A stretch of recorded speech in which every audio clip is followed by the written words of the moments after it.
What's the deal? What's the deal? Guess who's back? Back again. Shady's back. Tell a friend. Guess who's back? Guess who's back? Guess who's back? Dun-dun-dun, dun-dun, dun-dun, dun-dun, dun-dun. Decorated a monster. What's up to the friendly officer?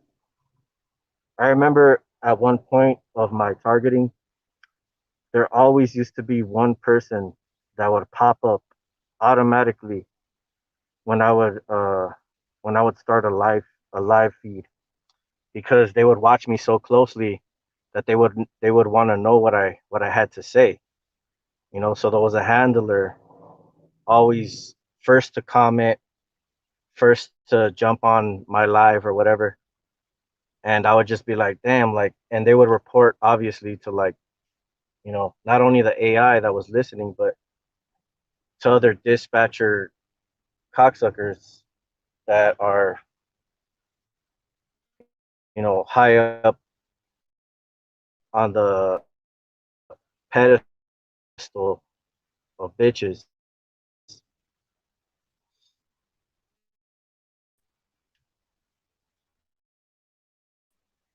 So yeah, um, so today I'm gonna just talk about my day, just to talk shit, opinion on how I see things and how I look at things at the current present moment. So kind of stressful. So I told one of my friends that I was gonna meet where I was gonna go fishing, that I was gonna get some beers. So them knowing that, and them knowing that last time that I drank, I messed up their system because I went on a freaking rampage, and like a 3-day rampage, and pretty much messed up whatever connection that they had because they're used to you pretty much living your life in patterns of shielding or of just normalcy with no influence of any type of drugs or alcohol or anything like that, like including like weed and stuff like that, any type of drug.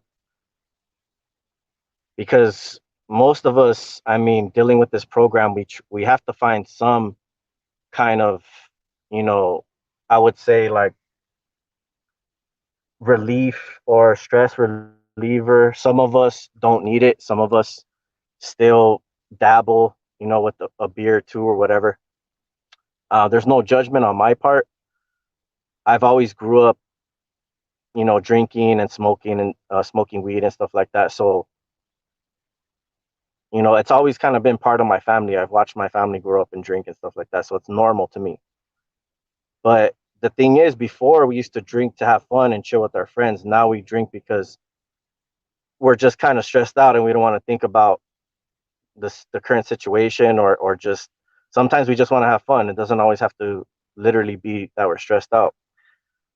So I told my friend, yo, like, I'm gonna buy some beers. So they already knew ahead of time. So when I went up the hill, I was driving up to go fish, which is like up ahead. I'm already seeing chems sprayed right before I got there, and they were gathering up. They're clustering them, and they can form them and send them. They can hold them in the sky from them shedding, falling or activating them. So they'll hold them there, and the sun is a really the main part of helping them to activate certain stuff. So I seen this just big ball of cloud in the sun, and it was right above me. So I was just like, I know that's intentional. So I get up to the hill. I'm just like, I'm not gonna stop just because they're chemtrailing, because I'm gonna breathe this shit in, and later on, what that does is it gathers up in your brain like a sponge, and then they use that stuff that they were spraying to connect to your neurons in your brain, because because they don't want to lose connection. Because when you drink alcohol, you're kind of reprogramming your brain because you're influencing it with a different doing beforehand now because they messed up last time is they're chemtrailing before. So when I'm drinking and I'm trying to fish, they are spraying me so that when I sleep tonight, they're going to still be connected to me and they're going to be able to rewire whatever circuitry that they need to connect to me so that the alcohol doesn't affect the connection of the system. And that's much that's pretty much the whole, the spiel. I know that that's what it is. So I go up there, I still make my way up, and I proceed to fish. And I'm seeing planes flying past me, and they're spraying something, but the chemtrail is like spreading out little by little, and they're focusing all the chems literally around me, so they're floating in my vicinity. And if you look at the sky, I could have recorded this, but like it gets tired after a while of recording onto another subject. But all the chemtrails were literally focused like above me, and then you can see behind them that was just pure like sky. It was empty.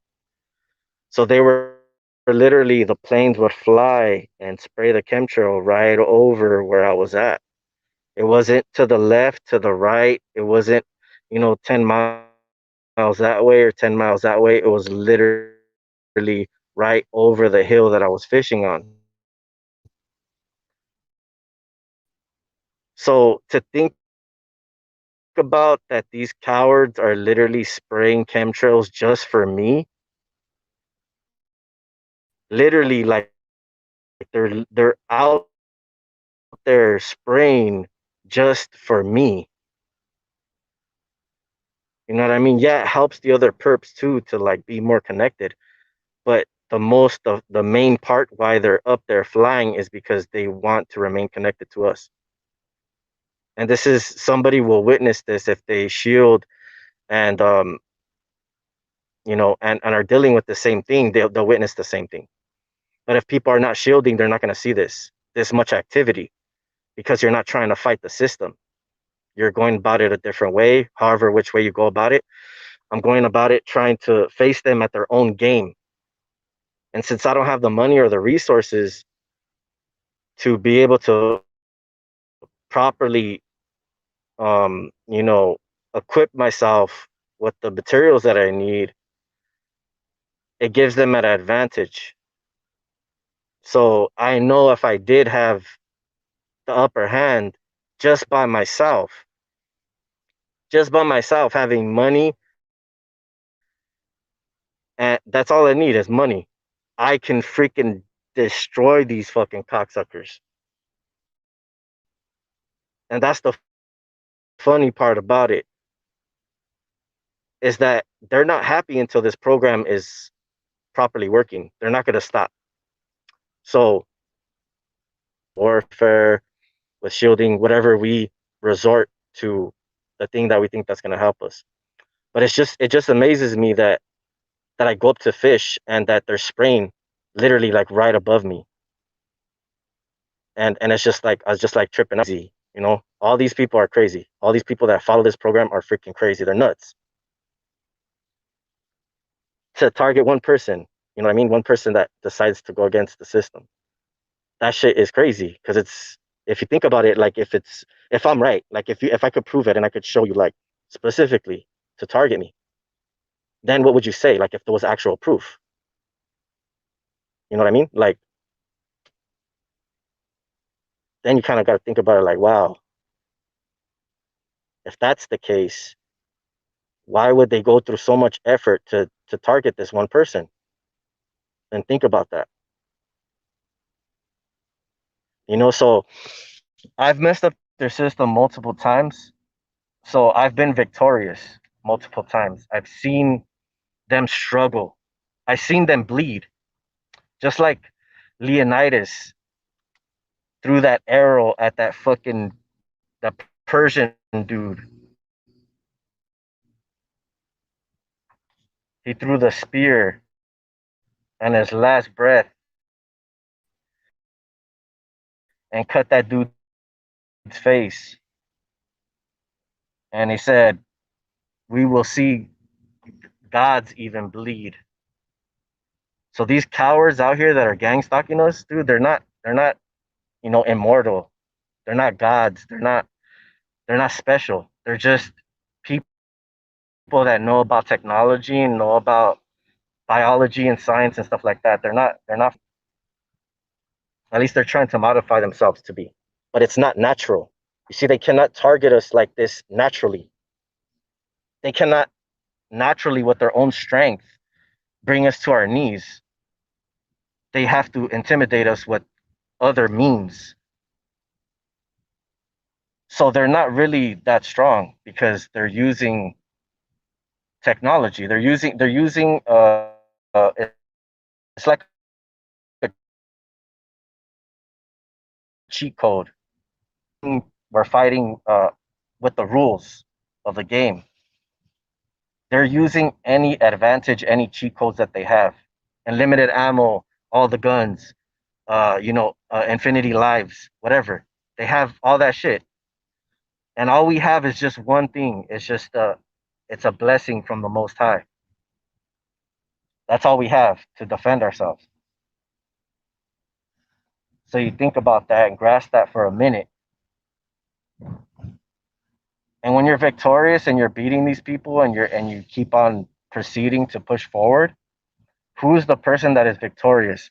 The thousands of people that are targeting you every day, waking up, slaving themselves away to try to make you into a negative person like them, or the person that's defending themselves against thousands of people and still remaining intact, at peace, undestructible.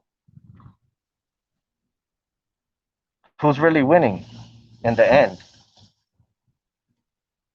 Because when the shit hits the fan, who's gonna survive? When you have to survive, when your only freaking choice is to survive on your own. The people that rely on technology, when technology is not going to be there anymore to help them,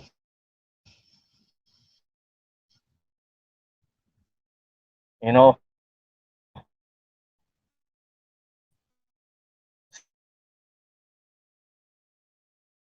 Satan,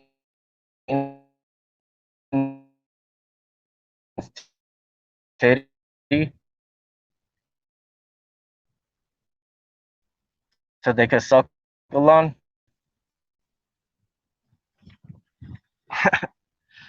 These dudes are freaking kindergarten. That's why we're programmed to like pretty much prevail against all odds when we should be failing, when we should be pretty much at our last hope, our last freaking lifeline, whatever. But we're not. We're still happy. We're still like smiling and like, what's this dude happy for? Why is he smiling? Why is he look like he's not going through like all the crazy shit that we're putting him through? And they're just like kind of like baffled by it. They're like,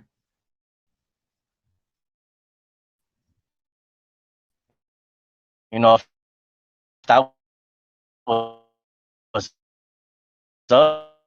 us,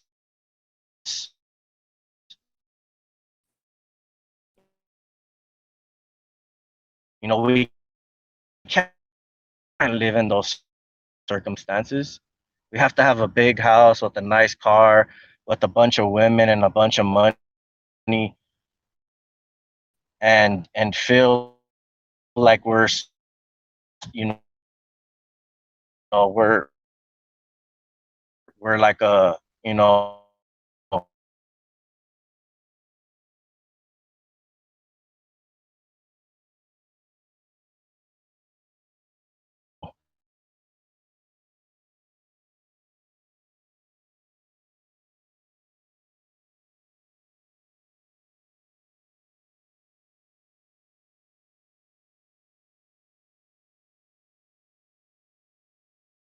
Mr. Macho,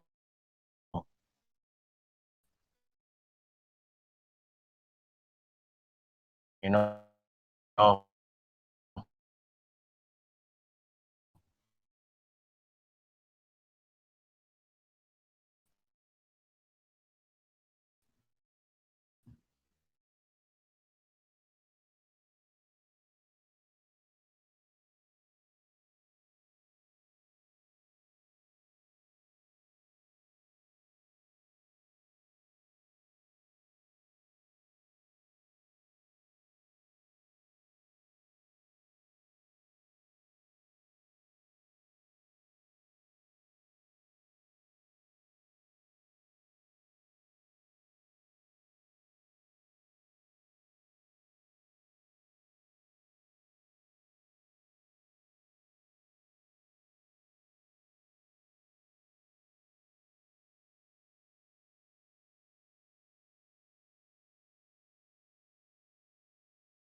We're back. We're back. So they're cutting my signal, bro. They don't like what I'm saying too much. But anyways, like I said, I don't know if you guys heard me. They had a setup for me on the freeway. They blocked it off. They knew I was coming, and they had a few of their technology trucks waiting for me. I got off the exit before, took the streets, and I was a block away from whatever they had set up. Like I went to the place where they blocked off. I took the streets to the place, which helps me to get to the lake that I was trying to fish at. And I can feel the energy coming from whatever they had set up right there, even though I was like a good block, like a good solid block away, a whole block away from their bullshit. I can feel it trying to scan me. And so I made, instead of making a left going towards them, I made a right going further away from them. And as soon as I got further away from them, because you guys got to remember that a lot of the strongest technology that they have, if you're shielding, if you're a person that shields, they want to pass by you in a close proximity. So the best way for them to do that is on the freeway or on a street that they're trying to do construction on. So if you're a person that shields and you see construction cones or, any type of lights or whatever, you freaking go around that crap because they're gonna have something waiting for you, and that's how they get past your shielding. Because I'd still be freaking skating, through this easily. But they've tried so hard, like they've tried multiple times through the freeway, usually to scan me. So that's usually how they have been able to pretty much like get a lock onto me when they couldn't at all. I would sleep, they would pull up their vans next to me, whatever. They'd have certain technologies trying to, get close to me, and they couldn't get enough information that they needed. So they needed to pull out the big guns, and they'll have like a couple of things, not just one thing. They had a sequence of specifically designated like in a sequence. They had certain trucks here to scan certain parts of the brain, and then to break certain parts down, and then they had another thing to like break certain parts, and then one big thing to like collect everything and lock onto you. So it's like they have their certain weapons that they use, and so today I just freaking got off the freeway. I'm just like, dude, they already scanned me. They're just trying to be like super desperate because they want everything 100% precise.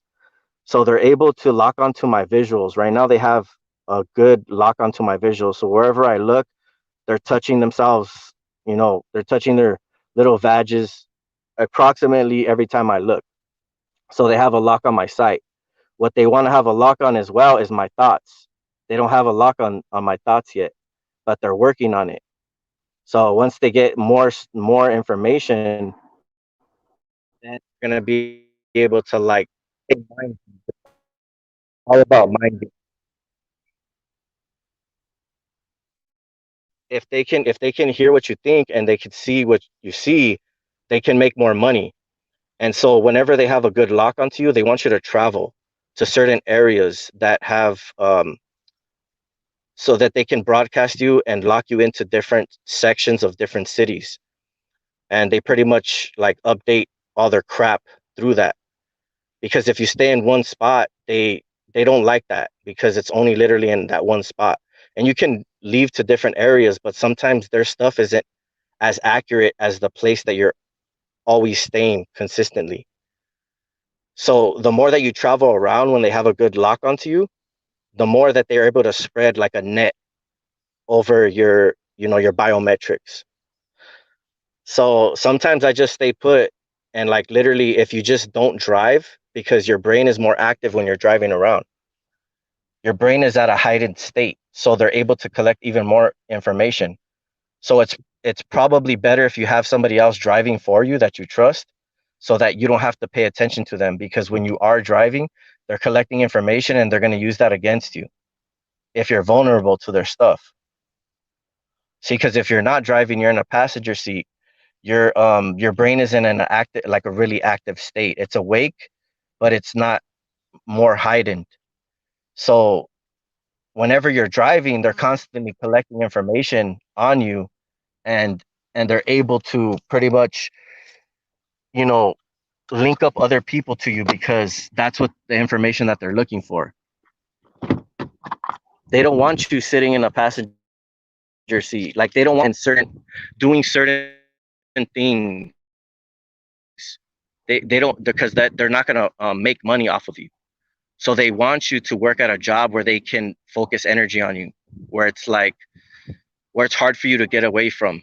So like me being in construction, like they'll put me at a site where there's like a 5G tower, or they'll put certain equipment on site to target me with, so that, you know, pretty much I'm not able to get away from it, because if you get peace of mind, if you relax, hello, if you relax, your brain starts to heal itself. It's not conditioned to the torture every day consistently, because they need to keep feeding you this in order to keep you on their bullshit. It's like a wave if you're surfing. Like if the wave isn't continuously, you're not going to keep on moving. If it stops and it slows down, you're going to slow down with the wave until and wait until the next wave. That's why they continuously need to keep hitting you, like day and night, literally day and night, when you sleep, during the day, your office, your home, the electricity in your house, the air conditioner, anything that they can use to pretty much focus energy through that, they'll use it to keep on trying to condition your brain to stay at a targeted state. So when you pretty much negate all of that stuff, it makes it way harder for them to target you. So since I'm staying in my car, since I disconnect my battery, like I'm making it hard for these cocksuckers. Trust and believe. Trust and believe they're doing the most to have to target me. You know what I mean? That's why they're chemtrailing over me. That's why they're having vans like parked near me when I'm sleeping. They like at 3 in the morning, I'll wake up and I'll see cars behind me with their lights on. And when I get out of the car, they leave and speed off, because they continuously need to keep track of you, or else they lose their grasp. Especially if you're detoxing, if you're shielding, if you're doing positive things, positive forces, it freaking pretty much, it combats the negative that they're trying to institutionalize your brain to be used to. So the electricity in your house is constantly feeding a connection to your body through your feet, to your brain, to certain parts of your body that are sensitive to energy. They focus energy on my throat. They focus energy on the back of my head, on top of my head, on my feet, on my stomach. And you can feel the energy sometimes when you're shielding certain parts of your body, they'll focus on other parts of your body. So that's why Robert Stanton has all that shielding. If you ever seen his channel, he has freaking uh, chest plate, covering the stomach, a back plate. He has a freaking helmet. He has I think it's like kind of shoulder pads that are with the chest covering, and he think he even wears a cup to it's a freaking protect, like an EMF cup, to like, because they freaking hit his balls. Like that's what they do. If you're shielding and you're effective in your shielding, they'll aim at other body parts of yours because they're fucking pissed off. And that's what they've done to me. They've hit my balls before in the past because they couldn't get past my shielding before, and they'd be mad, so they'd try to find another body part that they could access, and they just freaking like electrocute my nuts, and I'd just be like, dude, what the fuck? Like seriously? Like they're sore losers, bro. They cannot take a L. They cannot take a L.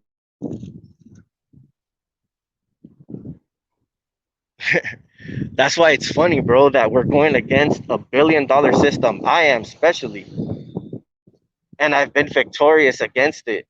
And I've messed up their system multiple times. Just because it's not messed up right now, the fact of the matter is that I messed it up, is it says a lot. Somebody that never graduated high school, because they don't want to give you that gratitude. They want to keep you in the aspect that they see you at, as this poor person that, that drinks, and your dad's a drunk, and you're just, you're just being targeted because you deserve it. You're not going to mount up to nothing, whatever.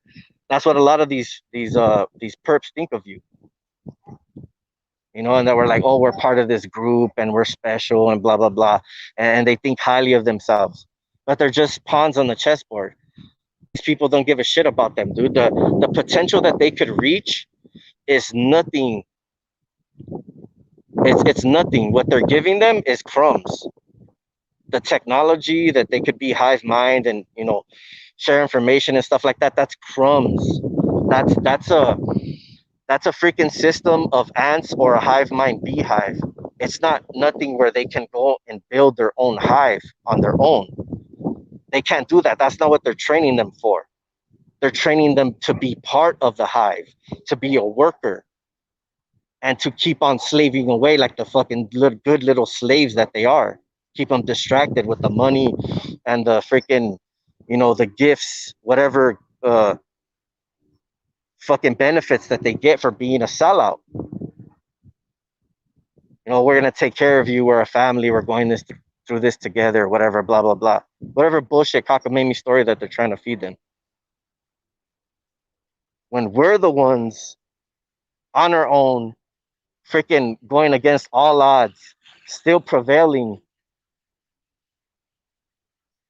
I mean, dude, what does that say? We can go and build our own freaking sanctuary, our own whatever we want. We can do it. And that's what they're preparing us for. That's what the skills that they're allowing us to be able to focus on, because other people are not being put through the same test as us. So they're not sharpening their sword in the same way.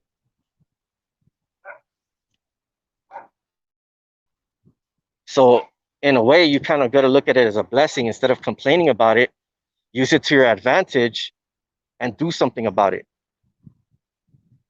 Do something about it. Freaking overcome, get people together, freaking get like-minded people together and start fucking shaking the tree, making some fucking waves, and see how they react to that. Because once you see somebody that is being positive and a positive force and influencing people and helping people and stuff like that, it can't be ignored. They could try to talk shit about you or talk bad about you, but your actions, the way that you live your life, speaks for itself. They could try to ignore it all you want, but if you're in people's faces and you're displaying it out there and you're freaking out there doing what you got to do, it's like people could talk crap about you, but when they're looking at you, they're like, I don't see what they're saying. You know what I mean? I see this dude out here trying to help people. So I don't get it. Why are you guys targeting this guy? He seems like he really is somebody that wants to make a change. And then that's when you start influencing people. You know what I mean? If you stay stuck on focused on these fucking cocksuckers targeting, you're never gonna get out of that cycle. It's always gonna be about you being left alone. They're never gonna leave us alone. You gotta accept it and move on. We're chosen. They chose to target us for a reason, because we're not like everybody else. You know what I mean? We have to stay strong. We have to overcome this test, this trial, whatever. We have to overcome it by all means.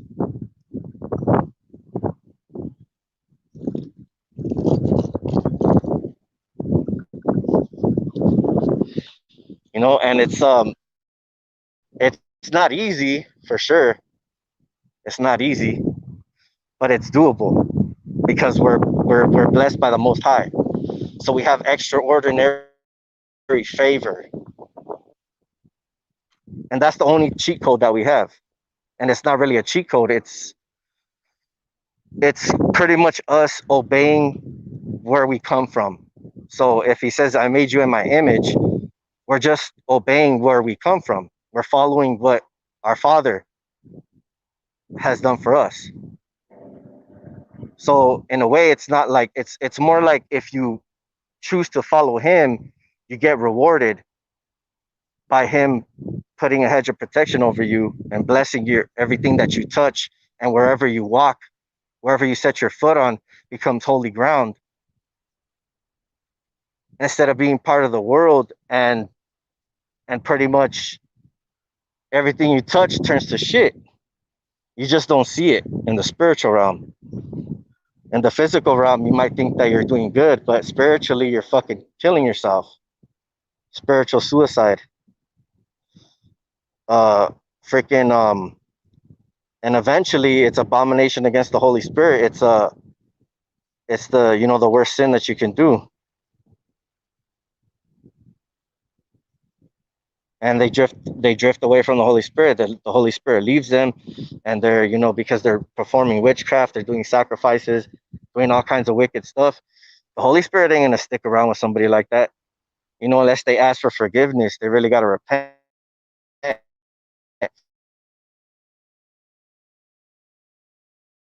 from those things. You know what I mean? God doesn't, He doesn't. He's not gonna be in somebody that's practicing those acts. So when we mess up, it's just little things here and there, and we're just like, "Oh, forgive me, Lord," like not perfect, but we're not out there sacrificing babies and sacrificing people to Baphomet to gain success or fame or whatever type of thing, sacrificing our kids or people that we love for a blood oath. Because people they'll do that in a quickness.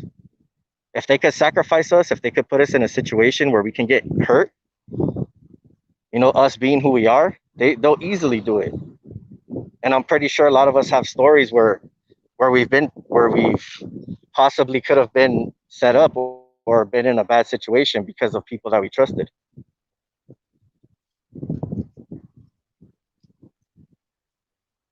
So you got to watch out because people and their intentions. Everybody knows mine. I talk about my stuff. I'm freely open about it, and I don't care what anybody thinks. I honestly don't. I don't care if I get women over this or if I don't get women over it. Like, it doesn't matter to me. I'm trying to find God's people. That's the most important thing of all. You know what I mean? Like, I'm not looking for fame. I'm not looking for recognition. I'm not looking for pity or a handout or whatever. No, I'm looking for people that are like-minded and have a heart for Christ, a heart for God, and they're willing to take up their cross. Those are the people that I want to meet, that I want to conversate with, that I want to have a relationship with. Anybody else that's not willing to open up the idea of, a creator, a positive creator, then, we're not going to have much in common. I'm not going to really want to probably chill with you, or our relationship is not going to grow because we're on different paths. We're looking in different directions. We're not looking in the same direction. A lot of us that are chosen, we have the same attributes and the same kind of like-minded thinking, and we're looking in the same direction. We're looking towards the cross. Just as kind of like a metaphor. We don't worship the cross. It's just kind of like a, you know, because it's kind of like you don't worship anything but God. So it doesn't matter if he died on a tree, a pole, a freaking cross, or whatever.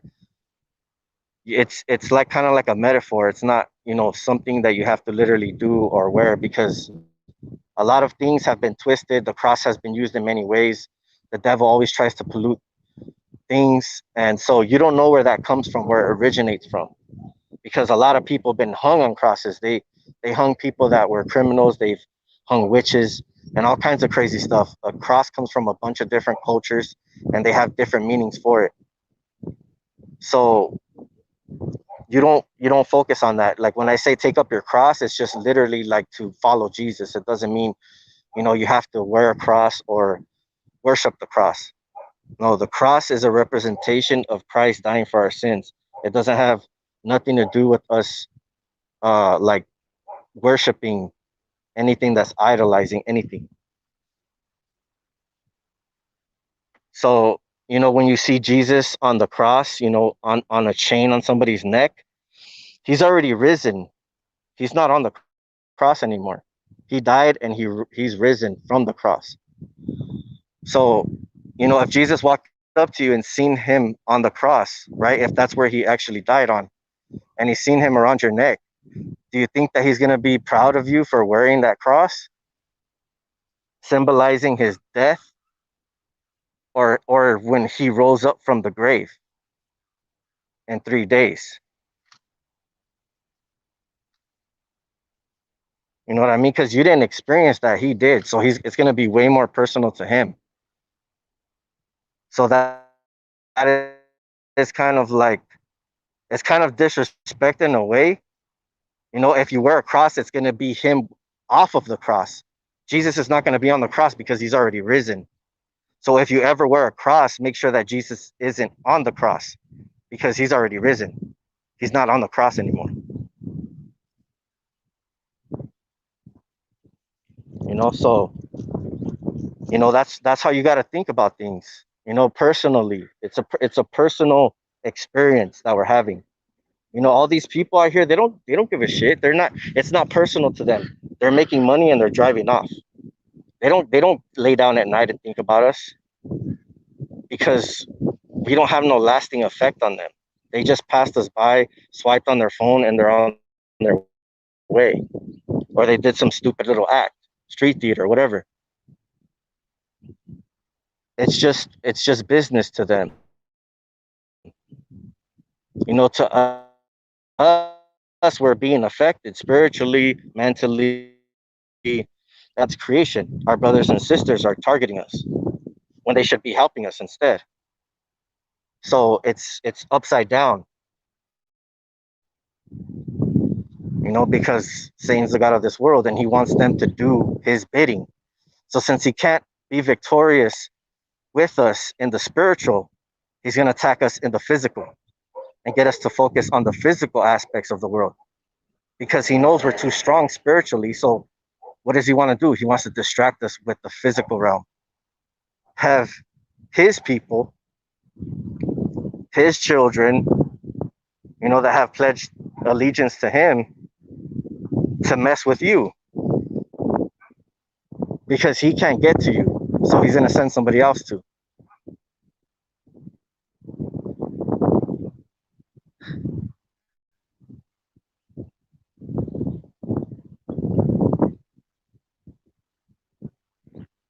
Isn't that a trip? And that's just where I'm at in my walk. I don't know. That's why people, I think, are getting targeted in different ways because he focuses on the things that bother you the most. And they'll focus on that, you know, whether it be the voices, energy, whatever. You wanting a girlfriend, um, you know, you wanting a job or whatever. They'll let you get the job, and then they'll gang stalk the crap out of you right there and make it a living hell for you at your job. So then you're not able to enjoy the money that you're earning, and it becomes a burden to freaking even work and get up in the morning. And not only that, you'll probably be getting hit with energy attacks, sleep deprivation, spiritual attacks, dreams and stuff like that. So it's not just one aspect. Sometimes you're getting hit multiple ways. And then these people are out here gang stalking us, thinking that, you know, it's a walk in the park for us. And you know, they're targeting us every day. And you know, we're standing tall, going to work, still providing for the people that we care about, still pushing through and stuff like that. And they have the audacity to wake up every morning and give you shit because they don't know what to do with their life. They don't have direction. They don't believe in God. They don't know who God is. Because if they knew his love, they wouldn't be treating us this way.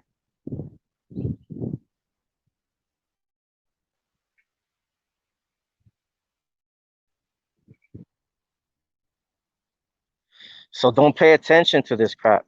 Like I'm learning the hard way.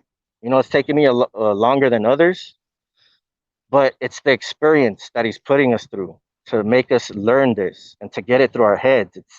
It's going to ingrain it into our personality, you know, and to the way that we think. So then future obstacles are going to be a breeze. You know what I mean? Like it's not going to be really too hard to deal with because we've seen the whole world turn against us. So what else can they do to us? Hang us on a cross? Go for it. You'd be doing me a favor. You'll end my freaking my miserable life here without Christ. You know, in the spiritual realm, I'll be with my Father in heaven if I'm not here. So it's honestly it's better for me that I'm not here, but I'm not gonna try to cop out and be like, yeah, kill me because it's too hard for me. I'm gonna try to help as many people and finish the race as best as I can till my time is up, until the Lord calls me, and then that's it.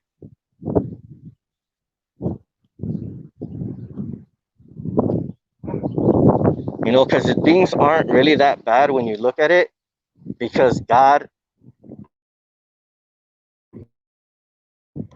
the Most High, has a lot of favor on us, even though we don't see it. You have to look between the lines. You have to look past all the bullshit and really get into some deep thinking and be like, why are they targeting us for? Like, why? What's the purpose of them really targeting us? Why us? And then you think about it. Well, they already easily gave in. They're not being messed with. They're taking the easy road.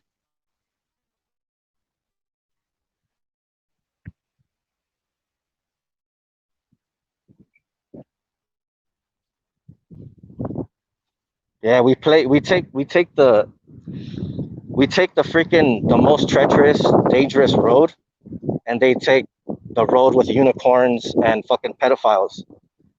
You know what I mean? They don't mind being fucking poked in the butt and molested and shit like that, and putting their kids through that shit either. They that's why they vote for Joe Biden. They're pushing that fucking pedophilia, same multiple gender crap and all that stuff. You know, because their freaking way of thinking is twisted. They're not teaching my kid that shit in school. I'm not sending him to school. He's gonna be homeschooled. If I had kids, he's not getting no vaccinations, no shots from the doctor. He's gonna have like a holistic doctor, natural medicine. I'm gonna change the way that things are constructed for us to continuously be stuck in this system. I don't even want my kid to have a birth certificate, even if it's hard for him to get a job. I'll get a birth certificate, but I'll make him a private citizen. I'll fill out the paperwork that he needs to be a private citizen, so that corporations can't use us as collateral, because that's what they do. In the Great Depression, or even before that, is because we were bankrupt, so they used birth certificates or whatever to be able, or social security, to be able to pretty much use us as collateral.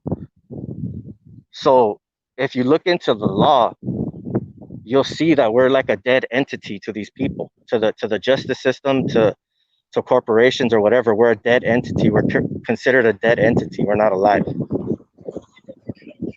So there's steps that you can take to change that status that you're in, and change it that you are a private citizen, you are a sovereign being, you are alive, you're a live entity, and that you're not freaking owned by no corporations or any of that shit. That's why these people take advantage of so many people, because they don't know how to file the certain paperwork that they need to. They don't want to make it known to the public. They've taken down videos of people that talked about this stuff, but they could only do so much because the truth is going to get out. And I think this is something that a lot of us need to do. I know I'm going to do it. I'm going to pursue it. I'm looking into it. I know what books I need to read. I know what people I need to surround myself with. And just a few steps that you need to take to get started. And that's it. And you start the process of the paperwork. It takes a while, so you should get started now. Because anything that we can do to mess up their agenda or their system, the way that it works, the way that it conducts itself, is it's a positive thing for us. So we need to mess up their stuff in any way that we can. If a lot of us thought the same way and we started to prepare our kids in a different way of thinking and to get out of the system and file the paperwork that's necessary to take them out of that system, and every parent and every friend that we knew did the same thing, and then people followed that tradition, they'd start to lose their grip on people. If a lot of people started doing this, they'll start to lose their grip, and then they'll change the law. They'll try to make it hard for you to pretty much do these things. They'll make it impossible, so that even if you're still allowed to do this, we should take advantage of it, because I don't know how long it's going to last for. They're stripping our rights away little by little, where they're going to want to take away our gun laws and stuff like that. But you already know how many people are going to stand up if they try to do that. So they're trying to do it little by little. And the dumb people that follow in line, they're the ones that are easily going to be herded, to the slaughter. But you try to take away people's gun rights and stuff like that, people are going to get riled up. Trust and believe. You cannot take away people's gun rights. It's not going to happen. That's like you threatening people that something's going to pop off. You know, once they take away your guns, that's it. Your shit, they're coming for us. They're going to freaking martial law, enforce these certain laws or rights or whatever that we have. And you got to obey, or else you get freaking jailed or killed or whatever. Turns into fucking Nazi Germany.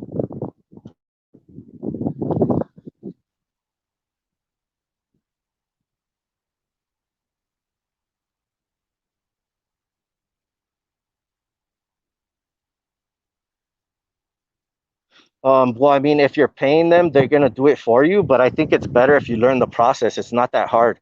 People teach classes on this stuff for free. There's a guy. His name is Tony Tiger, and there's a few people that talk about this stuff. If you type in a few keywords and 101, that's like the pretty much the basic book for anybody to learn about this stuff, about the law that I'm talking about. It teaches you everything that you need to know for a beginner. So you look up Disclosure Runner 1, you type that up in Google search, you can order the book, or you can YouTube search it, and it'll show you everybody that talks about that. And then you can follow them, because they'll talk about the law and tell you exactly the processes that you need to do, what paperwork you need to file, what offices you need to go to, exactly step by step what you need to do. And then once you finish that step, it's probably like several steps until you complete everything. And then you just sit back and wait for it to be finalized. And then they process everything, and then they'll issue you like a new I think it's a new, I don't know if it's a new social or a new birth certificate. I'm not sure exactly what it is, but they pretty much issue you something that's new, and it's not like everybody else's. It's different, because like we're now on like a different road. And it's like, dude, that's gonna be like the best thing. Like, I hear people talking about it and they're already on their last steps, and I'm just like, damn, like I still have a long way to go. But some people said, dude, I've been studying this stuff for like 15 years and I'm barely finishing. Like, I'm barely, gathering as much knowledge as I can. And it took me so long to figure everything out. But I can teach you everything where I procrastinated on, or where I made mistakes, and I can teach you guys how to do it faster. And so he's all like, I do this because, he wants the pretty much people to be free. He does it on his spare time because he has a job.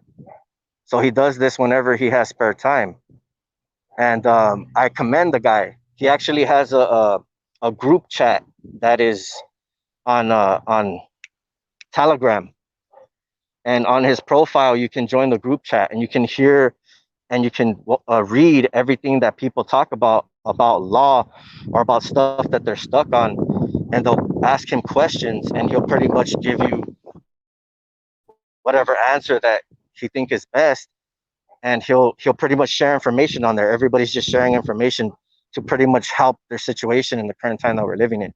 So I think it's really beneficial to get into this group chat if you're interested in freaking cutting these strings that the freaking government has pretty much everybody programmed to.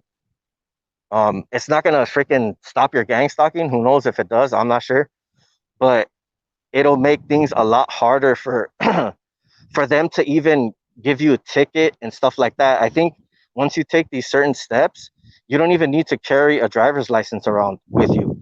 You carry a certain piece of paper that says that you're free to travel and that you're a private citizen and that you don't need a freaking license and you don't need insurance or registration or none of that. And you show them this paper, and all you got to do, if they try to give you a ticket or anything like that, you take that paper to court and they'll dismiss it. But you have to take the proper steps first. So it gives you benefits like to do these things because you're not like everybody else now. You're not part of the system. And it interests me because I'm just like, dude, like, why are not more people doing this? Like, it's just crazy. And I've been hearing about this for like probably like a year or two, and I've been really wanting to pretty much make a effort to getting something done. So I'm gonna post his channel in the after this video is not gonna probably be posted. I'm gonna post a quick video. I'm gonna do a screen recording of his channel. It's only gonna be like a minute or two video, and then I'll upload that because it won't take long to upload.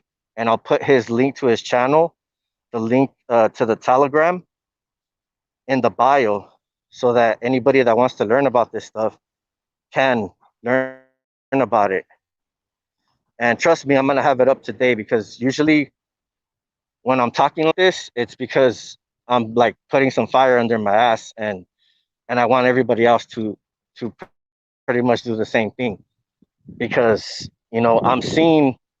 I see things differently. It's just hard to pretty much to like put them into effect because we're overwhelmed with a lot of stuff, a lot of pretty much responsibilities. Money, food, where we're gonna live. People that we live with. If you have to take care of anybody, your family members, your mom, your dad, grandmother, kids, whatever. We have responsibilities that we have that pretty much make our resources limited to what we can do and how much time we have on our hands because you don't know other people's situations. But anybody should have enough time to be able to research this and study this and pretty much implement it. Nobody's the freaking secretary of the president where they're going to be 24 hours busy all the time. We have time to take out of our days to pretty much do what we need to do to take care of business. Anybody that is not doing it is just pretty much being lazy. And I could admit, for one, that I have been lazy for a long time, but I'm at least putting the effort into putting this information out there. And any information that I find that is usable for anybody that can benefit anybody. So yeah, instead of complaining about this stuff, like I'm just gonna try to put out good information for you guys and pretty much just do what I gotta do. Like it says, the best thing for your enemies is success, to see you successful. The worst thing for your enemies is for them to see you successful or succeeding in anything. It doesn't matter what it is. Any way that you're successful, they do not want to see that. Any type of positive growth. So if you're taking steps in any way to exercise, to eat healthy, to freaking learn sovereign law, which I don't even know if that's the term that's used, but I'm just using it in my terminology. To freaking just better yourself, detox yourself, whatever. Pray, fast, read your scriptures, all that stuff. It takes effort. We're not robots. We're not forced to do these things. It's a choice. So our free will, by us making an effort to do something positive, it combats anything that's negative, you know. It's not going to be easy. It's not going to be a stretch, like easy walk in the park, but it's going to make things a lot easier for us.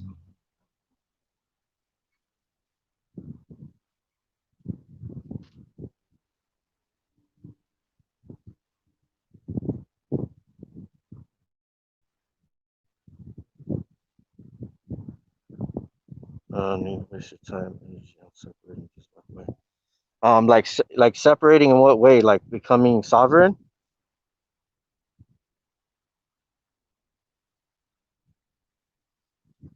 This is, I think, like a personal choice. You know, like I just like doing anything that chaps these fucking cowards' asses. Why would it be so hard to find this information out if they didn't want us doing it? You know what I mean? Why do so many people, so few people know about this? Because they make it hard to find this information. They make it hard. They've destroyed certain books and libraries. They take them out of libraries. They change law books. You know what I mean? You can't find certain laws that are still valid that are in a law book. You have to go way back into like a certain year to find certain laws and certain information.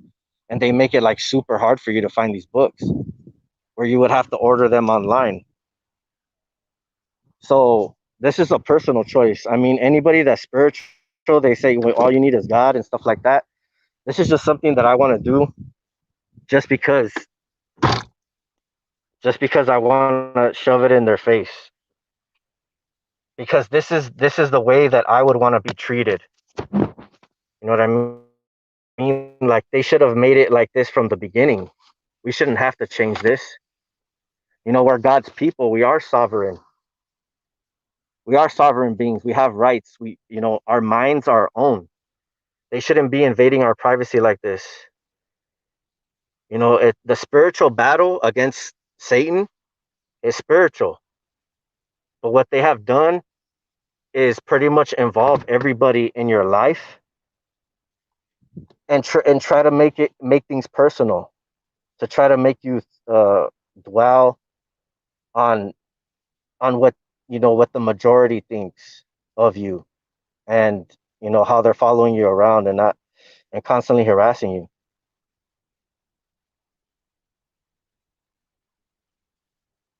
So that's why the things the way that they are, because we pretty much stood quiet for so long. So many people haven't questioned the system, and it's because of people that are lazy and don't do their research and haven't seen the evil side of the government and what it's capable of. They're not willing to make a stand on it because they don't see anything wrong. They're not being targeted. So what do they have to worry about? It's not affecting me. Oh, the chemtrails, as long as I don't feel sick, I'm not dying. My kids are not dying. So who cares if they're chemtrailing? No, I don't say that shit. I say, what is in those chemtrails? What are they spraying? Why do they need to spray us like we're freaking bugs? Polluting this freaking world, like making us inhale these fucking chemicals and these heavy metals and stuff like that. And we're not being consented at all. We're being experimented on like we're freaking cattle. So this is just pretty much to take a stand. It's a stand against them to freaking make an effort that we're not the type of people to be taken lightly. Spiritually, physically, whatever, all of the above. I'm gonna do whatever it takes to make myself clear that we're not to be messed with.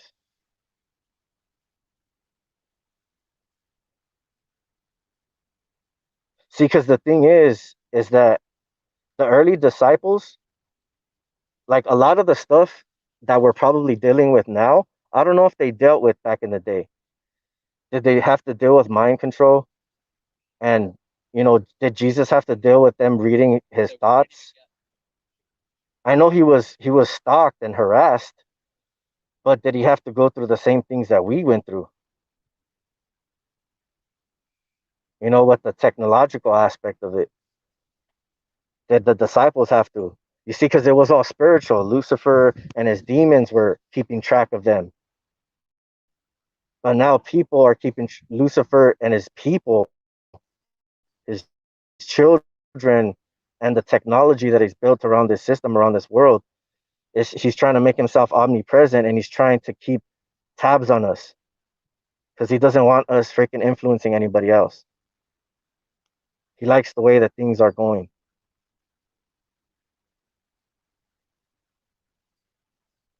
So I don't think a lot of the disciples had to deal with this stuff. This is like a whole new kind of chapter, in my opinion.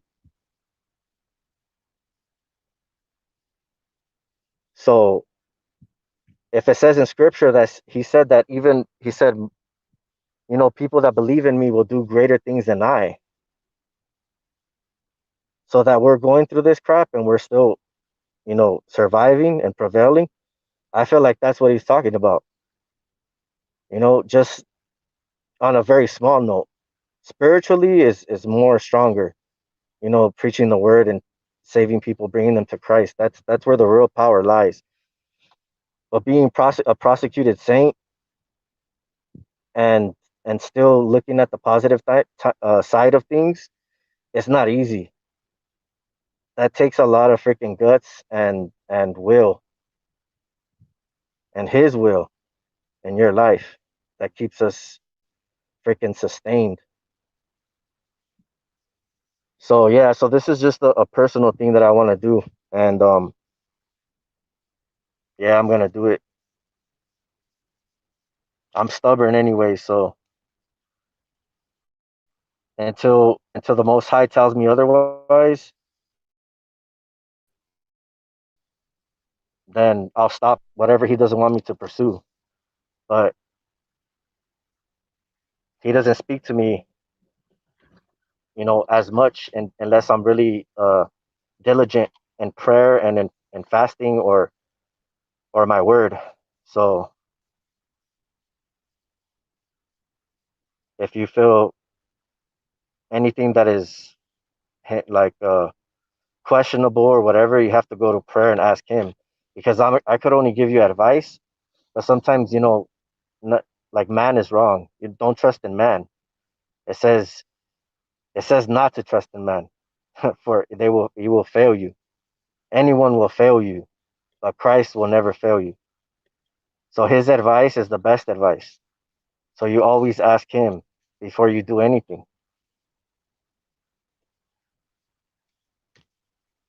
And I've been doing pretty good from certain positive things that I've been seeking. So I think that I'm on the right path. But I will pray about it.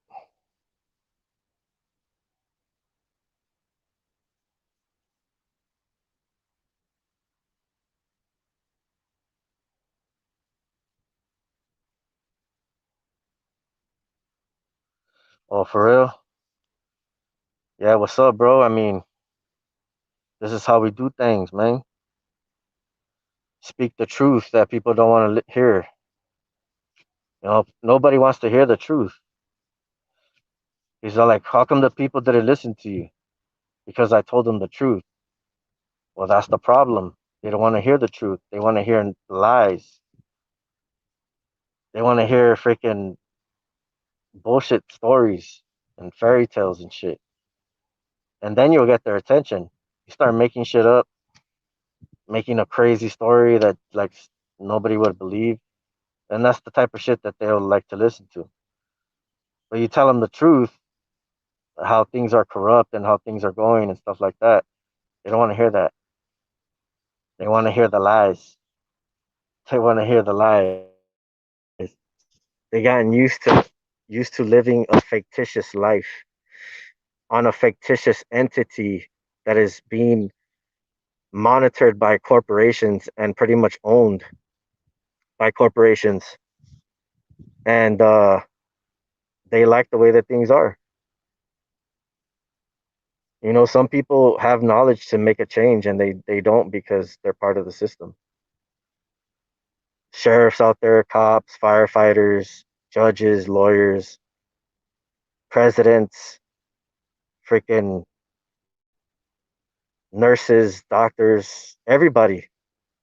They have the power to stand up, but they don't because they're scared.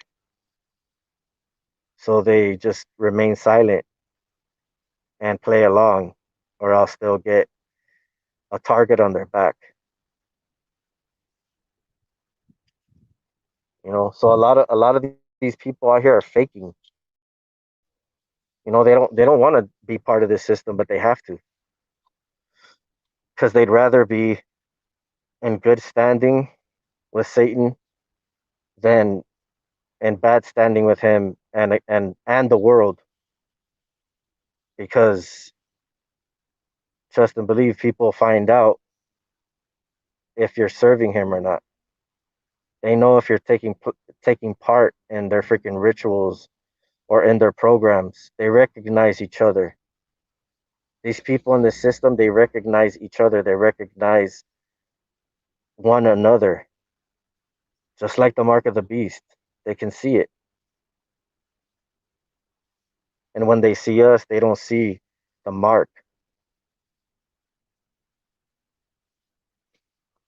So we're not part of their group. And that's why they target us.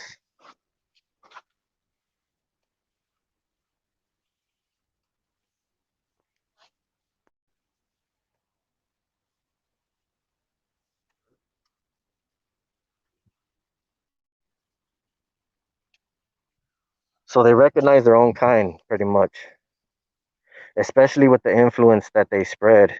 Because if one person knows about you, they spread it to the whole group of anybody that you're around, and then everybody gets the scoop from what they've said about you, and they automatically agree with it because it's coming from somebody that is accepted. So they're gonna take their whatever they say as face value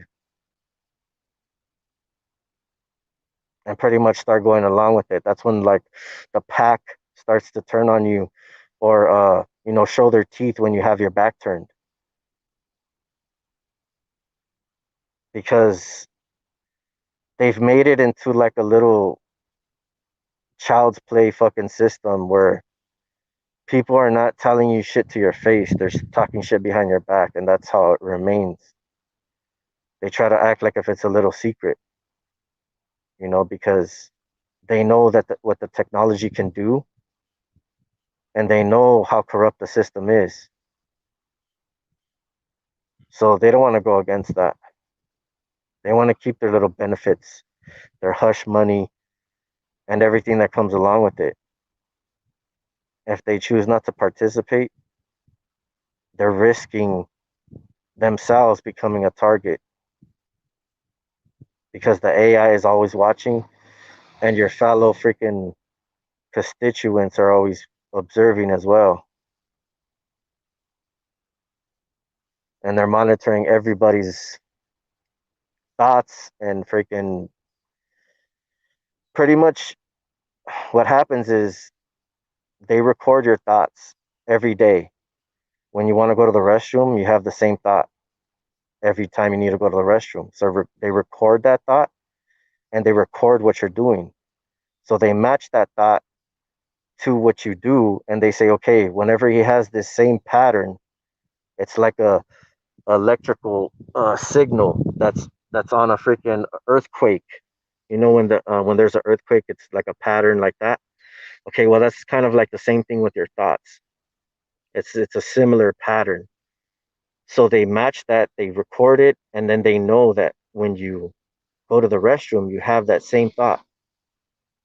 And so literally they cannot read your thoughts just from the gate. They have to study you and brain map you for a long time, and start to record every time you have a certain type of thought, and then they could decipher what words you were thinking of. So if you speak out loud, that's why they say don't speak, like don't talk to your phone, don't give it information. Like when you're talking, when your phone is listening, when you have your phone on constantly, it's collecting information, the way you think, your behavior, everything about you that makes you you, that makes you unique. And then they use that information against you. So it's not like they can just read your mind like that. No, they collect information. That's why it's called brain mapping, because they map out your brain. They map out your patterns, your habits, everything about you, and that's how they're able to track you. I don't know if they could see through your vision. I'm not sure. I don't think they can, in my opinion. But in other people's targeting, I've heard them explain that they said that they can tell them what they were looking at. Like somebody will pass by and they can speak, like they'll say a comment and tell them what they were doing at that time. So the only way they can observe that is if they could see through your walls or if they could see through your eyes, because it's in extreme detail, and sometimes even cameras can't know exactly what you're looking at. You know what I mean? Or you're thinking. So if these V2K can talk back to you and know your thoughts, I don't know about if they can see what you see. I'm not sure. I mean, I'm thinking it's possible, because if they have the technology to do everything else, I'm pretty sure that they can dose you with certain, nano or whatever, chip you somehow, and be able to link up to your freaking your eye somehow. So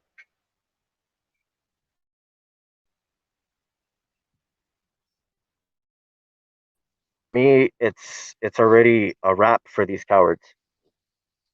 You know, um, all I'm gonna be doing is information that, and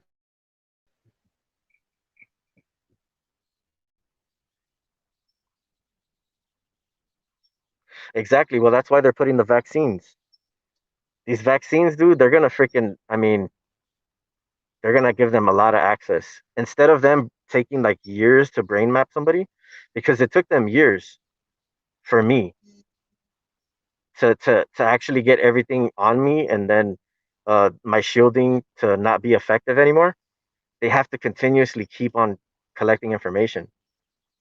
So it took them a long time. And if I use any type of new shielding, any type of new material, they have to start collecting information, because it will be different every time that you use something new. So this shot, this chip, instead of them brain mapping somebody within a couple years, it'll only take them probably like 6 months to completely brain map them. So it's pretty much a part of the control system. They don't want nobody thinking anything, inventing anything, freaking growing anything, doing anything that's outside of their rules. So how are they going to monitor that? How are they going to stop people from doing what they want to do? Well, they freaking chip them. They shoot them up with the vaccination that monitors all their shit.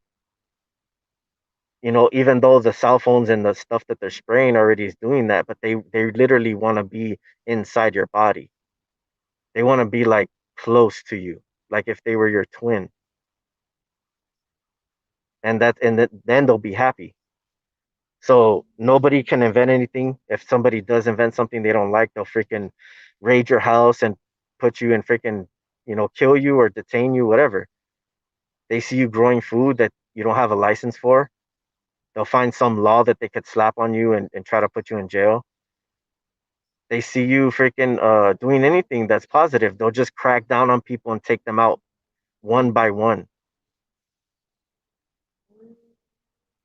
because it's easier to take them out that way. They're not going to just go against everybody. They're going to monitor you and be able to catch you doing something that they don't like, and then they're going to freaking put their fucking boot down. So it's going to be even worse, more control.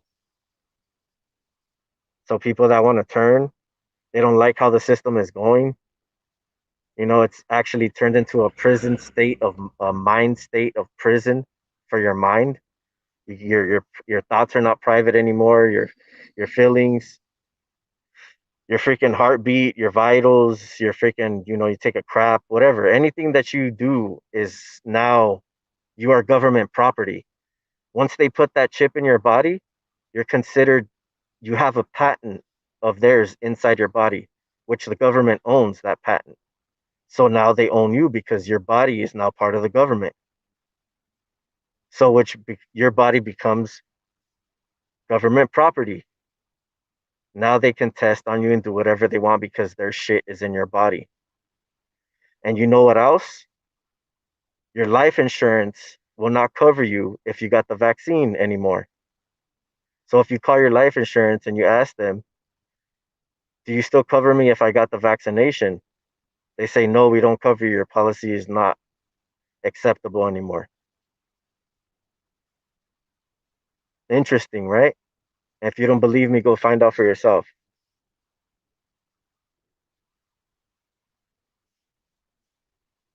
So things are going to get worse. You guys need to know that. Things are going to get worse. It's up to us to pretty much stand together, to come together because they're going to take us out little by little. And the best way to go up against a freaking tyrant is to freaking come together because we're more of them. So you guys need to be prepared. Start preparing yourself mentally, physically, everything because time's running out where we have still some freedom left to be able to do certain things. And they're gonna start making it harder and harder, like tightening down the screws more and more until we don't have any freaking room to even go outside our house without being on curfew or having some kind of uh confirmation that we're vaccinated. We're not gonna be able to buy food. They're paying anybody that is growing food 5 times. Bill Gates is paying anybody that is growing food that is a small farmer 5 to 10 times more to not produce crops this year. He will pay them to not grow crops 5 to 10 times more what they were getting paid originally for selling crops. Why do you think they're doing that? Because they want to have a control on everything. They're literally, like I'm saying, they're tightening down the screws. So anything that you get is going to be coming from them. Anything that you put into your body is going to be coming from them. They're going to be able to modify it whatever way that they want and further pollute your body with things that you don't want in there. So I'm telling you guys now that things are going to get worse, but we don't have to fear because we trust in some some someone that is greater than the world. But if you guys are trying to avoid a lot of struggle, you have to start preparing now and start taking measures to what you're going to do and how you're going to survive when the shit starts to get worse.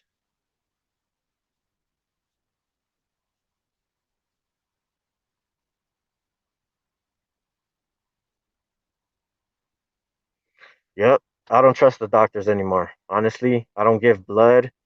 I'm kind of mad at my mom that she got me, like, I think I've been vaccinated as a child whenever they've had them.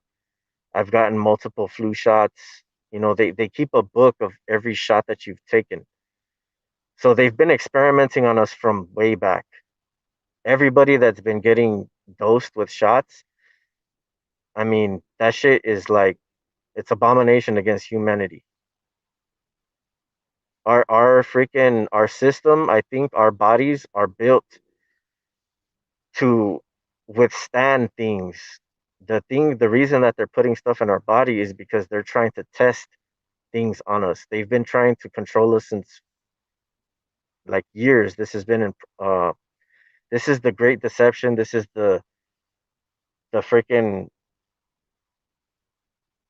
this is like the end game. This is how they freaking control everything. This is what they've been building up to. Tests, people testing different stuff on different people, experiments, all kinds of crap. That's why we're being targeted. That's one of the reasons.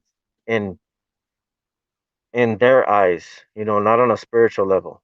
On a spiritual level, we know why we're being targeted. In the physical realm, they want to target us to further their agenda on control. Some of them know about the spiritual side of things, some of them don't. Some of them don't care, some of them don't believe in God. So it doesn't matter what they believe in, it's what we're fighting for.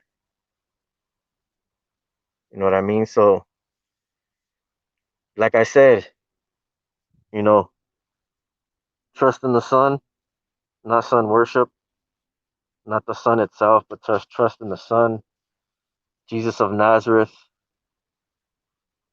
the one who suffered for us so we don't have to suffer in the end, pretty much. Do not fear what can destroy the body, but fear what can destroy the soul and the body in hell. We have victory over death. So when we die, we don't have to go to Sheol. We don't have to go to hell and experience 10 times worse things than we do right now on this freaking earth. Because hell is way much more worse than it is here. Trust and believe.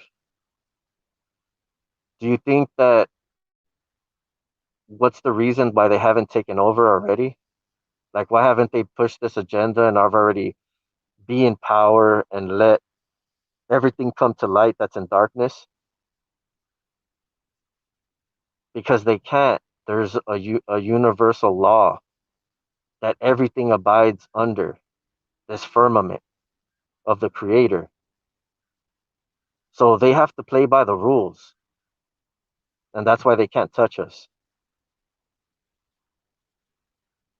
See, they would have already been came out to the light, but what works in darkness doesn't come to the light because then people start to figure things out. They start to like decipher things and start to realize the truth. So they've been planning on this very long to try to it's the great deception to deceive a lot of people, to get them to believe that there's not a God, that we're spinning in space when the stars are always the same every night.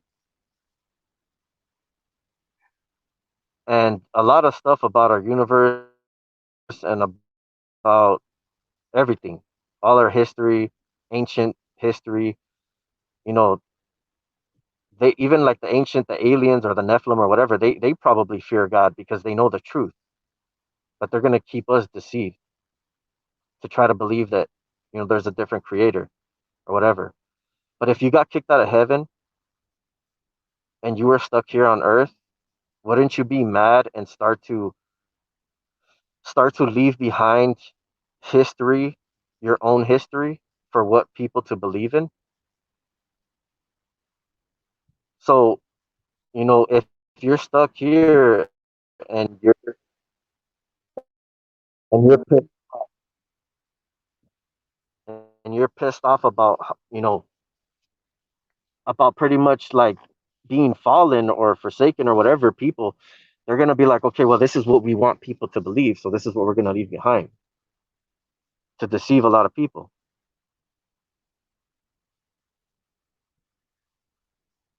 So you have to figure out what's true to you.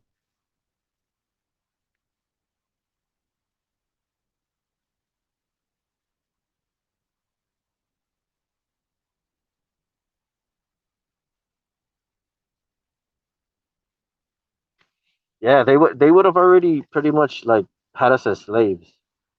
You know what I mean? Like, they say that supposedly we're being harvested for our energy because we're feeding these archons and these freaking reptilians and stuff. And I guess that these reptilians, they eat babies and whatnot. And I'm pretty sure they're able to do that underground because they're supposedly affected by the sun. So they've built a sanctuary underground where they like it, away from people. They're not bothered. They're able to still, get what they want from people that are helping them in the government so that they stay in their little freaking part of the earth and we stay on ours, and it's like we're a farm for them. That's one way of looking at it. But why would, if they're supposedly so strong, why wouldn't they be ruling the earth and walking around? Because they did at one point back in the days. That's why they have freaking uh hieroglyphs of, you know, bird people that are half bird and half freaking human and snake and all kinds of stuff, because those were the Nephilim. Those when, you know, the angels started freaking having sex with humans and started making these abominations, and the flood came or whatever. So they already know how things go. So they have a reason, a strategic reason why things are the way that they are. And since, you know, little by little it's kind of moving towards a certain agenda where they're trying to make uh being atheist like the thing to do. To be a pedophile is like normal. To be transgender is normal.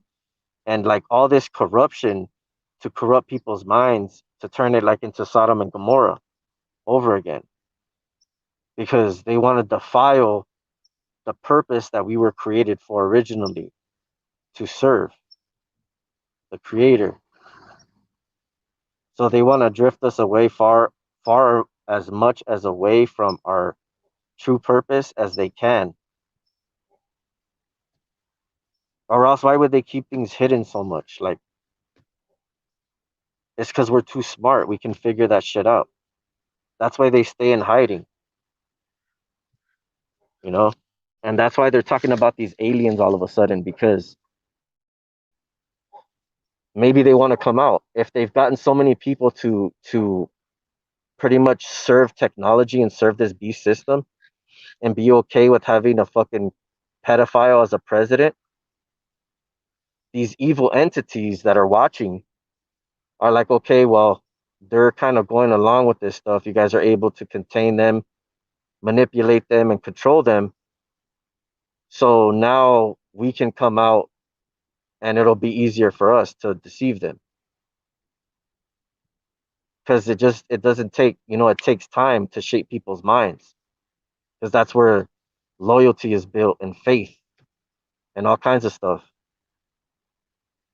So if they just popped out of nowhere, and this technology wasn't out, cell phones weren't out, it was already like 40, 60 years ago, we wouldn't have been ready, because, people wouldn't, it was a simple way of life. They wouldn't understand it. It would have been chaos. But now that people are so freaking corrupted, it's going to be easier for them to roll out all of this fucking satanic shit. All of this freaking abominations that they're freaking creating, experimenting on, opening, testing, freaking modifying DNA, doing all kinds of experiments. You know, half of these fucking creations out here are probably made by the government. A lot of shit washes up to the beach that they freaking discarded from their fucking experiments. Mutated freaking animals that you never seen before. These people are sick. They don't care about, messing with the creation and the way that it is.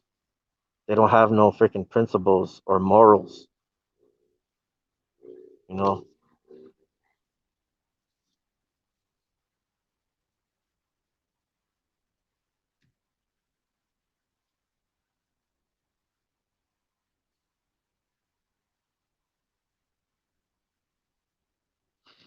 Well, the way that I got further, pretty much engulfed into this system, is because of a dentist. So not only a dentist but a doctor. But the easiest way for them to freaking chip somebody or to put something in somebody's body is through dentistry work and the hospital. If you have any type of operations, I have people's stories, actual documents proof that they have been operated on and something was left behind that they taken out of their body and kept as evidence. So these hospitals, these doctors, they get paid for every person that they put shit into their body. They get paid. They get a whole shit ton of money. So they don't mind, chipping a person here, chipping a person there, putting in new patents that the government or somebody that wants to make a lot of money want to get passed. So they have to test it first. And they'll test it on animals first, and then they'll try human experiments. And they want to try live experiments without their consent because that's going to pretty much produce the best results because nobody's going to want to be getting tortured for free or probably even sign up for it. Nobody in their right mind, at least.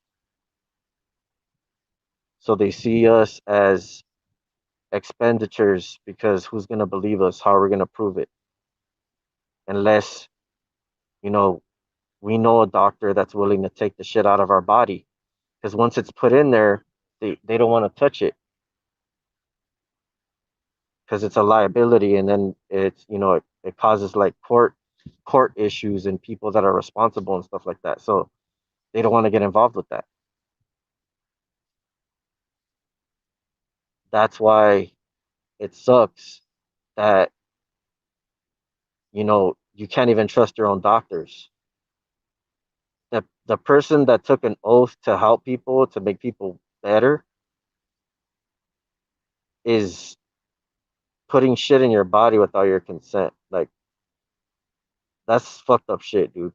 Like, honestly, that's fucking twisted. These cowards are going home at night, tucking their kids into bed and sleeping peacefully, not knowing that they're freaking destroying people's lives and torturing people with the crap that they're putting in their body because the government is using energy weapons on them to see how effective these certain patents or whatever the hell that they're putting in you is effective. And to keep you silent, you become a targeted individual because you became a test experiment. And they don't want you talking, so they'll come around once in a while and make sure that you know who's in control, just to keep you your mouth shut. And then if you try to speak out, you'll get targeted more until you build some kind of support system, which is very hard to do, where people that actually acknowledge that it's possible that you are actually being targeted by these certain things. So, for people to believe, even though they're part of it, you have to literally show them proof. And even when you do that, they're still skeptical and they're still fucking slaves to the system. You could literally show them proof and it wouldn't matter. They'd still be stabbing you in the back every time you turn around. So it's honestly, it's just proof for us and in our circle, the people that we know. If we can show proof to that or in a court and actually have it documented and legal proof, like where it's legally binding, then that's good for us. It doesn't matter if people don't believe us. It's something that we need to have on our side. So we have to do our due diligence to find proof or find whatever we need to do to make sure that these people pay for what they're doing. Because if not in this life, in the next life, God is, He's already waiting there. Nobody gets into passing the gates without being freaking judged. So there's no escaping it. They're gonna be judged. They're just not gonna be judged right now. That's why evil is prospering, because it's to further revelation to take place. There'll be a great falling away. Mother against daughter, daughter against brother, father against son.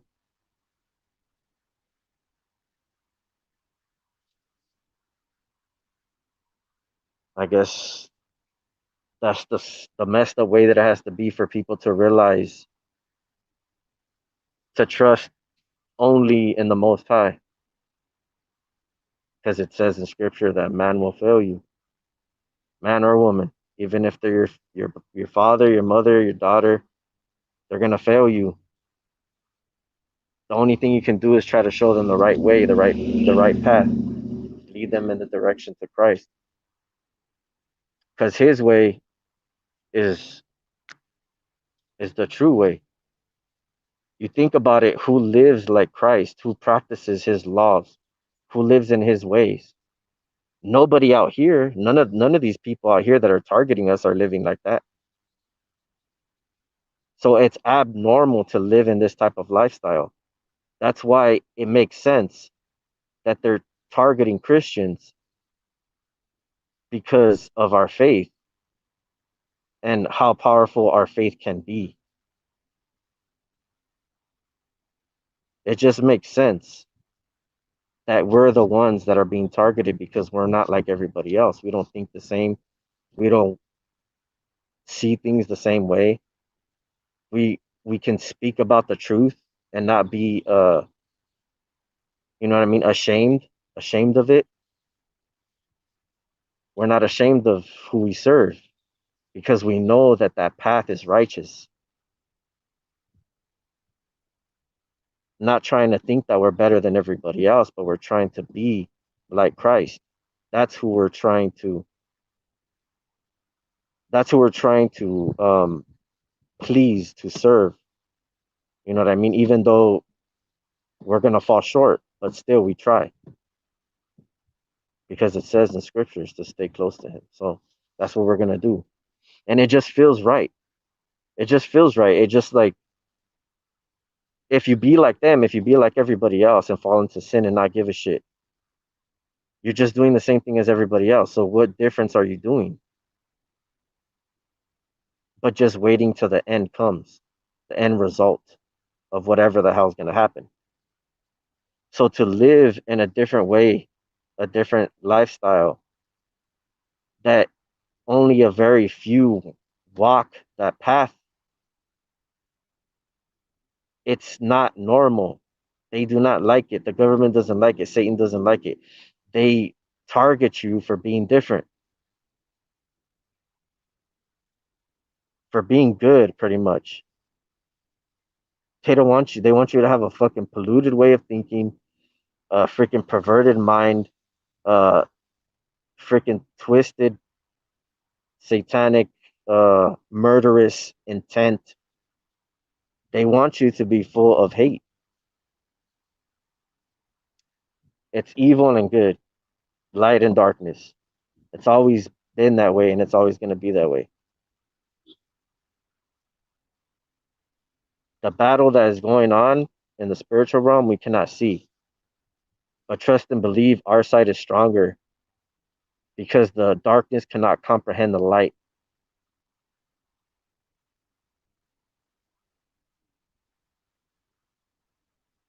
But our side is it's strong. It's too strong. You know, because people can try to compare and be like, oh yeah, well, the darkness is strong too. Because I even thought about, in the beginning, there was darkness hovering over the earth. And then God said, let there be light. So darkness has been here since the beginning, in my opinion. So I don't know if it's evil or darkness or whatever. But if darkness was already here and God was hovering over it, then is darkness as old as the Most High? Have they started off both being here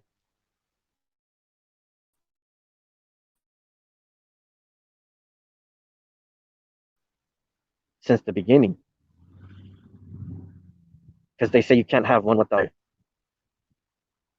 So this is like pretty much like a cosmic freaking universe battle of a positive force against a negative force, and they're trying to see who comes out on top. Right here in this world, it looks like the negative side is winning. But spiritually and above the firmament in the heavens,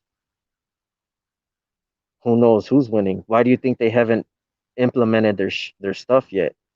They're preparing us because, like I said, there's universal laws that they have to abide by. Everybody does. That's why they're going about this slowly because they want to deceive people. They want people to. Satan wants to be like God. So since God gave us a free will, he wants the people that follow him to follow him freely. So these people out here that are gang stalking you, they're being manipulated, but trust and believe their will is weak and they're easily influenced and they're easily manipulated and they're easily to do the devil's bidding. So they're following their free will because they're not putting up a fight. So nobody's being controlled to mess with you. Nobody's like being like a puppet. They're choosing the side that they want to be on. All these perps out here are conscious. They're consciously choosing the evil. I can see it. Some of them are weak and they're being manipulated, but they're choosing it still.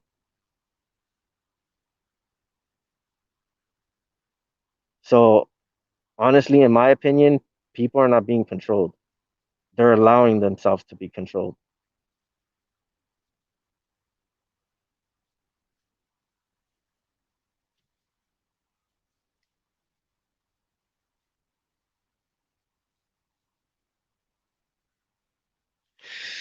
Yeah, I think a lot of stuff generated like where they taught people like the fallen ones, the angels. They showed them how to build weapons and how to pretty much understand a lot of things that God created and use it for evil. Because I think everything that is good can be can be turned and tried to use for evil, and anything that is evil, you can turn it around and use it for good. So like for instance, a snake is venomous, right? They're poison. If you get bit by a snake, you'll die. But if you mix that venom with a certain type of plant, it becomes a very strong healing agent that can heal people from cancer or whatever.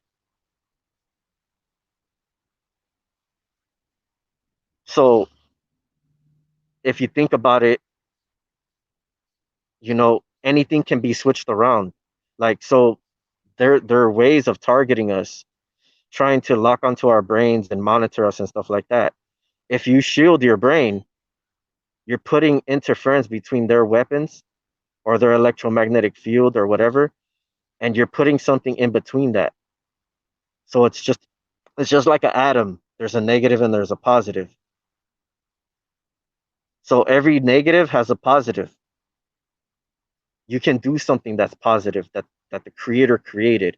You don't necessarily have to use the negative energy to change it into a positive, but you can take something that is positive that you can access and use it to combat that negative energy. So there's always an answer to whatever the circumstance is. It doesn't matter what circumstance it is. If you're sick, you can use a lot of natural healing medicines. If you detox yourself and fast and use these things, you can actually cure yourself from cancer. So, and in my opinion, I think that is true. I haven't tried it myself. I can't say that it works, but in my opinion, I think that it's true. It just makes sense to me because of the way that we eat and the stuff that we're surrounded by. If we take ourselves out of that environment and we change our whole habits,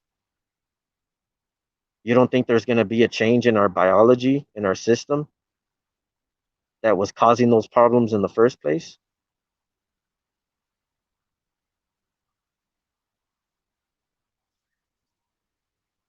You know how many medicines big pharma has taken off of the shelf that have been very powerful healing agents. They've taken off dozens of medicines, discontinued them, made them impossible to get unless you know how to um, make them yourself. But there's been dozens and dozens of medicine that helps people tremendously that they have put behind the counter that you can never get to because they don't want people getting cured. They want you to stay sick, prolong your sickness so that you can keep taking their medicine so they could keep making money because it's all about money to them. They could give a shit about your health. Some doctors mean well. I'm not saying everybody's corrupt. There's a very small percentage of people that actually want to see you succeed and live a healthy lifestyle. And you have to be able to discern between those people.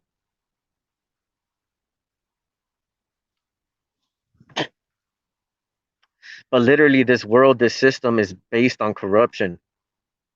So to expect a different result is pretty much insanity. I'm not preaching to them. I'm preaching to the people that have an ear to hear, just like Christ said.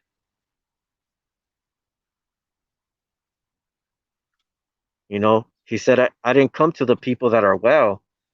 They don't need a physician. I came to the people that are sick. Some people I can influence maybe that will listen.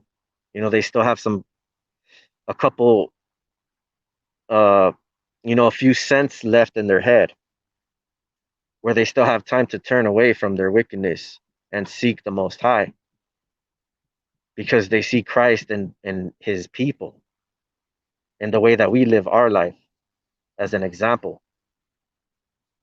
The way you live can be a testimony or example to somebody else changing the decisions that they make just by a small act of kindness to them.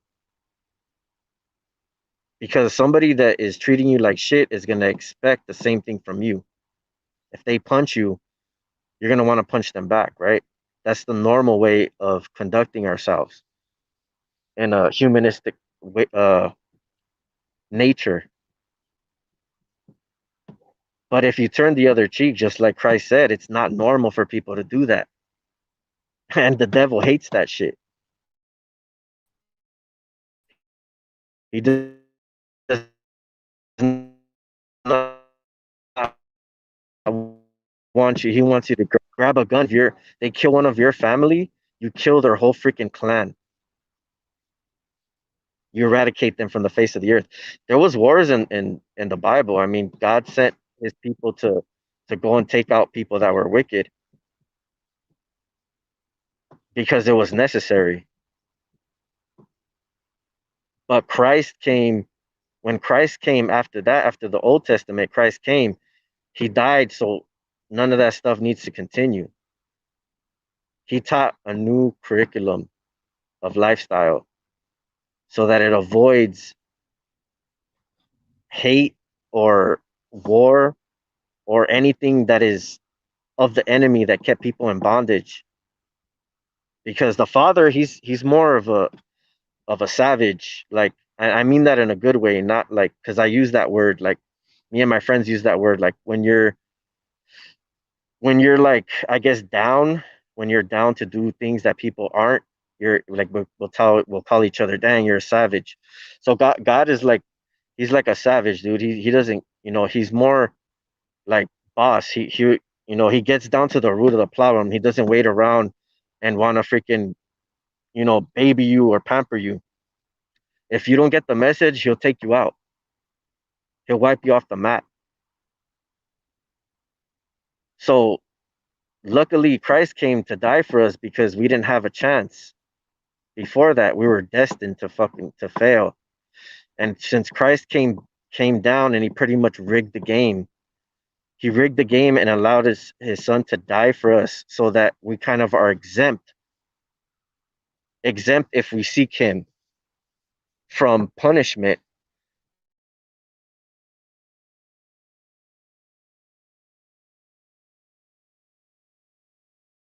The devil freeze are all crumbled up.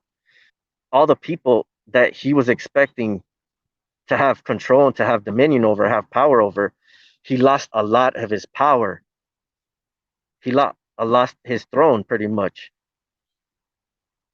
And so, what is he gonna do for payback? Since you already know he's a sore loser, he's gonna make it so hard for us. He's not gonna let anybody get a free pass to heaven because he knows he messed up once, and he questioned God once, and he got the boot. But Christ came down and died for us, and he still forgives us for the mistakes that we make, which is he's a merciful God. Because without his mercy, we would be pretty much damned. So when you realize that his love is like, the Father for allowing his son to come down and to die for us, it just makes sense. Like the way that things are, everything lines up with Revelation, everything is lining up with Scripture, the way that the world is, everything. So it just makes sense to me that the Scripture is accurate. I mean, what other reason is there until like freaking aliens start coming out? The technology side of things is just another weak attempt for the devil to try to have control over people because he knows that he cannot be everywhere at once. So witchcraft, you're looking to a black mirror, your phone is a black mirror. Now he can pretty much be in people's freaking minds in their house. He can watch them through technology because CERN or whatever are tapping into dimensions and shit like that, supposedly connecting to AI, which artificial intelligence is just demonic entities, which in my opinion are spiritual realm or demonic realm or whatever. In my opinion, that's what it is. So when you're using your phone, it's not the government that's watching you, it's Satan himself. The government's just puppets for him to do his bidding. The ultimate big game plan, the overseeing of everything, is them and the way that they conduct themselves, like in secret. Them worshiping the devil, all these celebrities worshiping the devil, portraying a bunch of stuff that is satanic. So you can't make it in the industry unless you serve Satan, unless you take a blood oath and stuff like that. So if God wasn't real, if all this stuff is like supposedly some other explanation, why are they making them serve Satan? Why is everybody throwing up the horns? Why is everybody experiencing demonic attacks, spiritual hindrances? Like, why is things playing out the way that they are? Because it's biblical. Because the firmament, the way that the world was created, everything that it says in the Bible is literally true, in my opinion. They just don't want people to believe. Even though it's like in front of everybody's faces, everybody fucking knows that it's a satanic fucking system that we live in. Completely satanic. Everything is ritualized, everything is hidden meaning. The language that was changed from different languages, it's all been constructed to keep us in bondage. Everything that we say is constructed to pretty much mean something else. We can understand it because we're speaking the same language, but the words are not as powerful as they once were because they've been changed and altered so much so that they can serve the beast system. Everything the devil has altered in order to serve his kingdom that he has built right now at this present time.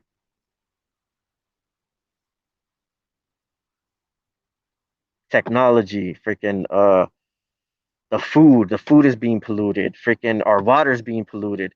Everything is being polluted and altered and changed from its original creation. Why do you think that is? I mean, who would have a big enough grudge to literally attack every single thing that we consist of down to our DNA?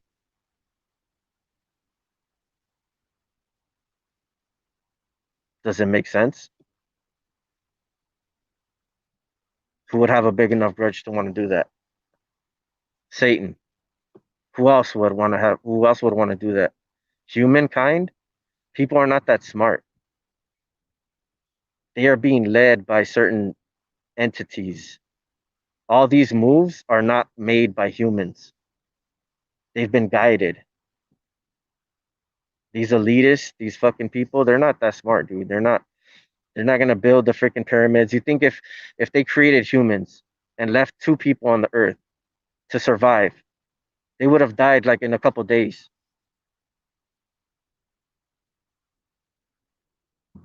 Even if we could use 100% of our brain,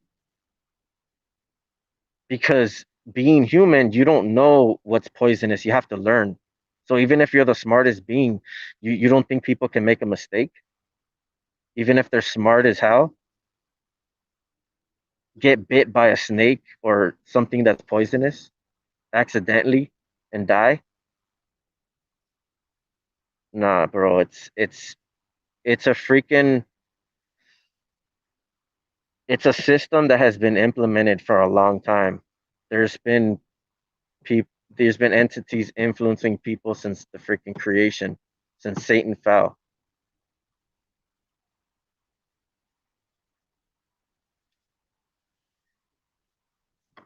Why let us freaking live in this freaking world, this big old world with a bunch of freaking different places that you can visit and all this beautiful nature that is natural, and the sky, the stars, everything the way that it's built, and let us prosper, let us build buildings, let us have this system, this corrupt system that they've built. Why even let us have it at all? Because they live in their realm, in their dimension, in the heavens or under the earth or whatever. There's universal laws. They stay where the hell they're freaking they need to be, and we stay where we need to be, because they've already learned. It never worked out for them when they've tried to go against the plan of the will of God or the plan of God. They got destroyed. They got wiped off the map. They got freaking buried under oceans, stuff like that. So now they've failed so many times, they have to play out their cards this way, because why wouldn't they be present now? They got their fucking ass whooped already so many times. That's why these little bitches play the way that they do in secret. Because if people really knew the truth, if we knew where we came from, if we knew where we came from, don't you think people would freaking do something about it? Nobody's doing anything about it. How the way the corrupt system is, everybody's just literally like, oh well, that's just the way things are. But if enough of us fucking said fuck that shit and started to revolt and freaking take down Rome, like back in the days, that's what they don't want to happen again. So why is everybody just kind of letting things go by? Why isn't a lot of us standing up? Because they're trying to learn a way to control the people, to manipulate them, to influence them, to think that they're going to be better off complying with their rules, and that things will be better off for everybody if you just complied. Maybe they're supposedly showing them what would happen if things did, you know, freaking, if people did revolt. Like they're trying to show them that, the truth of the universe or whatever. And they're scared of it. So a lot of these people are just supposedly part of this awakening, you know, and they don't want to go against it because they know the entities that are freaking above us or whatever. And that's why they don't go against this shit, because they know that they can get fucking killed easily because of the system that's so corrupt. But I could give a shit about that. I could give a shit about losing my life or a freaking damn reptilian trying to eat my fucking brains. I'd rather die knowing the truth than to live a life in lies, because nothing is invincible. Even the Nephilims could be killed, and reptilians can be killed. Everything bleeds, everything can be destroyed,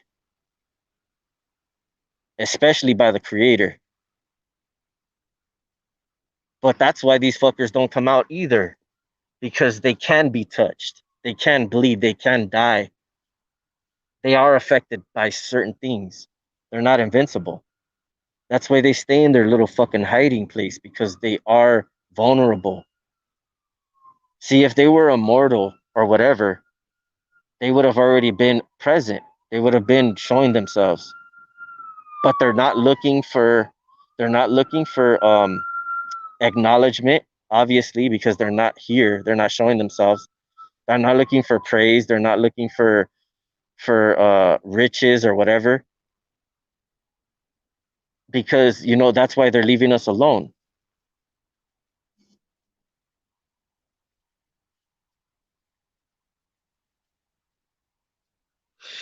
So that's, I don't know, that's just my opinion, bro. But honestly, this system, it needs to come to an end, and I hope it comes to an end soon, because I think the people of God are greater than this. Our potential, with all the technology and everything that consists in this world that they've held back, technology, medicine, everything, the way that our body can be pretty much, if you can focus on certain parts of your body to perfect your body to 100% of its capability, like how strong and how freaking powerful we could be, just as God intended us to be. Not like gods, but to be freaking healthy, to be in tune with the earth, the natural fields of the way that things are. Since the freaking Nephilim came down, I'm pretty sure that the ones that started putting out certain frequencies throughout the earth. That's why there's so many electricity poles. They're emitting this shit everywhere. I'm pretty sure that even they have their own technology that they're emitting certain things to influence the body, or to keep certain things from us being able to see in the certain light spectrum. So maybe they're living amongst us and we just can't see them because there's certain frequencies and certain stuff they're spraying at us so that we don't see what is around us. You know, the scales are over our eyes. So they've pretty much taken steps to freaking keep things hidden from us, because they don't want us knowing the truth, because the truth is powerful. And when people start knowing the truth, people start freaking getting wise and start figuring out who the fuck is the corrupt sons of bitches. And if we're getting the right hand out to us, people don't like their hands. They're just like, fuck this shit. I ain't going along with this no more. But they're just keeping them content right now, so that they play along, so that they can control them more and more and more until there's no way out. So they can't turn back. They can't just say, "Oh, I don't fucking like this shit no more." Oh, you fucking get killed like that. Boom. With all the shit that you allow because you take it willingly. Because if you have a free will and you willingly take it, universal law, pretty much you're fucked. You willingly take that, well, then you can possibly die from it, unless you have abundant of freaking grace from the Most High, and He helps you through it. You ask for forgiveness for taking that crap. But I'm not letting these cowards put anything in my freaking body. Never, ever again. Ever since they put something in my body the first time, that's it.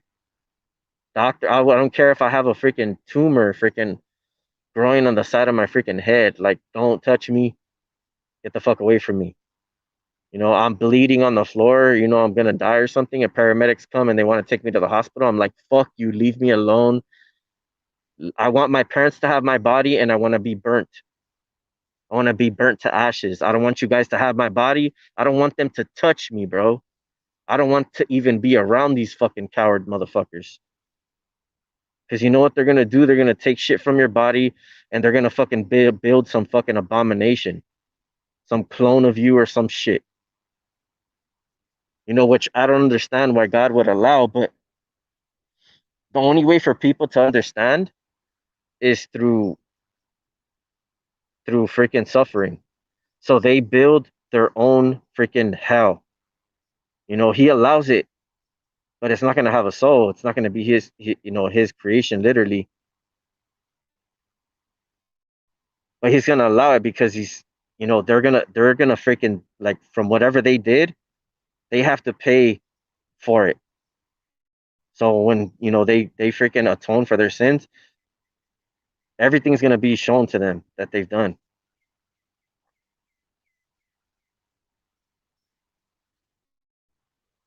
But this world is complicated.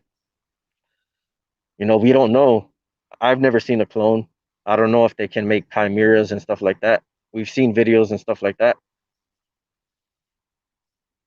But I think how intricate the way that we are and the way that the world is created. I mean, there's obviously a creator, even if we're wrong, which I believe that what would we even still be here if there wasn't a purpose for us? Even if we don't like that purpose, I would rather know the truth than not know the truth. Even if I were to find out that God didn't exist, which I highly doubt it. I don't doubt the existence of the Most High.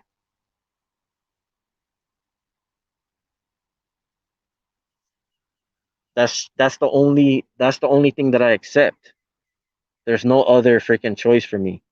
Like, if there was another explanation of how we were created, I would just be like, nope, I don't care. Like, it's just like, unless it makes sense, then I'll probably be like, all right.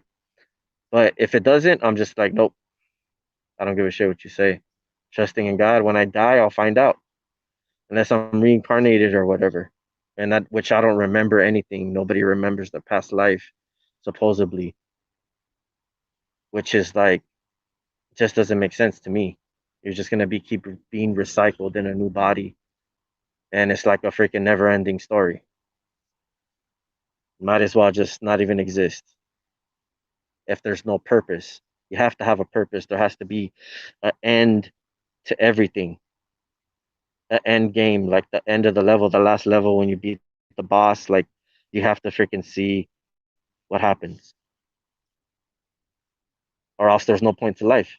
Honestly, like, unless it's to build us up, like, as a community. If it's controlled like this, corruption. If you're gonna live your life like this in a controlled freaking world for the rest of your life, recycling over and over again, I don't want to fucking live in that world. I don't give a shit. But if it's filled with a bunch of strong people that are helping each other and freaking, building something positive, then okay. If we're just created by some beings, then I can accept that. But if this evil isn't put to a stop, there's no point. Because in my head, in my world, I don't want to live with people like this.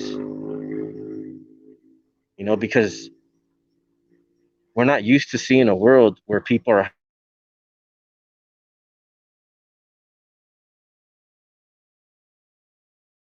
helping each other. You know what I mean? Like, what happens if it changed and people started helping each other? Everything just turned around. That shit would be like abnormal. We wouldn't even like know what to think. Would be like, is this real? Are we dreaming? You know, they must be under hypnosis or something. But it's not impossible. In my eyes, I've always thought, I've always people can change. There's nothing, if you don't like something about yourself or like some circumstances that you're facing, you can always change your circumstances or change the way that you think, as long as you have time left. Like, there's nobody that can just stay the same. Like, it's just like, oh, it's too late for them. They can never change. They can't change. They're too damaged the way that their mind is. They've been molested. They're freaking, murderers. They're freaking, whatever. Any evil that they could have done. There's no, like, in my opinion, anybody that is willing to change can change. Anybody. But you have to be willing. If you're not willing, then you're not, it's not gonna happen. Because I've changed so much through all of my life. Ways that I've looked at things, ways that, that I feel about certain things, about relationships, about freaking the way that I look at the world. I've constantly changed the way of my opinion. Better my outlook on life. Because I want the truth and nothing but the truth. If if it's too hard for you to accept, then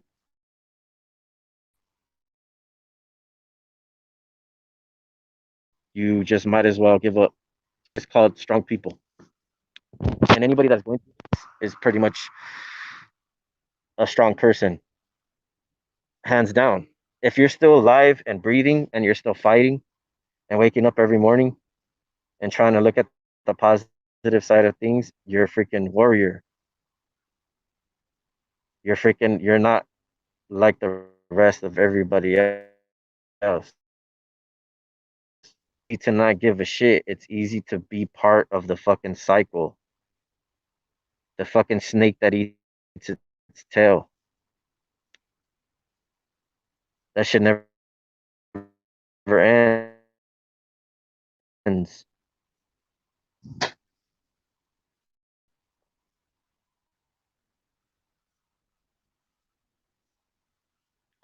How do you break free? Because it's not going to be given to you.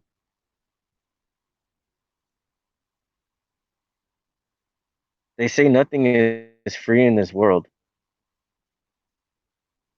not even the air you breathe.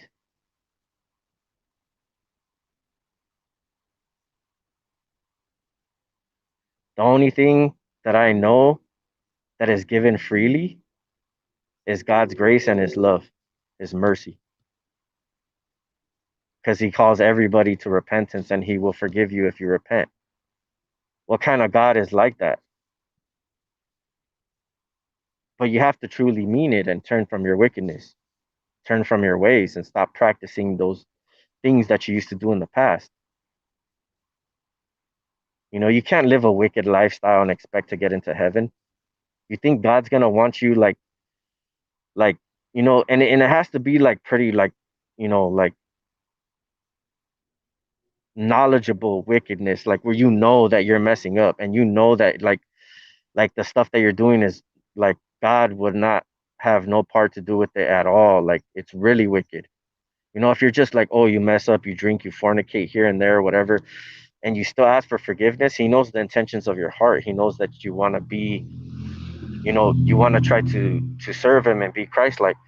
Those things, I think that they're forgivable. They're not. But if you're like going killing people, molesting children, freaking practicing witchcraft against people and shit like that, like doing like really harmful, toxic shit to people, you think God's gonna want people like that practicing that stuff and supposedly saying they believe in Christ, practicing it the whole life and never repenting from it? You're not gonna be accepted into the kingdom. Even people that try to preach the gospel and say, did we not freaking cast out demons in your name? And when they're freaking having sex with their neighbor's wife, and they're freaking molesting children and doing like nasty stuff, just like perverted stuff, that's something that a normal person wouldn't do. I don't think God would want those type of people around Him. Even the ones that just mess up a little bit are just taking a chance to throw their salvation away. You have to be upright and standing you know on that narrow path, because like it says, He comes in a thief in the night. You never know when He's gonna come. Do you want the master to come home and see you drunk and slacking off when he gets there? You want him to come at a time that you are doing the right thing. And if you're doing the wrong thing more than you're doing the right, then that's where you know where you're pretty much where you're who you serve. Because you serve the world, mammon, or you serve God. So if you serve God, you're going to be doing more things that are of Christ, that are of the Spirit, feeding, watering that plant so that it provides good fruit. Whatever plant that you water more is going to grow. Whatever dog you feed, whatever wolf you feed, the black one or the white one is going to be more healthy, and it's going to kill the other one.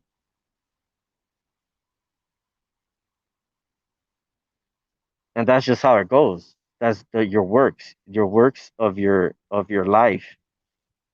That's what God is going to look at, and he's going to tell you, when you come to those, to them pearly gates, he's going to be like, I never knew you. Get away from me, you worker of iniquity. Honestly, honestly, in my opinion, like, since, I'm so tired of this world and just like tired of a lot of things, just to be able to see God for just that moment that he's judging me, even if I was condemned to hell, which I know I'm not, because my name is written in the book of life and God knows where my heart is.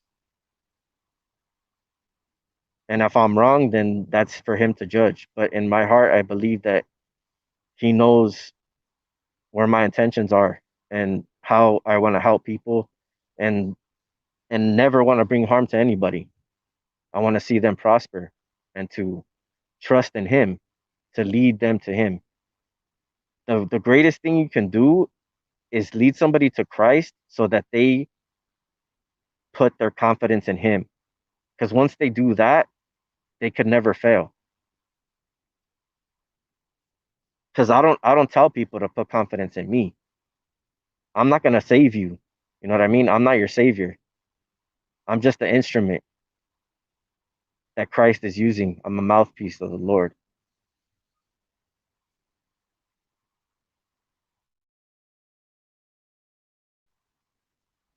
And I'm still trying to turn from my wicked ways, that are lingering. But none of us are perfect. Like I said, we need to keep dying every day of the world to save their life will lose it. But whoever loses their life for my name's sake will keep it. So when I hear these scriptures and I look at the world and I think about the Most High, it just makes sense to me. We're being tested. This is the freaking battlefield right now. You know what I mean? Like, we're in boot camp. He's seen who wants the things of God and who wants the things of the world. And you're going to get what you sow. You reap what you sow. So if you sow in this world and you reap the benefits of it, you're going to pay for it later. But if you sow the fruits of the Spirit and you sow in the things of God, you're going to reap from it later on in the end. You're not going to reap from it in this life. You could get blessings, you can get favor and help throughout the trials being here. But to be completely saved, to be done with it and finished, is going to come in the end where you reap the crown. You reap the crown of, you know, that God is going to present you with in his kingdom, where there's not going to be no more of this evil shit going on. There's not going to be a remnant left of it. Once God has made his decision, that's it. It's going to be his people that chose to choose the ways that he put out there for us. The ones that had to freaking go through the trenches. It was not easy, but it was earned. He doesn't make robots. Everybody's choosing their destiny, where they end up. and hell or heaven. And it's a simple choice. It's simple for me. For other people, they're just like, hell no. I'm not gonna suffer in this world. You know, if God put me here, He shouldn't understand that I'm gonna do whatever it takes to, you know, to get mine, to be on top. You know, I'm not gonna let nobody call me, you know, have holes in my shoes and not have, you know, brand new clothes and freaking, you know, and girls and money and brand new car and a big house and all this shit that makes me feel like I'm special. But what have you invested into the kingdom? What do you hold dear that is of God? Or do you only seek the things of this world? That's why I could give a shit less about where this world goes. All this shit can burn to the ground, and everybody that follows Satan with it, because they're given a choice and they're still choosing to serve him. So I don't feel sorry for these people. I hope that they turn from their wickedness, but they're not going to listen to me. It's in God's hands, you know? And I was one of those people. Jesus Christ had compassion for them, for all of them. You know, his love is stronger than any of ours could ever imagine. You know, we could never understand or ever be like him 100% without sin. He is the only one that's been able to pass that test, come down in human form and resist all temptation and sin and die for us. That's how he conquered sin, because he was able to resist it, because he had the will of the Father with him. He had the freaking instructions written in his DNA. So there was no infiltrating it, there was no polluting it, there was no technology that could interfere with it, nothing that can stop it of this world. You cannot stop that from happening. He says you think that he says you think that I like that he couldn't pretty much save himself. He's all like, I'm doing the will of the Father. Like, I'm here because my Father allowing it. Like, you think that like I can't just freaking, you know what I mean, stop all of this, everything from happening? He could have easily done it anytime that he wanted to. But the only way to be victorious was to go through all of that, because it was the price that he had to pay in order to conquer the grasp that Satan had on us, because we fell. So it was the only way, and he was the only one that can do it. The only one. Nobody else.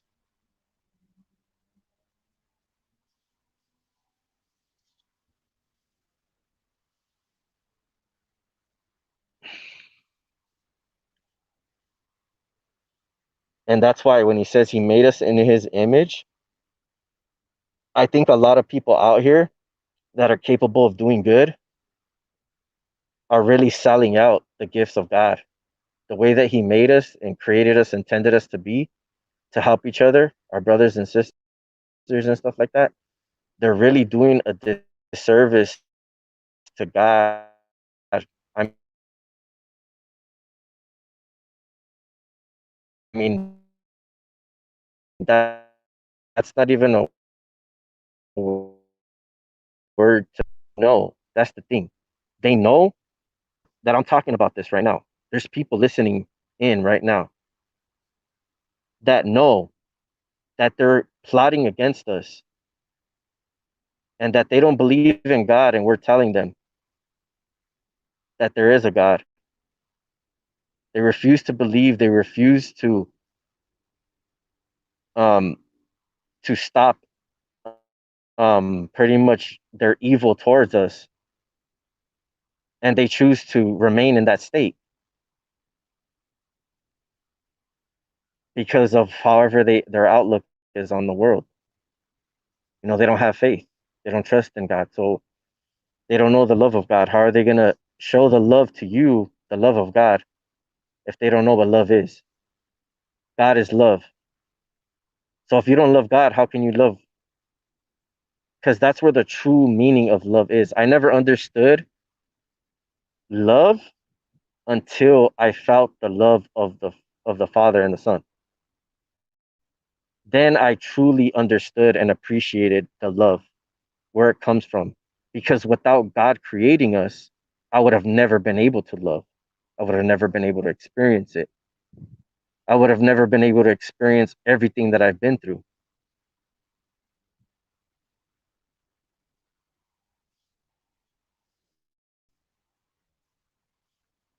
And then I had the choice on how to react to it.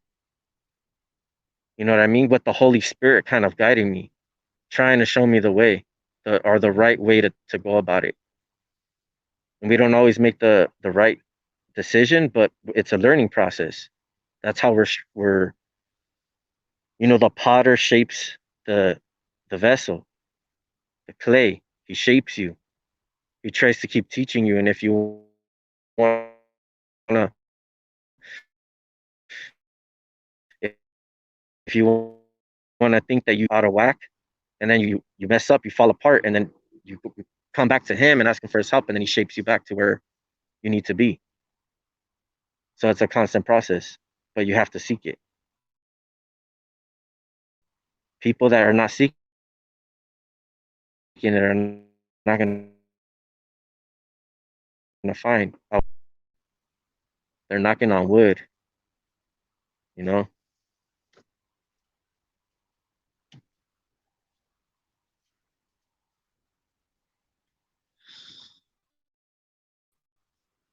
But yeah, bro, like, man, there's gonna have to be a change, bro. I don't know when it's gonna come, but I know it's coming.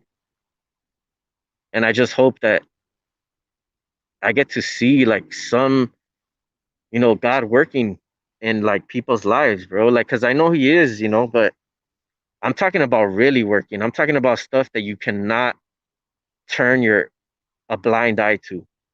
Like you just know that that's God. Like where it's just unmistakable. You cannot deny it. It's just everywhere. Like things are happening and just like God is working in people and it's just like boom, it's like right in front of you.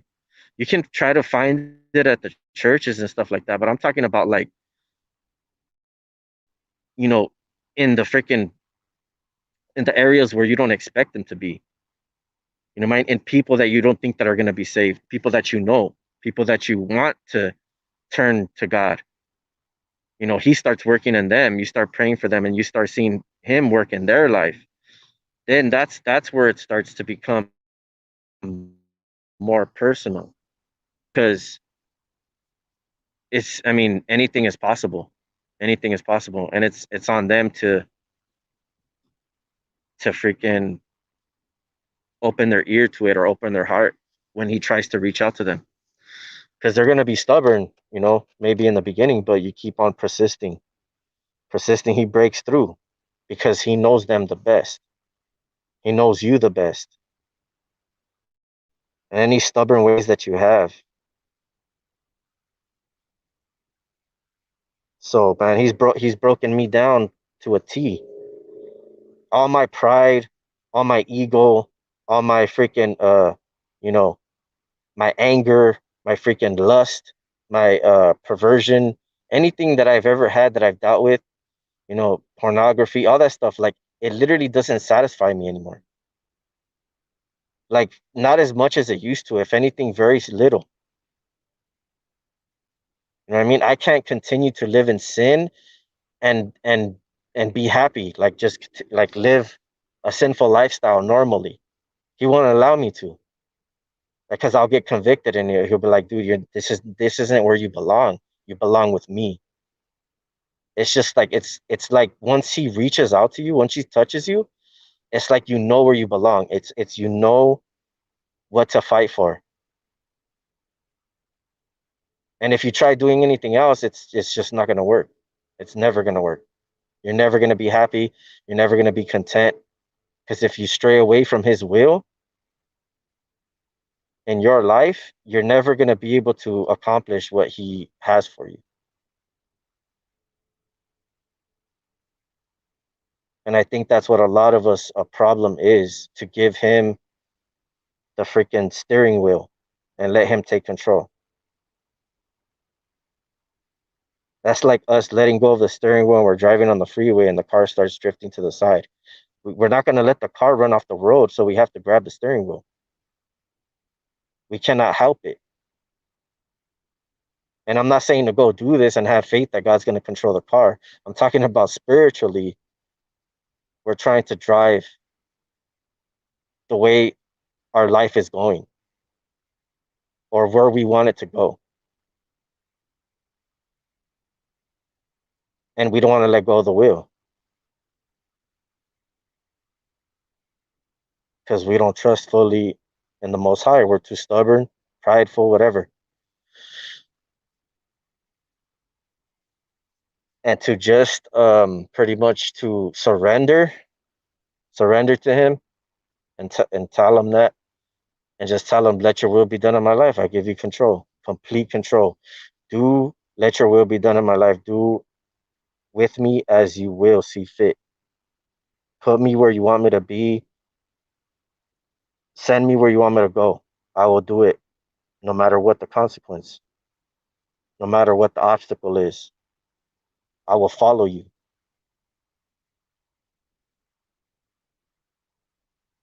For greater is He that is in me than they that are in the world.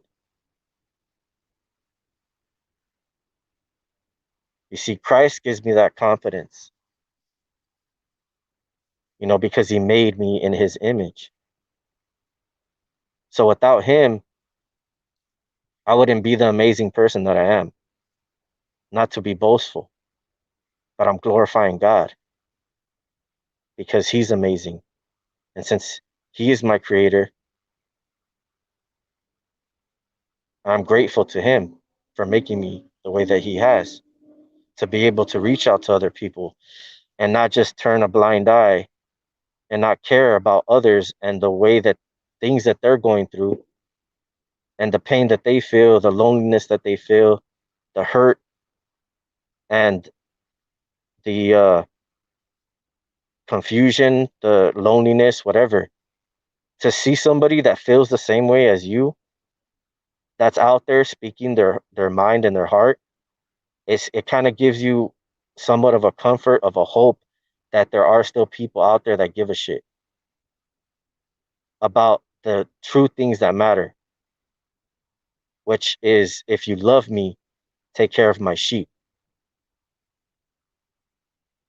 So if you love Christ, if you truly do love Him, take care of His sheep. If you see another person that is like us out there, try to help them, try to guide them in the right path. You're not gonna lose anything by trying to open up to somebody. It doesn't mean you need to completely trust them. Like I said, don't trust in man. Give them the benefit of the doubt. You see where their fruit is, what they're investing in, their time. If it's in things of God and things of good, positive things, then you keep on investing in that person. But if they're just bringing you down, they're bringing negativity, they're not trying to focus on the things that need to be focused on, then you wish that person good luck, and they still need to learn. They still haven't grown yet. God still needs to work on them. And all you can do is just pray for them. Because you can only be as like an example. You can't lead them to believe in Christ. That's their own experience that they need to have. You know what I mean? All you can do is like pray for them, let them accept Christ into their life, and then let Him do the work. He's gonna work on them. All we got to do is live as examples and represent Him, you know, as best as we can. And that's pretty much all we can do. That's all we can do. So our task, honestly, in this life right now at this time, we have to be helping each other. If you love me, take care of my sheep. So we need to guide each other, strengthen each other, pray for each other, um, Everything revolves around Christ. So whatever you do, if you involve Christ in that, it's gonna be blessed. It's gonna prosper. If you think about them, like you can't force anybody like God on anybody. It's their own choice, their own experience that they need to have. So religion is obviously it's bad. People have killed and done all kinds of wickedness because of religion, and they've twisted the truth. So it's your own personal relationship that you have to have. You can only show them certain things if they want to hear it, then show them. But don't like try to force anybody to do anything. God's gonna work on them, when they're ready, they'll come. So you can tell if somebody isn't interested or not. If they want to, you ask them, like, do you want to know more? Do you want me to tell you, like, you want me to pray for you? Like whatever I could do, just, hit me up. Here's my number. Call me anytime, bro. If you're stressed or whatever, like I'm here for you, bro. You know, you're my brother or you're my sister. I care about you, because that's how really we need to be, because nobody else is like that. And it just sucks that people are not like that. Like there's literally not that many people that are like that. And it sucks because I know people are capable of doing it. It's just that they're so influenced by this world and so distracted by it that they don't want to spend the time to invest in anything that is godly, that is Christ-like. Putting somebody before your own needs or desires, dude. That's why the world is the way that it is. All right, and I think the reason that I'm experiencing this gang stalking crap, that's pretty much the main reason, is because God has called me to pretty much to preach and to teach and to help others. And if I really harnessed those skills, I can be a very powerful force against the enemy and his freaking minions, legion of demons. I've ha- I've had visions in the past when I was diligently seeking Christ, of me laying hands on demons and knocking them down to the ground in a dark building. At first, I was running from them, then I turned around and ran back toward them. I was speaking in tongues and I put my hand on one of their heads. Like all I could see is this black figure, and I laid them out one after another, like 3 or 4 demons. I laid them out,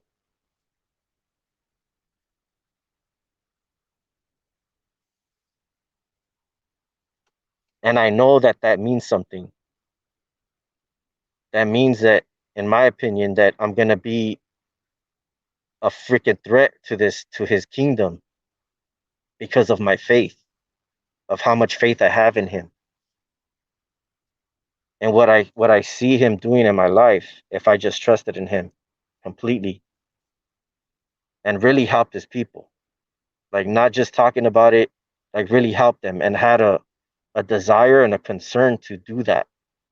Not just say it and never act on it and just be like, "Oh yeah, I was just talking yesterday and it's another day and I'm just going to go about my life the same way I've been living it and not really act on it." I've been acting on it little by little, but more and more it's not enough. I'm not helping people enough. I'm not speaking about Christ enough. I'm not reading my word enough. I'm not going out there in the trenches where it's enemy territory, praising God enough, letting them know that that's who I trust in and they should turn to him.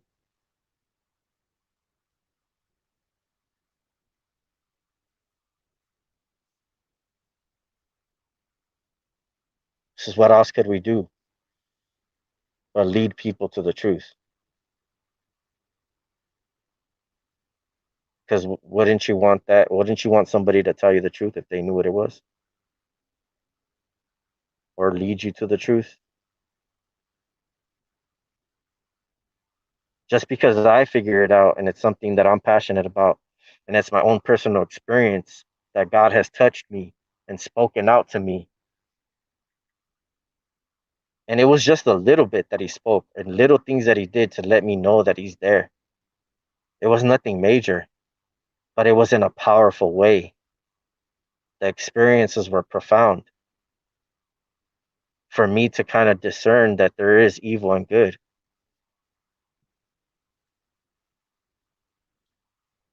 And when I witnessed evil, obviously, if there's evil, there's good, right? Because if there's a darkness, then there has to be a light.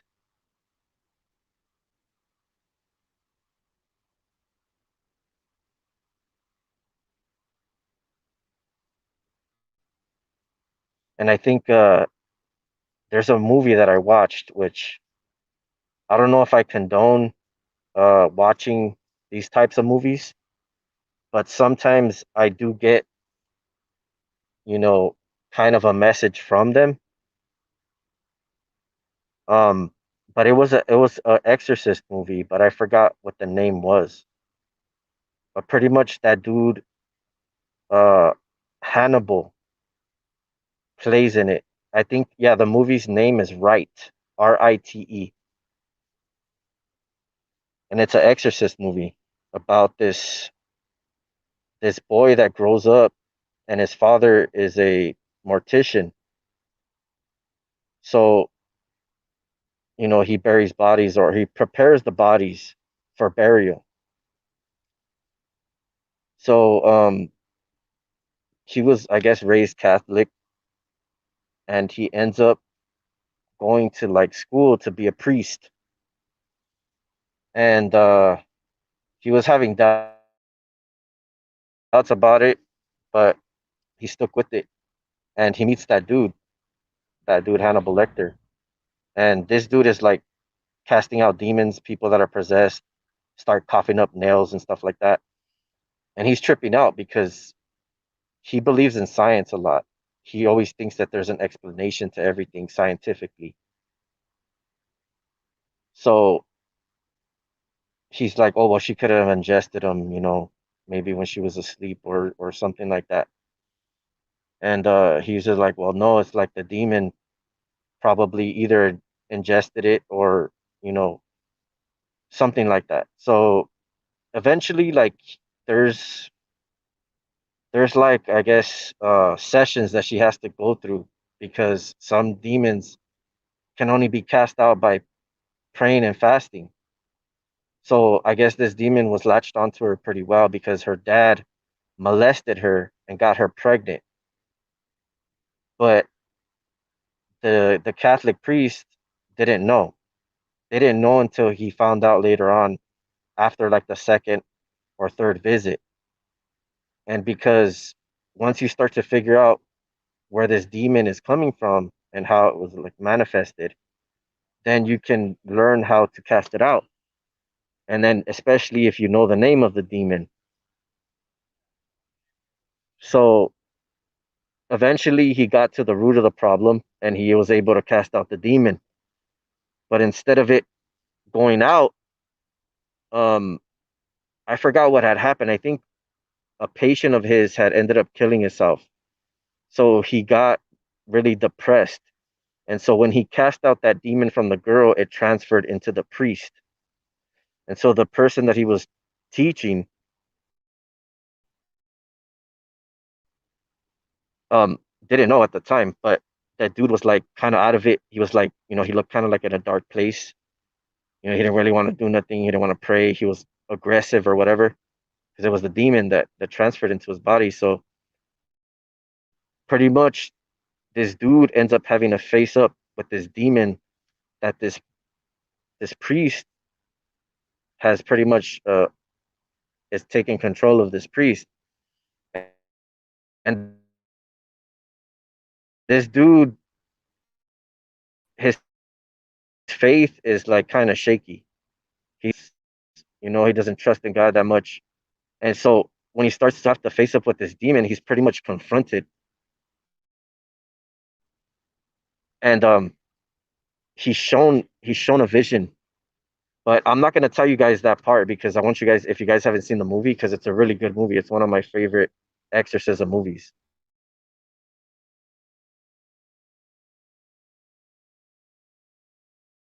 out of all. Because it has like a moral to the story. But pretty much, I'm gonna stop right there, and I'm gonna tell you guys that the demon confronts him, and pretty much is trying to make him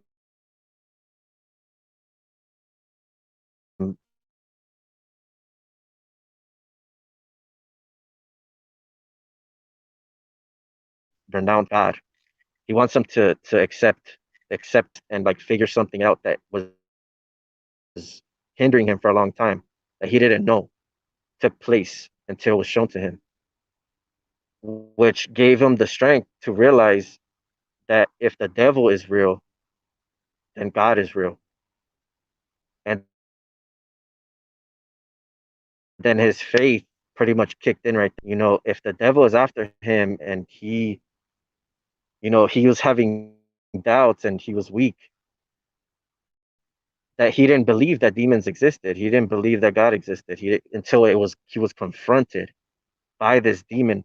Literally, um, I think it was Baal. Baal was his name. The demon shouted his name out after the guy exorcised it from him. So he had to exorcise this demon out of him because he had gained the faith. Like he just pretty much like a superhero when they think that they're almost gonna die and something strengthens them to keep on fighting and like win the fight. That's exactly what happened you know with this guy, this the demon's body. And it was already kind of processing. You could see it in like his veins and stuff.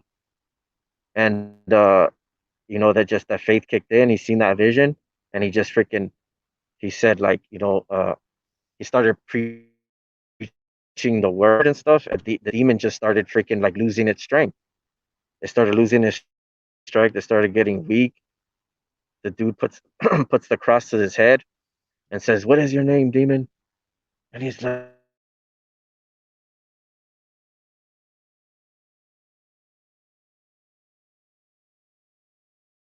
and he just doesn't want to answer. And then he says, "What is your name? Tell me your name." And then and it's just, dang, it's crazy, man. It's powerful.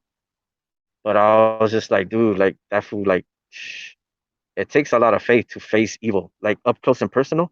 You think that facing these people out here is bad. You know what I mean? Like spiritually, demonic forces, demonic principalities, those fuckers are like the whole influence of the evil, the ones that are pushing the evil to be dominant in this world. So they're the essence of the darkness. So to face them and another human, or even just to face them spiritually, like in a spiritual battle, it's like it's not for the weak hearted.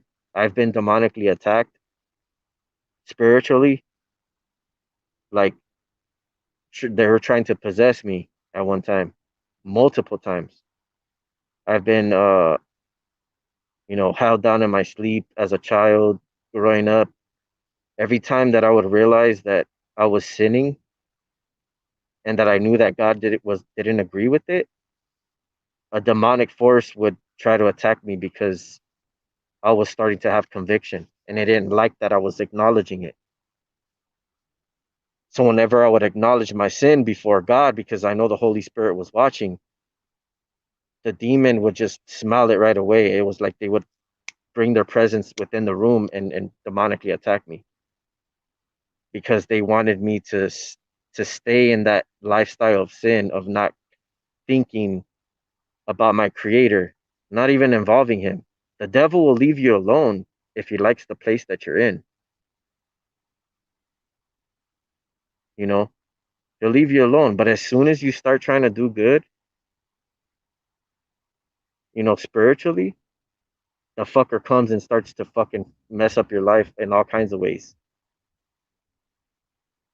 Your family member might get sick and pass away, or something that you care about. Like, it's just bad things will just start happening. The only thing you can do is just pray about it and give it to God, and it might be stopped. But sometimes, the devil will literally do anything in his power to keep you in a state of unfaith, of no faith, of no love, of no God, just freaking purgatory, just in the middle. I don't believe in God. I don't believe in devil. I'm just gonna live my life. You know, he'll leave you alone until the last day comes and you see where you're gonna go.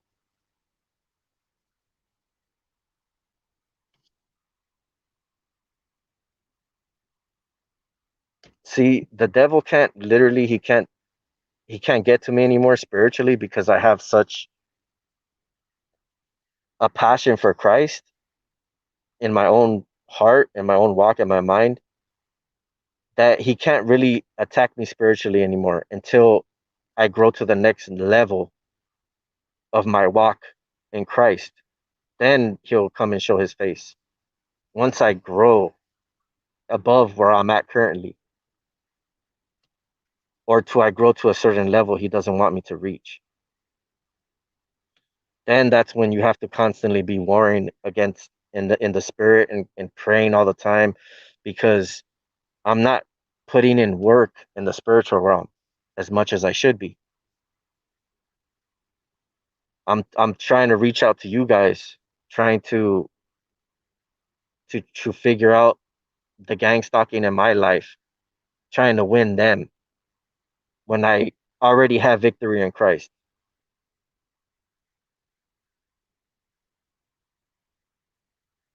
So that's where the enemy distracts us, because he wants you to focus on things that really don't matter, things that you're not going to be able to do nothing about, because it's going to continue going on this way. So the only thing you could do, I mean, I'm telling you not to stop fighting. You can still try to shield, but that's not where your faith lies. That's not where your trust lies. That's just kind of like a side hobby. To freaking be praying and putting in your work in the spiritual realm, that's where you start to see God move in your life. And the enemy starts getting scared because he's losing his grip on you. Your focus is changing into something that matters. Because why do you think they want so much attention? Why do you think they want you to stare at them? They want you to watch them. They want you to see them. And it's like they drain your energy, because the enemy, the devil, wants to be noticed so badly. But since you know that there's a true God and that you trust in him, he wants you to take your focus off him. He wants that attention. So he's going to use any means necessary to try to distract you. Why do you think why do you think it makes sense? To me, that makes complete and utter sense. And he's been somewhat victorious, but I mean, I trusted the Most High, so either way, he's using this trial for my benefit, so that next time around, when the devil is released after those 1,000 years, and the final test comes, we're gonna be tested in so many different ways that we're gonna be prepared to pass that test when the final day comes, that we're finally tested, and then the enemy, the devil, is thrown into the freaking to the pit and destroyed, or whatever, wiped off the face of the earth. Christ is doing this for us so that we can live with him forever, and reap the benefits of being in his presence. in paradise, in heaven. Some people suffer so much that they don't even want nothing to do with God. They just say, things have been so bad that I just don't want nothing to do with God anymore. I didn't ask to be born. There's too much wickedness, too much pain in this world. I don't want nothing to do with it. If this is the God that's created us, I don't see his love because of everybody that's suffering. But he didn't put us on this earth for us to suffer. We made our own choices and put ourselves here. And we build our own lives and how much we suffer by the decisions that we make. Sometimes things happen to us that are bad, but that's out of our control. That's because of other evil people. But in our own circumstances, in our own life, things are as bad as we see them or where our faith lies. Because if your faith lies in this world, things are going to look bad in this world. But if your faith relies on God, things are not going to look that bad because the world doesn't matter to you.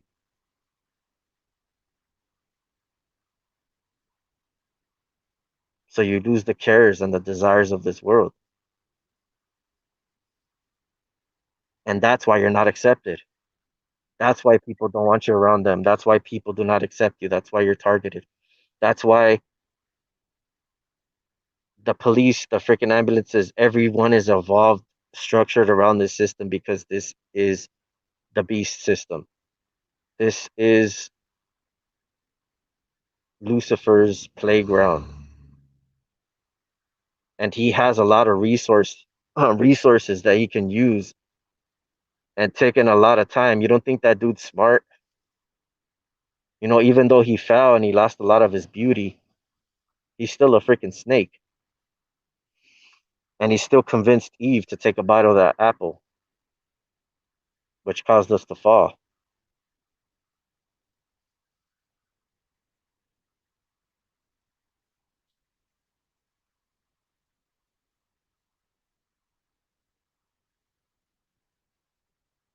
So that's when he first questioned God, when he freaking went against him and tried to influence God's creation. Why would he do that for? If Lucifer was for the Most High, why would he influence somebody to do something that God forbid to do? Because he was trying to play God. This dude, because of the way that God created him, such a beautiful angel and the power that he gave him, he felt like he was God. And since God created these humans in his image, he didn't like the fact that he had to bow to this creation and that humans would literally have more power than the angels, that we would be able to judge angels. He didn't like this idea. So boom, he freaking got us. He got us messed up from the beginning, and he's been trying to mess us up ever since. But God always had a comeback. He got us cast out of heaven. Then Jesus came and died for us because the devil was just like, oh, I was going back and forth on the world, uh, just freaking seeing, whatever, seeing my freaking planet that he freaking is gonna take over, and he just freaking got the boot. Like, man, get the fuck out of here. It's Lucifer, morning star. How mighty have you fallen?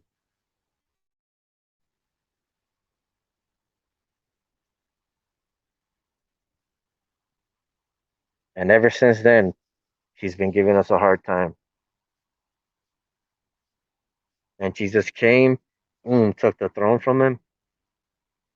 Because this dude had everything in his hands. He had all the souls going to where he wanted them to be, being damned.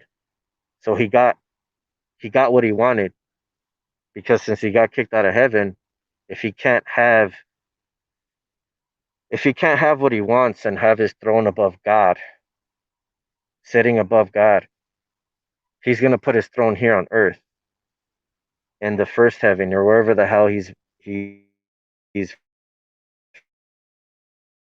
freaking residing. It's below God. He's not above God, he's below God.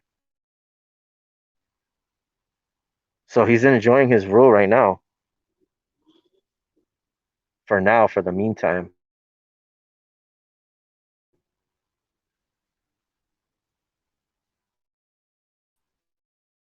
Made. So it's up to us. We're the ones that are control of what happens to us and what happens to people that we care about. Because if we never do nothing about it, if we don't try to pray for them or try to lead them in the right path, and we never tried to, then how can we say that we did try if we never did? We never actually put an effort into it. Because you can live a certain way, but did you try to pray for them? Did you try to speak to them? Did you try to let them know how you feel? And if they reject you, it's fine. Dust off your sandals and dust off the dirt off of your shoes. So it's a testimony unto Jesus and move on to the next person.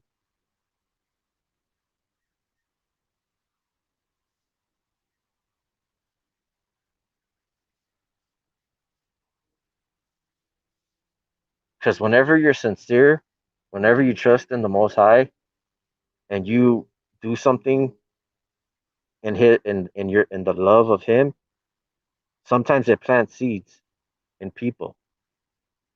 They don't think about it. They might not think about it, but one day they're doing bad and they remember the time that you talked to them and showed compassion.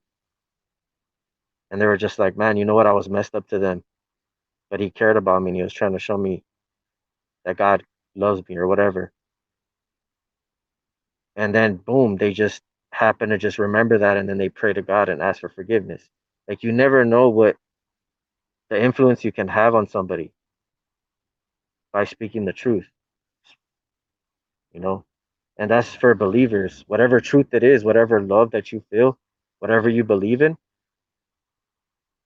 ultimately leads to the creator. So if you don't believe in Christ, if you believe that the Bible is written by man and you don't trust in it, whatever you believe in that's positive, try to share that with somebody because the source, wherever we come from, it's going to lead back to them.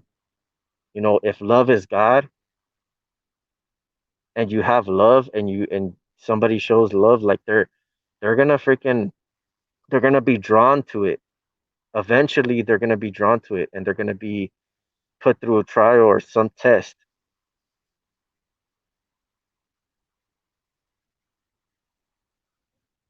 But if they live without love, if you just show people freaking hatred and freaking and hate and freaking anger and all that stuff, it's not investing anything that is of God. Unrighteous anger, hatred, all that stuff is of the devil. There's a righteous anger, and then there's love. So if you show somebody love, it always leads back to God. So even if you don't believe in God, if you show somebody love, that's what God is. God is love. So even if you don't believe, it's gonna lead back to Him. It always leads back to Him, even if you don't have faith in Him. And then in the end, I mean, obviously we'll find out what's the truth, the real truth.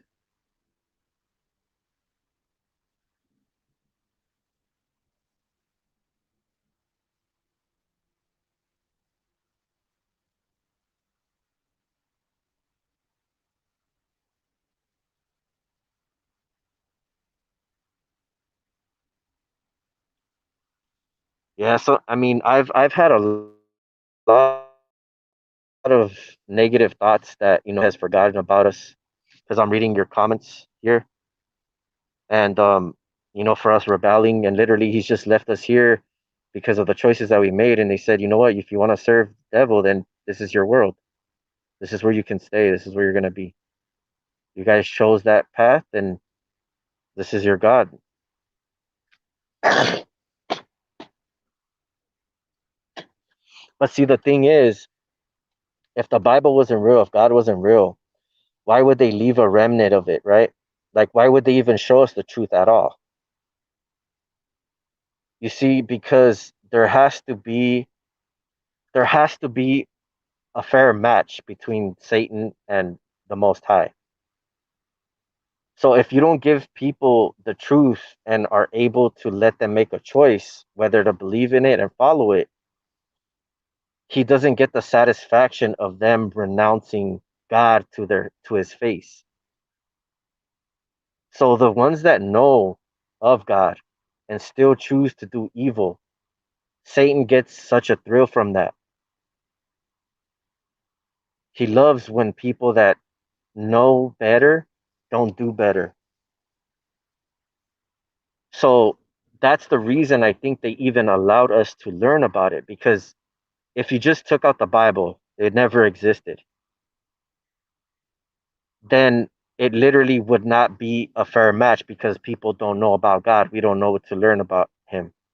We never knew about him. And like, how are people going to supposedly, you know, if if if the commandments are written on the tablet of our hearts, we would know not to kill and to steal. We would know that there was some type of God or force out there, but we wouldn't know exactly the history of what was given for us or what was done for us or the battles that were fought in the name of love for us.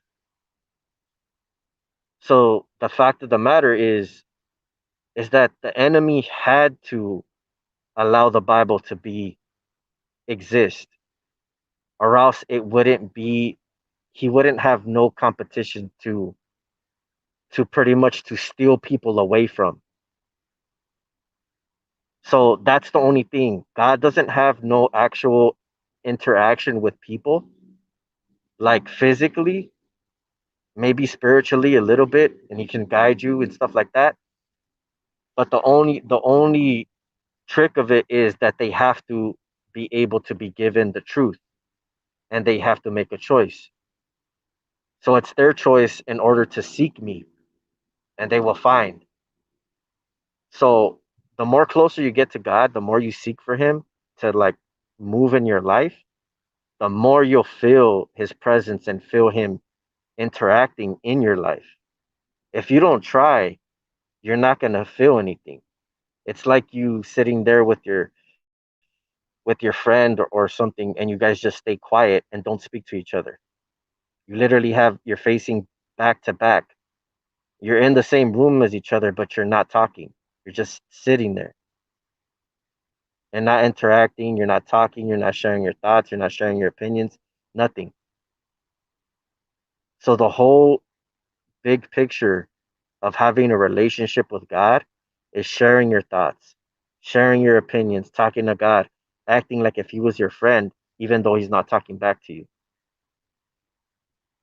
It's just like a respect or a faith that he's listening, and hopefully he gives you some kind of guidance and you pray for it. You see, that's the big, like, I guess, battle that people are not going to continue to have faith because you're not you're not going to be there. You're not going to exist. You're not going there's not going to be no presence of you. But of me, I'm doing all this freaking wickedness, and look at how many people fear me, how many people are controlled, how many people obey that are driving around right now. I can see the freeway and I can see constant cars just driving, working for mammon, slaving away, giving everything that they have for this world and not spending a second to think about God. I don't know their relationships with God. I don't know all the people that are out there, but I'm saying the majority of people out there don't really care. There's this very small percentage of us out there, and that's why the system is the way that it is, because we're the ones that they're watching out for. We're the ones that they're keeping an eye on because considered to the military to have an chemical imbalance of the brain of being religious, which is having faith in something that is higher than us. People that have faith in God, their brain activity, a certain part of their brain is active that is not in other people. Other people that hear the word, they get disgusted. That part of their brain doesn't turn on. And they've literally done tests on people. And they figured out how to vaccinate people in order for them to shut that part of the brain down or try to hinder it in some way so that they don't think about God or they don't have these same types of feelings. So they're literally trying to modify the minds of people that believe because we're such a threat for believing in a God that doesn't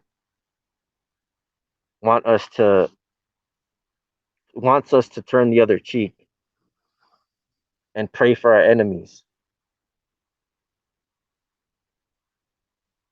and forgive those who curse you or pray for those who curse you. So why is it that the military and so many other people are so worried about believers and their faith that they literally have to put 5G towers in front of churches that are pretty great in numbers? If you guys haven't noticed, a lot of the big churches have 5G towers because I think a lot of the people that are in are being which is pretty much the devil, and they're serving willingly serving. Some of these people don't know what they're doing. I don't know if they know, but they're willingly serving. I've seen people that are perps that are connected to this hive mind system in church, many of them, and I don't judge them. But the fact of the matter is that they're not paying attention to the freaking word that the pastor is preaching, and I catch them staring at me while I'm paying attention to what's going on. And I'm just like, dude, can't you save that shit for outside? Like, did you not come to church to listen and to hear the word? So it just kind of discourages me because they're serving two gods. And I wish I could step up on that stage and say that all of you guys who are trusting in your technology, who are following orders, that you're taking orders from your phone and targeting certain people, I hope you guys know who you're serving. You are serving Satan. That black mirror that you're holding is witchcraft. You cannot serve two gods.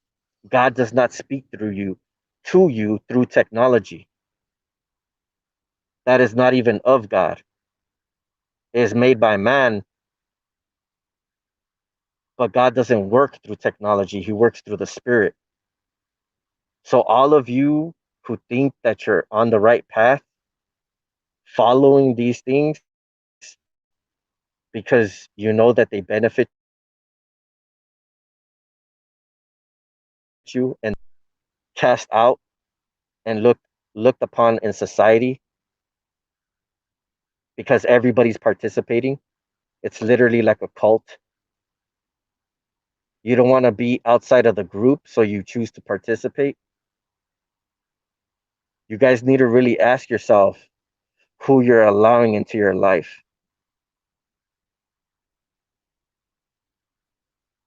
You know, how can you come and serve God when you know, like you're looking at your phone, gang stalking me in church? You're literally gang stalking me in church, and you're freaking coming and trying to listen to the word. How does that make sense? If somebody that is really dedicated to learning in the love of God will not even take their phone inside church, they'll turn it off or whatever. have some respect. I even feel sometimes convicted to take off my hat because, especially during prayer, because it's just a respect to God that He can see your face, or like you're not blocking Him, like you're not ashamed when you're in prayer. So you take off your hat. In church, I don't mind wearing a hat. I don't think God really cares about that. You know what I mean? I don't think Jesus is technical about you wearing a hat in church. Even though He didn't like them freaking selling things in the freaking in the church, and He tossed tables around and stuff like that. Because back in the day was more, you showed respect when you're in a holy place of God. So he's seen like them spitting on his father's you know like his sanctuary, his temple. That's where God comes to speak to His people and to minister. So you got to treat that with respect. You can't, you got to have like, yeah, you got to have respect for your creator, dude, like super respect. You got to keep that thing clean. Not doing anything that is not of God in that building. Freaking like you got to keep it to a T. Like everything has to be on the up and up, because that's where you go to worship God. And the Most High is He's the top. He's the head. He's the head. Godhead. So, you know, um,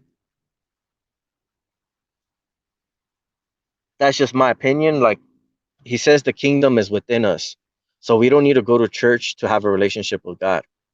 We can find God anywhere. He says go into a secret place and pretty much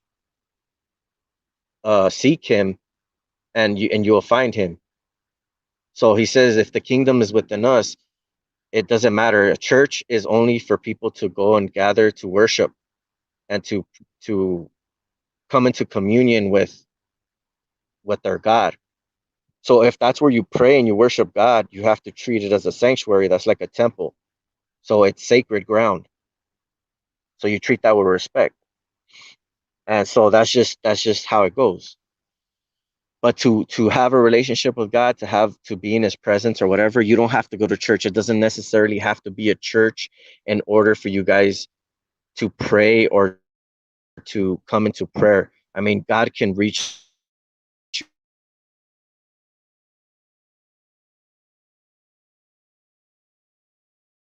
you anywhere under, God will move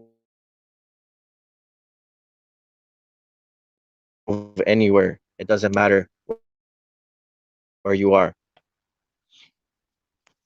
So so yeah, bro. I mean, like, I'm not trying to judge those people, dude. Like, honestly, it's just, I mean, like, where are all the believers at? Where are the people that have that that go against the grain, that go against the system, that see that there's something wrong with it? If everybody's participating, what is convincing them to be part of this so much? Like, what is the influence that they want to be part of this so badly? And it just makes me think of the world, like, because anybody that literally goes against it, like, everybody in society turns their freaking back to you. It's like you're not part of their group. So I know that it's not nothing that's positive, because if it was, they would do things that were positive. Everything that they do is to intimidate, to put fear, to put confusion, to put the spirit of suicide, to put the spirit of murder, or everything that is about the system is negative and evil as fuck. Excuse my language, but it literally is. It has Satan written all over it.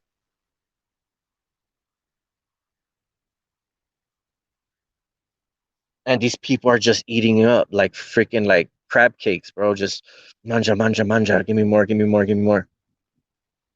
Stuck on their phones, like, oh, like freaking, you know what I mean? Obsessed, bro. Like obsessed. Whenever we come around, it's like they took a hit of crack, and they're just like they can't get enough.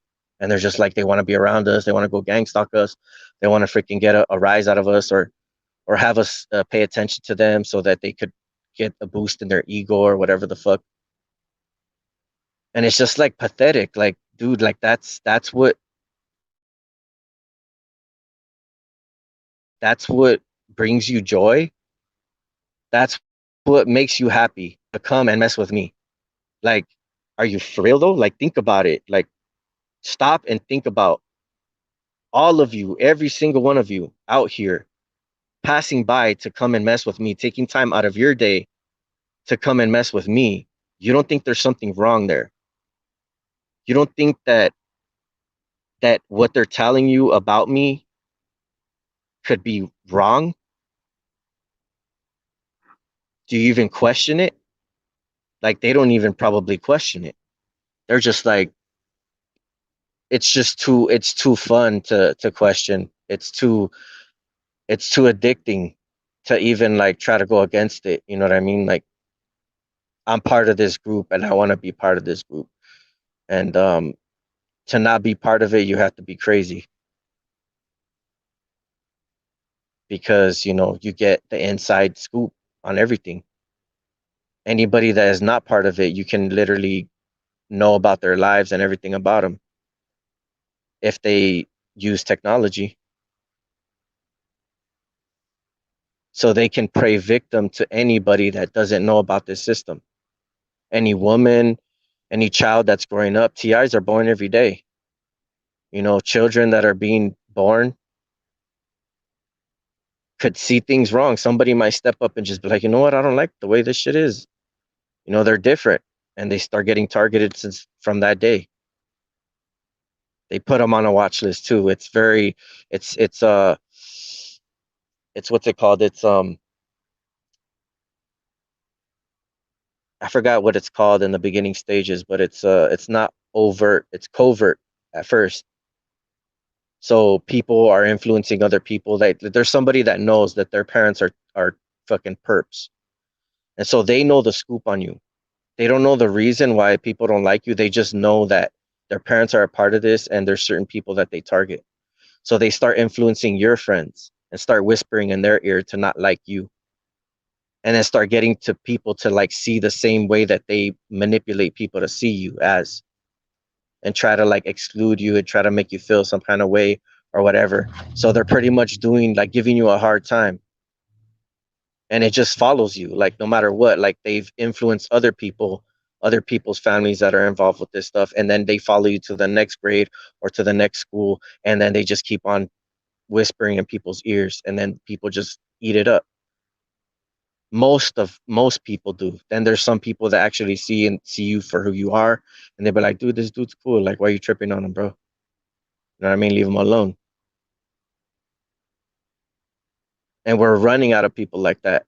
Literally, it's like people are just like not even trying to get involved like that. You say something like that, your guys will probably get targeted too. You're trying to defend them? All right, let me report this to my perp ass parents and get your fucking name thrown on a watch list too. And start crying. Be like, no, bro, no, please. I'm just playing, bro. Forget that fool. F that dude. F that dude. Look, let me freaking throw dirt on his name and let me freaking kick him while he's down. That's how scared these freaking puppets are, bro. I'm telling you.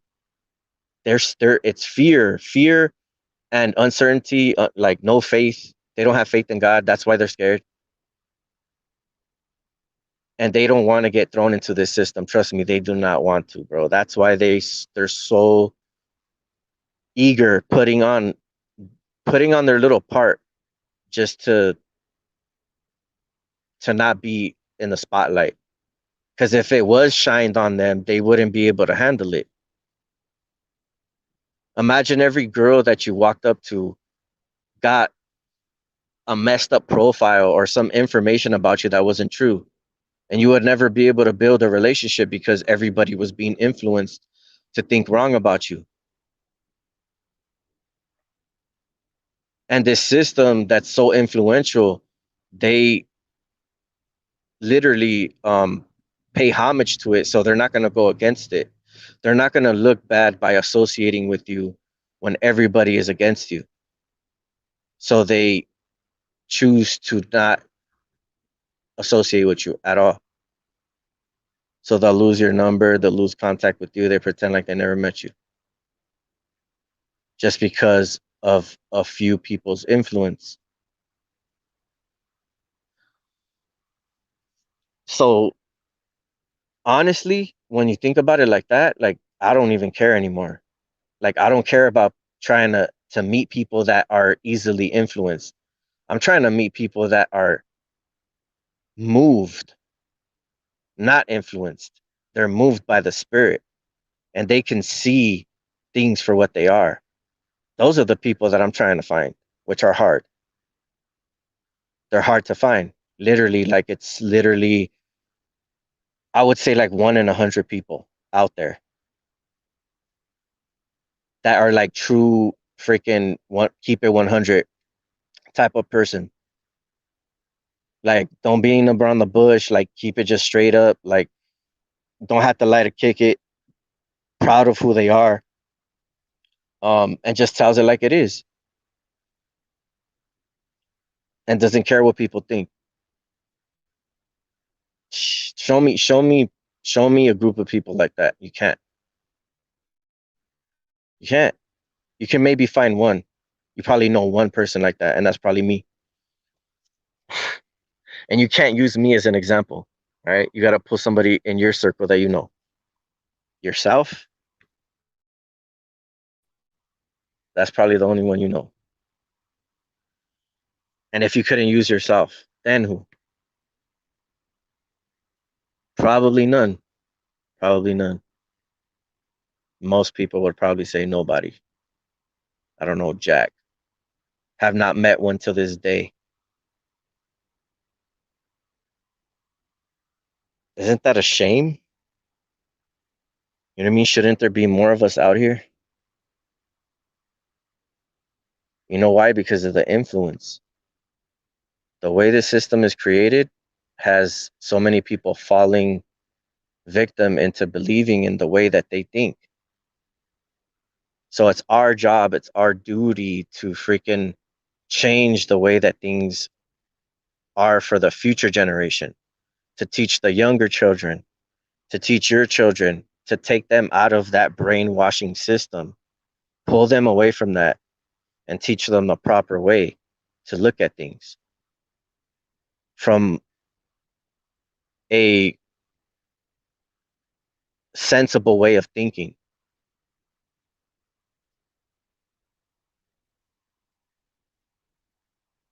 Whatever makes the most sense, that's what you should go with.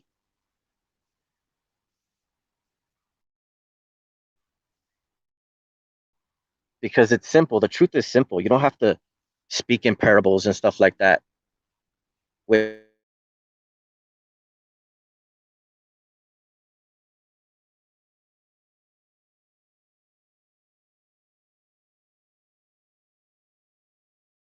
like I think he's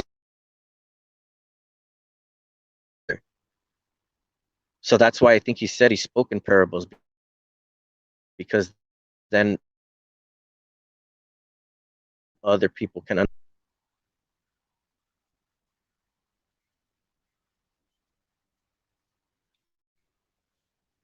So yeah, I mean,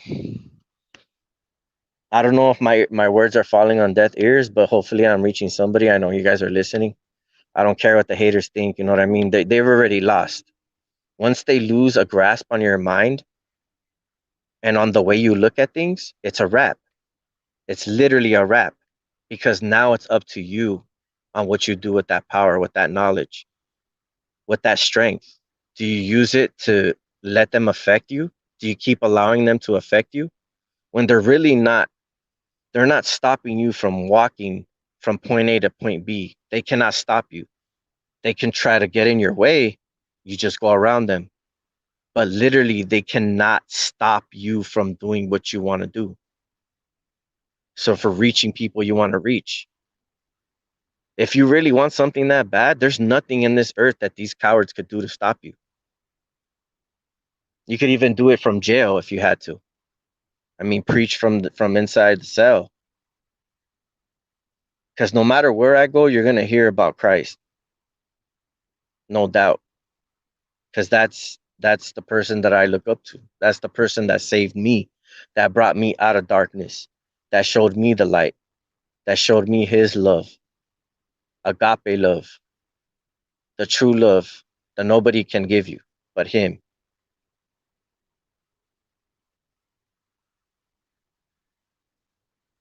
Once whoever has experienced his love, that's like the blessing of all of everything. Because like honestly, once you experience that, it's like you don't even need somebody else to give you that attention or that love. Yeah, it feels good.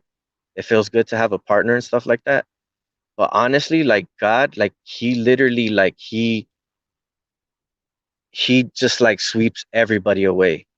Like no one can amount up to him. You can just literally survive off of his love, his presence. But it takes a lot for you to have that relationship with him because the world is so enticing to get distracted by. You know, drink, alcohol, whatever, wanting to like hang out with people, go out and have a good time, go to eat, and you can easily get distracted by the world. Easily. And you can't force yourself to want to have a relationship with God. You have to want it. So the more that you're, I guess, distance from him, the more that you're affected by this world, the more that you want to be closer to him, show you things and starts to like make himself real in your life.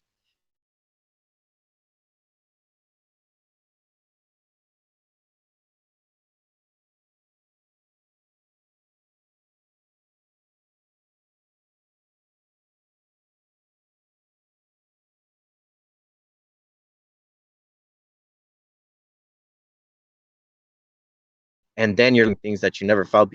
It's literally, he takes over that. He literally makes you forget about how it ever felt and shows you what you've been missing that whole time. If only you just remain still and try to listen to his voice, try to seek him. You have to seek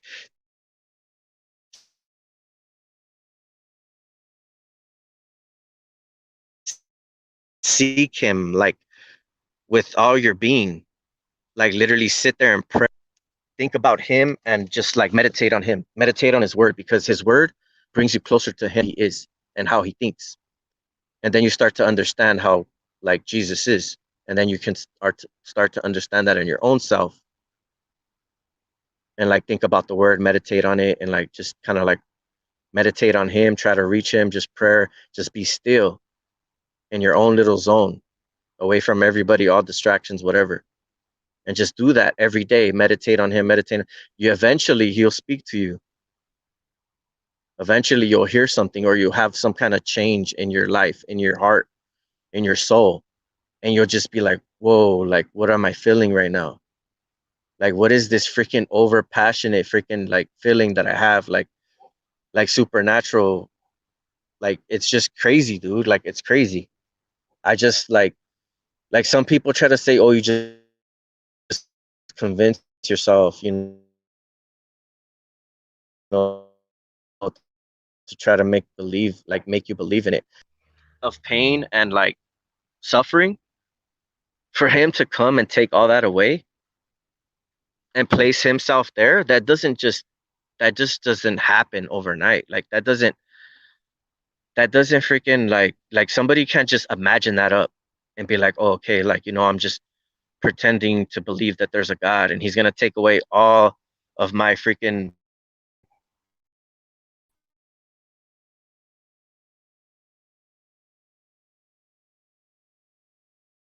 my problems or whatever. Supposedly, if he changed the way that you feel inside, things that you've experienced, and not feel the same way anymore,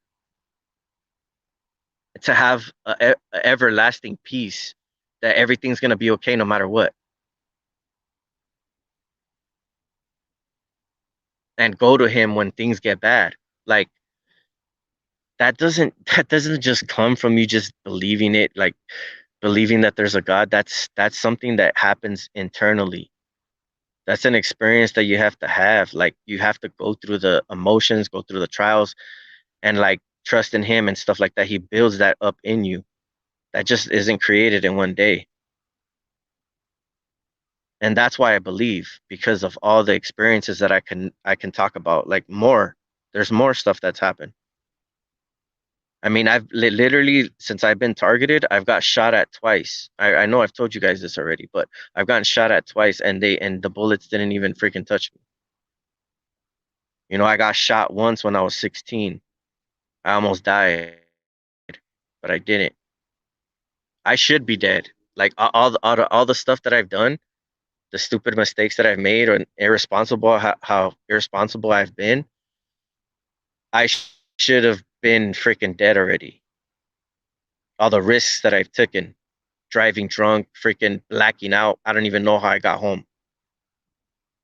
I was parked on the opposite side of the street, knocked out with my head on the steering wheel. I made it to my destination, but I don't even remember getting there. I drank a whole bottle of Jaeger.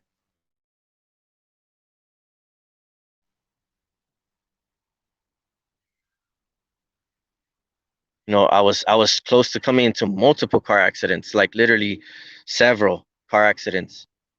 The most recent one, I could have gotten really badly hurt, but instead, other people did.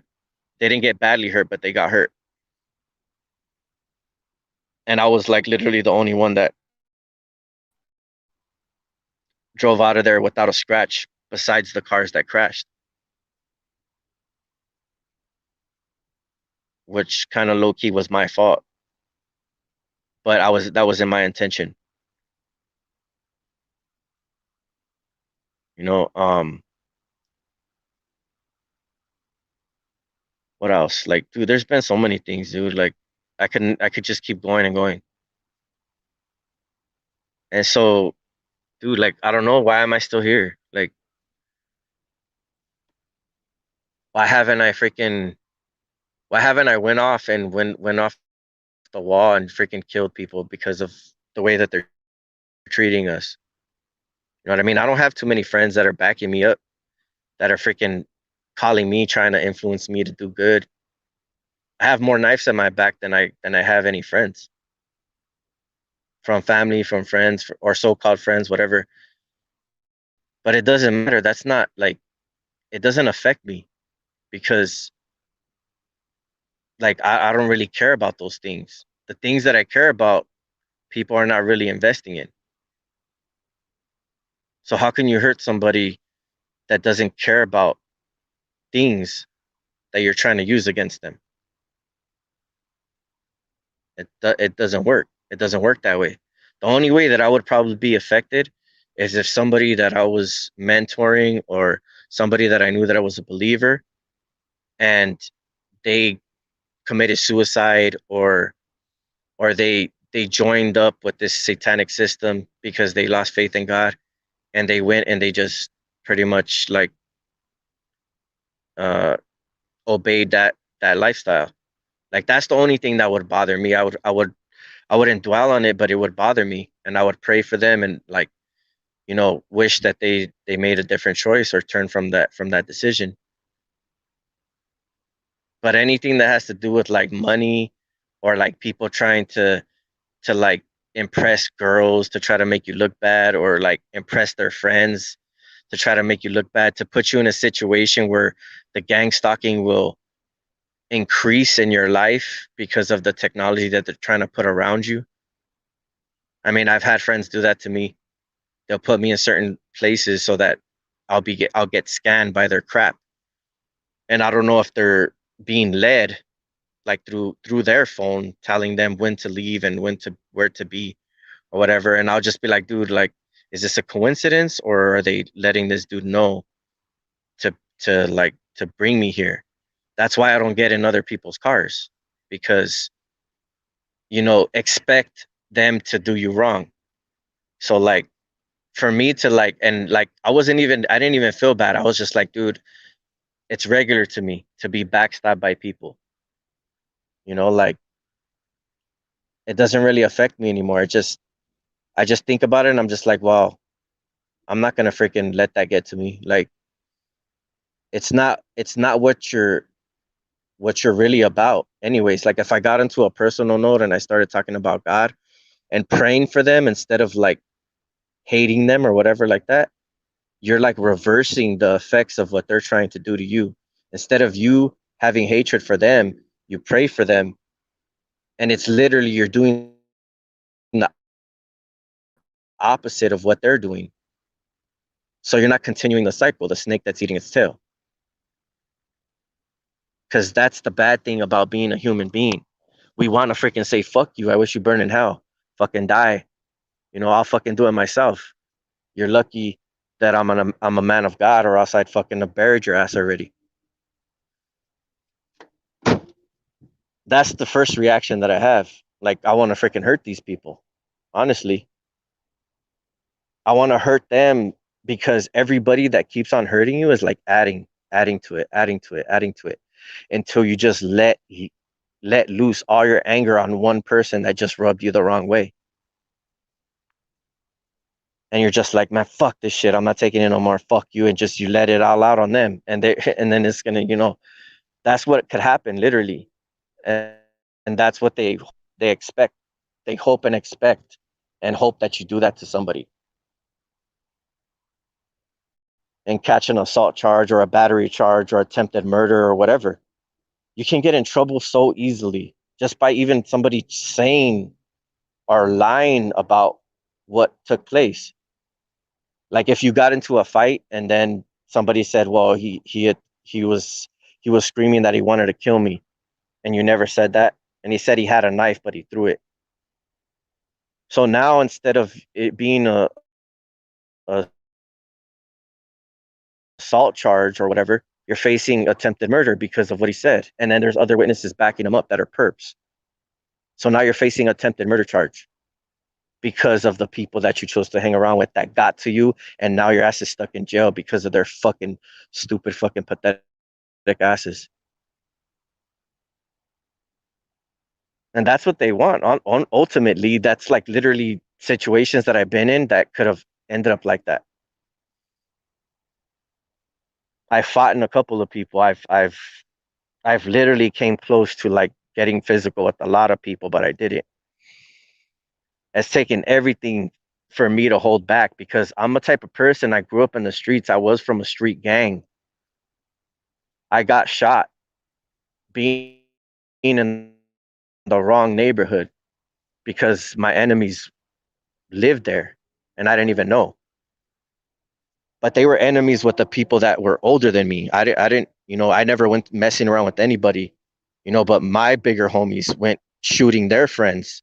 And so they just wanted to get one of us, and they seen me hit me up, I'm representing my hood, and they freaking see me as a target because I'm in the wrong place at the wrong time.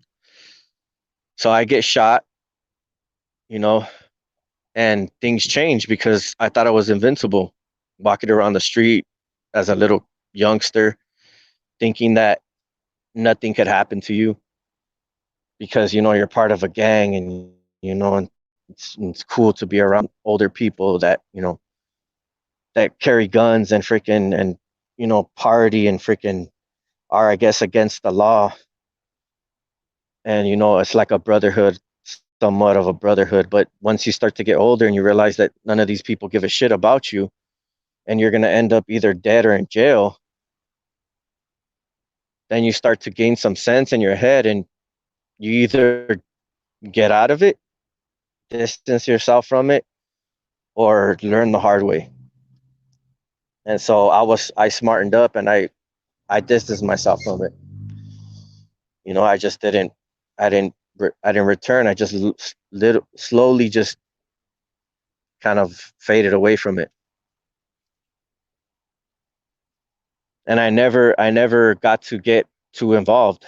I was just, I just like to hang around with them, and that's it.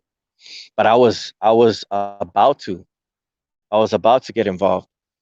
Like I had the opportunities, but it just never happened.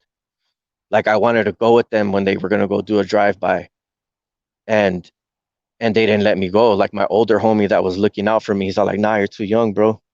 He's like, "Just chill here. wait right here for wait till we get back. But he could have just been literally like, yeah, who cares? You know, come let the little homie roll. You know, let me hold the gun and freaking blast on somebody. You know, I'm a young kid. I don't give a shit. You don't think about the consequences. You know what I mean? You just want to like be part of the gang. So, you know, I appreciate my big homie that looked out for me because if I would have went with them, if I would have got involved like that, I probably wouldn't have been able to get out so easily because I was being institutionalized to think like like a gang member, you know, not have like really care for people's lives and try to come up, you know, come up in the game and make a name for yourself and not let nobody freaking step on you, you know, and take them out if they did. And anybody that gets in your way or freaking comes to disrespecting your hood, you go and you freaking teach them a lesson. And it's up to you if you want to take them out or you want to let them live. Like you literally could pull a gun on somebody and they rank their hood in front of you and they're like, oh, you know, I don't, you know, and you say fuck, like you say fuck their hood or whatever. No, fuck your hood, fool. Like fuck my hood. I don't give a fuck. Like they're just literally like in front of you, like just ranking out, you know, and like you know they don't rep their hood or whatever, and like even if you know, like some people know, they just want to see people like you know like bitch out or whatever. Like, and then they'll tell their homies, and like their homies probably know one of their homies, and then the word gets around, and they'll be like, "Hey, I heard you got hit up by these fools over there on that side, and you didn't represent the hood and shit like that," and then you'll get violated or whatever, and like you know, and then it's like it's weird too because your bigger homies probably got caught slipping and did the same shit, but they try to act like you're the bitch. You know what I mean? Like all these niggas have been caught slipping and literally just didn't say nothing. I was in front of my big homies while this dude pulled up and pulled a strap on us and was like, "Where you fools from?" And nobody said nothing. None of us, all three of us were from the same hood. And they're older than me, like 3 times older than me. So I'm just like right there, like shit. If you don't say nothing, I ain't saying shit because I'm just like, shit. I don't know what you're talking about. No hablo inglés. You know what I mean? I don't want a lead sandwich right now. I mean, either you know you live to see another day, or you want to be freaking GI Joe and shit and think that you could dodge bullets. You know, for something that you really like are representing for what? What are you protecting? You know, a street name. If it's like a brotherhood, if something that you believe in, you know, something that you have pride in, then yeah, then I'll understand. But if it's just a bunch of fucking idiots that don't have nothing to better do with their time and try to intimidate other people, you know, with criminal acts and violence, there's no point to represent that type of lifestyle because it just doesn't make sense to me. It doesn't make sense to me because before when gangs first started, it actually meant something. You know, Crips and Bloods, it actually had a meaning to it. I think it said I'm not sure what Crip stands for or Blood, but it's something brothers like it had like a positive meaning. It was like brothers helping something, whatever. And like Crip stood for something positive too. But then like people got greedy, people got evil, and they started wanting to sell drugs. They started wanting to, you know, it was probably other higher up like mafia, you know, 13 that wanted them to be part of this like kind of wickedness that was going around. And so like everybody wanted to be part of it because then if you didn't join, like you weren't recognized as a gang. You know, so like everybody started like literally throwing away their values and what they actually stood for, so that because the only way that you were going to grow in criminal activity and grow your hood was to participate in crimes and stuff like that, and selling drugs and all kinds of stuff. So they would rather like the people that were wicked kind of were influencing everybody else. and the people that stood for something either ended up dead or locked up or just, left the gang because they didn't see hope in it anymore. It lost its meaning after that. And so like people that were just negatively influenced wanted to teach this shit, that curriculum to everybody, and everybody just went along with it because they thought it was cool. They seen them, creased up and Ben Davis and fresh Pendletons and stuff, and they're just like, oh, I want to have a nice car like them and have like girls and be respected in my neighborhood and stuff like that. And like, and people I guess looked up to that shit. But now, I mean, shit, street gangs. I mean, I don't even want to talk about it, bro. It's just it's literally it's literally infiltrated just like this fucking perp system is, and everybody's a fucking snitch or a rat or a fucking informant or a sellout to the system. So there's not no loyalty. There's not no nothing positive to say about this shit. Everybody that is an OG that is still left is like it's they're in the history books. It's in the museums. They're less and less every day. Originality is dying. Heritage is dying. People that have you know that have like values and stuff like that, it's all dying. It's all being put on the back burner. Nobody is trying to represent that no more. It's not cool. It's all about guns, money, freaking drugs, making girls look like whores on camera. You know what I mean? Like that's what it is. It's all about ego. All these niggas are about ego and how they look and who has the biggest fucking schlong and fucking the most money. You know what I mean? Trying to talk on a stack of money, being like, oh yeah, I'm like, I got money and shit like that. Like, I slap your ass, fool. Like anybody that's like OGs or whatever, they would just look at you like you're fucking retarded. Like they wouldn't even comprehend that shit. It's like now though, it's like, dude, come on, like it's a dying breed, bro. When I was hanging around people, like seen niggas that were real, bro. Like these niggas care of the people that they care about and they protect their fucking block. They like, anybody comes in there trying to trip, like he's not gonna go and just, like trip on people. Like he knows the situation. He knows like if these fools are gonna try to bring drama or like trying to bring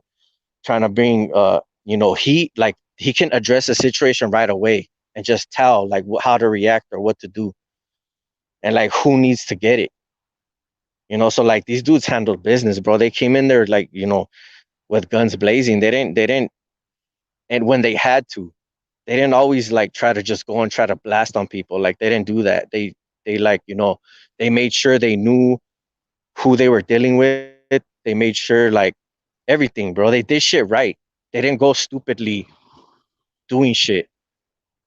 You know, these fools did time. All these fools are YA babies. They all grew up in prison.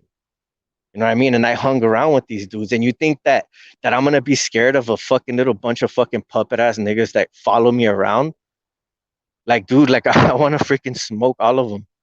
You know what I mean? Like because I never got to let out a lot of stuff that I had before, but that's not who I am. I know that there's a better way to like go about this shit because that's what they want. They want you to fucking be like have hate towards them because then they have some grasp on you. Because if you feel negatively toward them, then that's how they freaking are attached to you. If you don't feel anything towards them, then you don't have no attachment to them. So you can't let them affect you under all circumstances. You have to pray for them and forgive them. Don't let them resonate with inside yourself or with inside your mind. And it's hard because I mean these dudes are literally focusing voices in your freaking head. Like for people that get V2K, imagine you got that shit where you're getting voices in your head and these people are messing with you every day. Like how are you supposed to remain in a positive attitude? You know what I mean? Like, how are you supposed to be like, oh, well, like, man, like, God, take this freaking away. Like, please. Like, I don't want to hear this stuff anymore. I don't want these people to be in my head like that. Like, this is my freaking brain. Like, they shouldn't have access to me like that. And it's true. They shouldn't be able to do that. The enemy, the devil, yeah, he can whisper in your ear and try to influence you and try to tell you things. But people, actual people, through technology, they shouldn't be able to fucking do that shit. And honestly, like, my friend told me that he's been praying, he's been focusing on God, and he's like, literally, the V2K has literally dropped, like, to like practically nothing. Like, he only gets it here and there.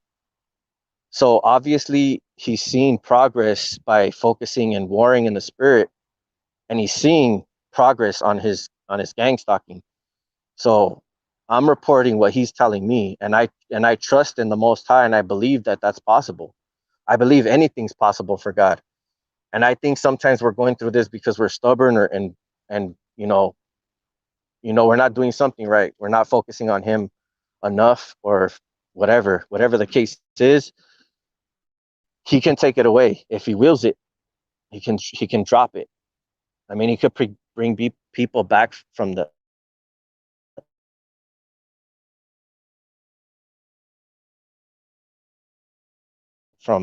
practically dead already. You know what I mean? So he has the power. It's just us to be able to access it in the right way. Because he kept me from a lot of things. I think, things happen for a reason. And, he put me around people that luckily didn't want the bad for me, you know, as a young kid, because as a young kid is when you're really easily influenced. You can end up, doing life in jail just because of one stupid mistake that you made. And that could have easily happened to me or anybody else. I could have ended up dead for just hanging around with these type of people. And some people think that because I was part of that lifestyle, that's the reason that I'm targeted, um because, like, I guess, I don't know, like, that's who a lot of people that are involved in come from, I guess, type of gang lifestyle, that are the ones that, I guess, are like kind of mainly part of it, that kind of like oversee it, because how are they going to have cops, right? Like, doing the dirty work that they need done. So, like, if they have a problem, if this perp system has a problem, are they going to call the cops to get these people in trouble? Or if they want them dead and gone, who are they going to call to do that? It's going to be some criminals, some thugs that don't care, and that want to make a name for themselves and move up this perp ladder, because they would reap the benefits, because they make sure that they're taken care of. But see, that's the thing, though. It's not the same as like the street stuff. It's not street people killing. I mean, well, it kind of is street people killing other street people, but it's more like people that are becoming a problem, that they're trying to take out the game because they have too much influence, like Nipsey Hussle. He was a cool dude, in my opinion. I think that dude was he was cool people, and he was doing things, positive shit, and he was pretty much doing too much positive stuff that they seen him as a threat, and they took him out. So these cops paid this fucking fool to fucking blast him. And I don't know if they paid him or whatever, they influenced him. I don't know what they bribed him with, but pretty much I know for a fact that that's what happened. I was told by few people, or more than many people, and I could just pretty much determine it for myself. I mean, if you just think about it, it doesn't take a genius to figure it out. So it doesn't matter if you come from the streets. It doesn't matter how much respect you have. If you become a problem to this system, you see, the reason that they were able to get to this dude is because he came from the streets and he was still probably part of the streets. So they were probably easily to get to him because, that dude probably wasn't doing what he needed to be doing in the spirit. I don't know where his faith was, but I mean, that dude should have been more careful. Like, he should have had more people around him and to not even get close to him like that. But he didn't live in fear. He felt at home going out there and being in front of that store. He didn't need nobody, watching him or whatever, because he didn't fear anybody. He didn't think nobody would have wanted to freaking try to kill him like that. So he got too comfortable. And he should have seen the signs. He should have seen that by him trying to want to build his own crypto and write a book about Dr. Sebi, a natural healer, that he was going to draw attention to himself. Like, dude, people don't want to see you come up like that. People don't want to hear about no naturally healing medicine, especially big pharma. And he probably was doing other things too that they didn't like. And they were just like, you know what? Freaking put an X on him, marked for death. And they made their move while they could. They're quick. They said before he catches, he gets wise and starts to see that we're trying to get this nigga. So they fucking made their move and boom, got smoked. A good freaking soldier, a dude that, had love for his community, looked out for people, tried to help people, like, he got killed because of fucking people's greed and the way that the streets are, sell out, motherfucking bitch ass fools. Man, he don't got no spine. This dude was just like, you know what? Like, it's time to freaking, move up the ladder. Like, I'm gonna be treated like a king when I get into jail because everybody's done sold out. They didn't even freaking retaliate against them because everybody's literally part of this system. I mean, they're offering inmates to take the vaccine and get half of their sentence reduced if they take the vaccine. I mean, come on, bro. Like, seriously? Talk about fucking bribe. Talk about, like, a system that's supposedly not corrupt, right? But they're cutting prison sentences in half for what, child molesters too? You know what I mean? Because who runs the system, bro. It's the corrupt ass fucking government. This fucking Luciferian fucking system, Freemason fucking bitches, the elites. It's a pyramid, from the top to the bottom. There's soldiers. It's there's freaking ranks to this shit.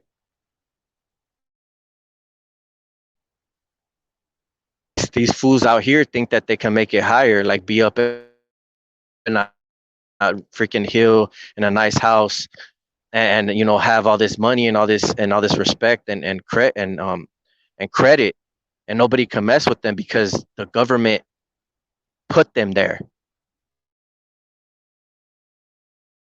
This is not about street stuff no more. It's not about the mafia. The mafia is the government. It is the fucking Illuminati, whatever. They've taken over everything. There is no freaking mafia anymore. The mafia is not regulating the drugs or making sure the drugs get to whatever places. No, the government is embedded in every fucking thing. They fucking say they let you conduct your business as long as you play ball. So all these motherfuckers are sold out. They're all fucking part of the system. There is no loyalty. As long as you're loyal to this system, then everybody will get along. Everybody, until somebody steps out of line. You mess with the wrong person that's a fucking high up perp, you'll probably get your ass killed if you're part of that street stuff. That's why some of these niggas be scared out here, because they are afraid to mess with the wrong dude. You'll get your ass thrown in prison or start catching heat.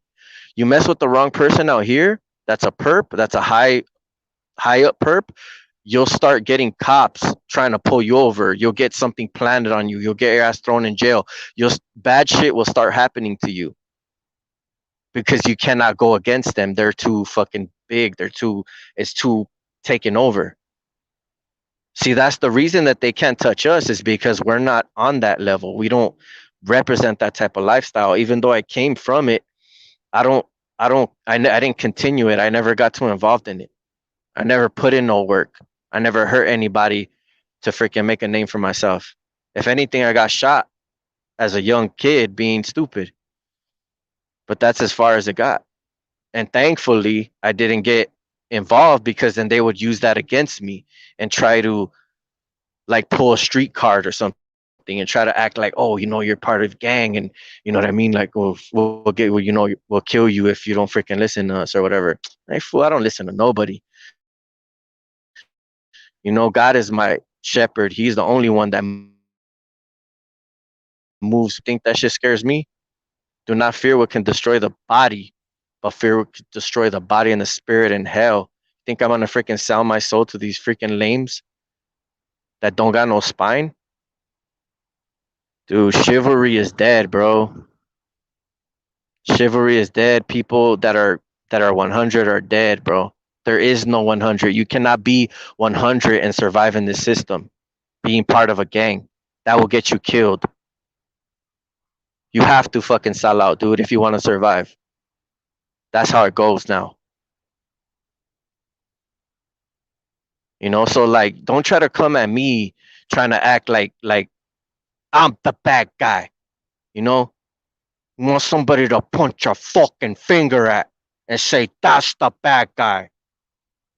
No, all you motherfuckers need to look in the fucking mirror and slap your ass, slap yourself like fucking 10 times and say, I'm a real boy. I could think on my own. I'm not influenced by any technology. Fucking puppet ass niggas. Fuck out of here with that shit. Call yourself a gangster and you're fucking getting fucking little signals to fucking gang stalk me and shit like that, man. Like, fuck that shit, dude. I'm telling you, bro, this game is so fucking bitch made, it's not even funny.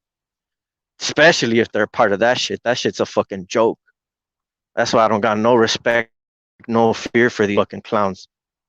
Just as the truth, bro. I'm not even trying to talk shit to try to like be fucking try to make somebody run up on me for some fucking reason because their pussy got hurt. This is the truth. Don't fucking be mad, niggas. Change that shit. Fucking man up and grab your fucking nuts and make a fucking stand and stop being a little bitch sellout. You know what I mean? Like, fuck the bullshit.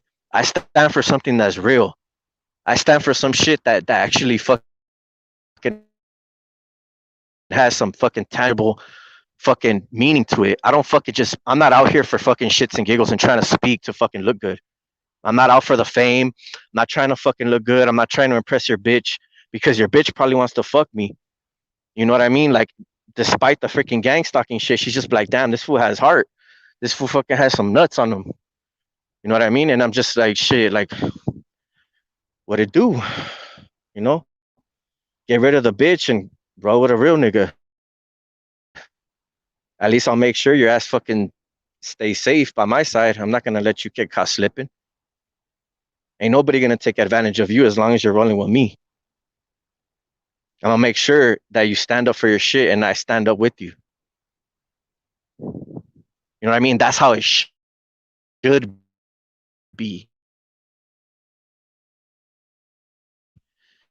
That's when we fucking fall. Like, that's why this fucking system is so fucked up, because they have all these motherfuckers believing and fucking eating out of the palm of their hand because they want to fucking supposedly be part of this Illuminati bullshit and try to be, these fucking wise niggas. Oh, my third eye's open. Your fucking third eye of your ass is open. That's the only thing that's fucking open. Motherfucking bitch ass fools. I'm tired of these fucking fake ass system, bro, on everything. I'm letting everything out. I don't give a fuck what they think, what they try to talk, what they do tomorrow. I'm not worried about that shit. When I go to sleep at night, I don't fucking think about this shit, dude. It's not even on my mind. Like, I talk about this shit because my whole day is just being like, they're just literally following me around like little motherfucking puppets all day long, following me like to no avail. I'm just like, dude, like, aren't you niggas tired of that shit already? Aren't you guys tired of being little fucking puppets? Like following me around, like little fucking, little fucking goddamn trolls, And I'm just like, dude, like, fucking get a fucking hobby, build a fucking puzzle, fucking do some shit with your life, nigga. Like seriously, do something productive with yourself. Stop fucking with me because I'm not like the only thing you're doing is making me stronger until eventually I fucking blow up in your face. And I'm not talking about blow up as in retaliate or get angry until I blow up because I'm so fucking strong. I'm so past your ass. I'm so fucking because I'm above your ass. That's the only thing you could do.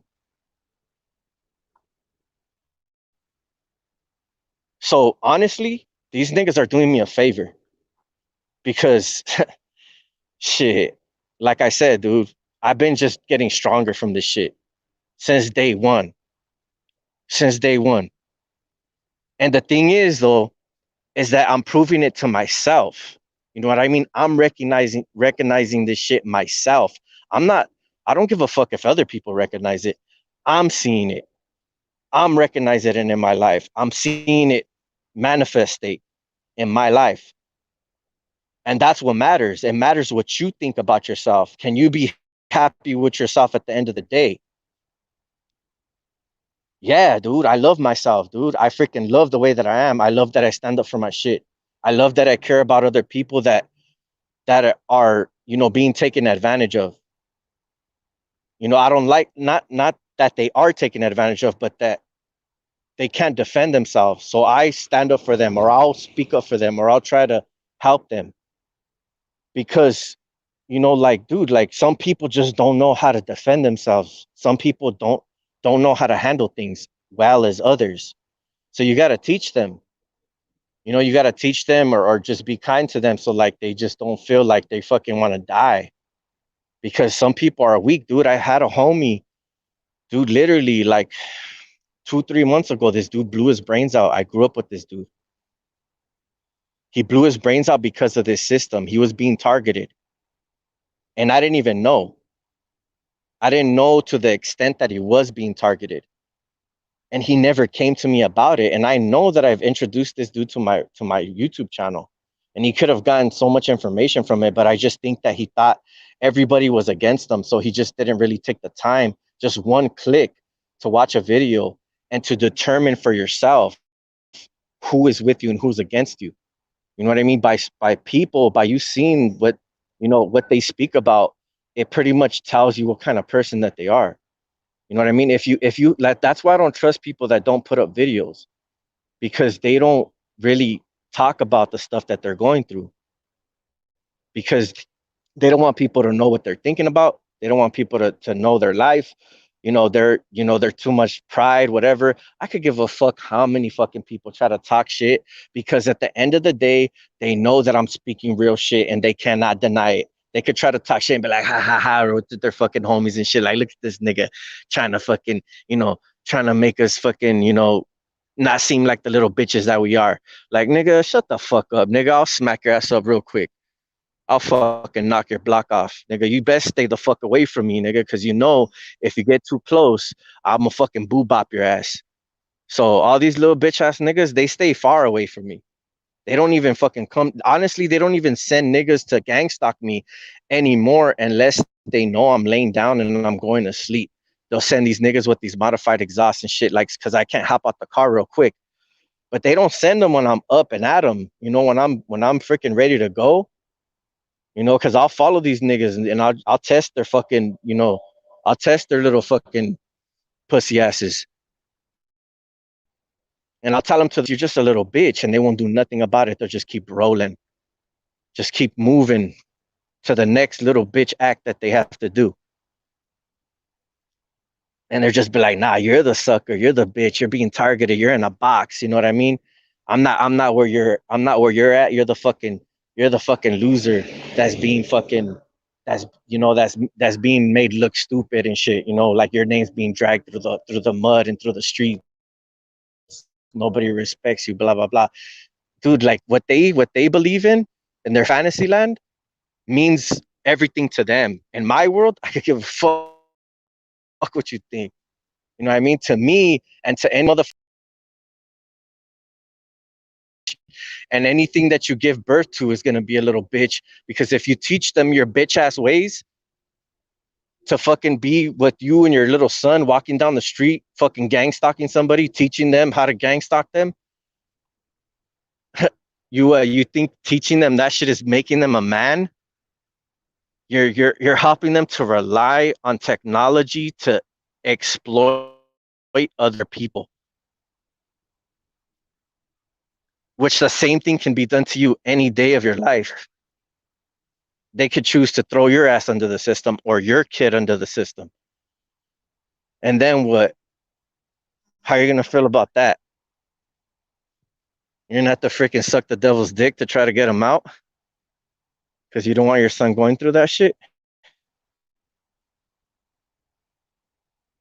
Sometimes when they mark people, it doesn't matter what you have to do. You literally have to freaking gang stalk your own kid because they're so devout to that shit that they even build a hatred for them.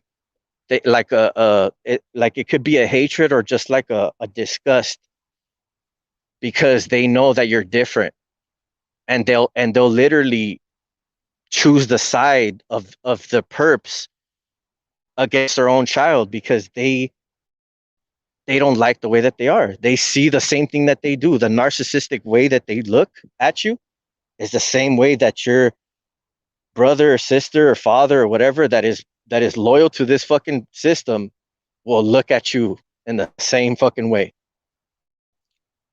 Ain't that about a bitch? You know? You can't let that shit get you down. You got to keep it moving, bro. You're different. God has called you, not them. Don't continue your bloodline and fucking fall for their bitch ass ways just because they chose to sell out. You know what I mean? Don't continue that shit. This is a fucking bitch made program, dude. Like full of a fucking bunch of fucking losers. They're the ones that are the fucking losers. But they just try to like they try to like pretend in their own little fucking fantasy world that they're fucking winning, that they're part of a fucking, you know, of a fucking elite, a fucking group of fucking, smart motherfuckers, dude. Like these fools are fucking bunch of fucking idiots, dude. They're fucking dumb. Cause any smart person would know that they are building an infrastructure to freaking imprison your mind and people's futures minds from being shaped to do things that are above average. They're gonna use everything that is of you for their benefit, steal your ideas. They can do whatever they want because now you're government property. The more shit that they start putting in your body, the more that they can freaking claim shit that you invent or that you create and just say that it's theirs and steal your fucking ideas.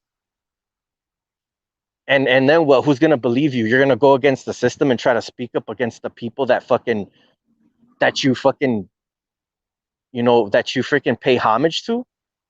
You're not gonna be able to, because then everybody will turn against you. You're just gonna have to shut the fuck up and let them steal your fucking information.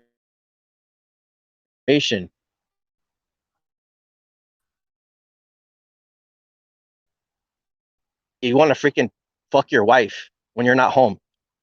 Somebody and your wife isn't loyal to you. Somebody's gonna be there fucking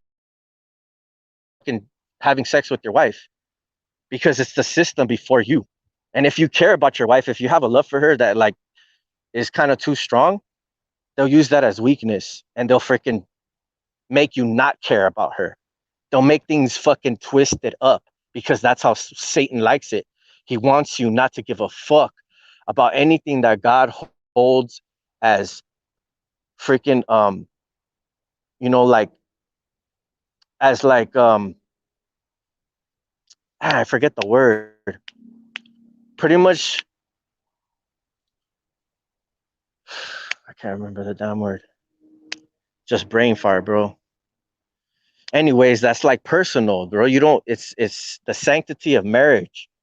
You don't go cheating on your husband or your wife unless unless they like they're dead. Like the only way is like literally you're out of that marriage is like if they pass away or if they're cheating on you. You know what I mean? Then you're able to divorce them and then go find a relationship. You can't even go and cheat back on them because that's you're still considered married to them, and that's adultery. So you literally, if they're cheating on you, you can divorce them and then you can go find a relationship. But like, you know what I mean? Like people don't give a shit about none of that sanctity shit anymore, bro. You know, they fuck your wife like without no second thought, bro. And if your wife would be willing to do that, that's just like you married the wrong fucking bitch. Because, dude, like that's the closest person that can get to you. So you got to watch out who you end up with because they can really hurt you if you put your trust in them. That's why I put my trust in the Most High. So if anybody ever tries to hurt me again, it would be expected of them because I know how easily people sell out for this system. The only one I will never expect to leave me nor forsake me would be the Most High. So then nobody has a control over me and the way that they can try to make me feel, yeah, it'll hurt, but I'll get over it.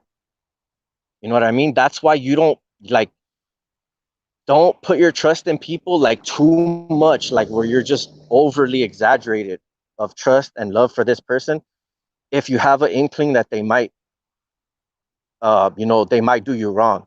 Like if you just don't have, you don't have a thought, you think that they're like really devout to the Most High and they have a love for God and you could never imagine them doing something like that, then I would say, okay, maybe you can trust a little bit,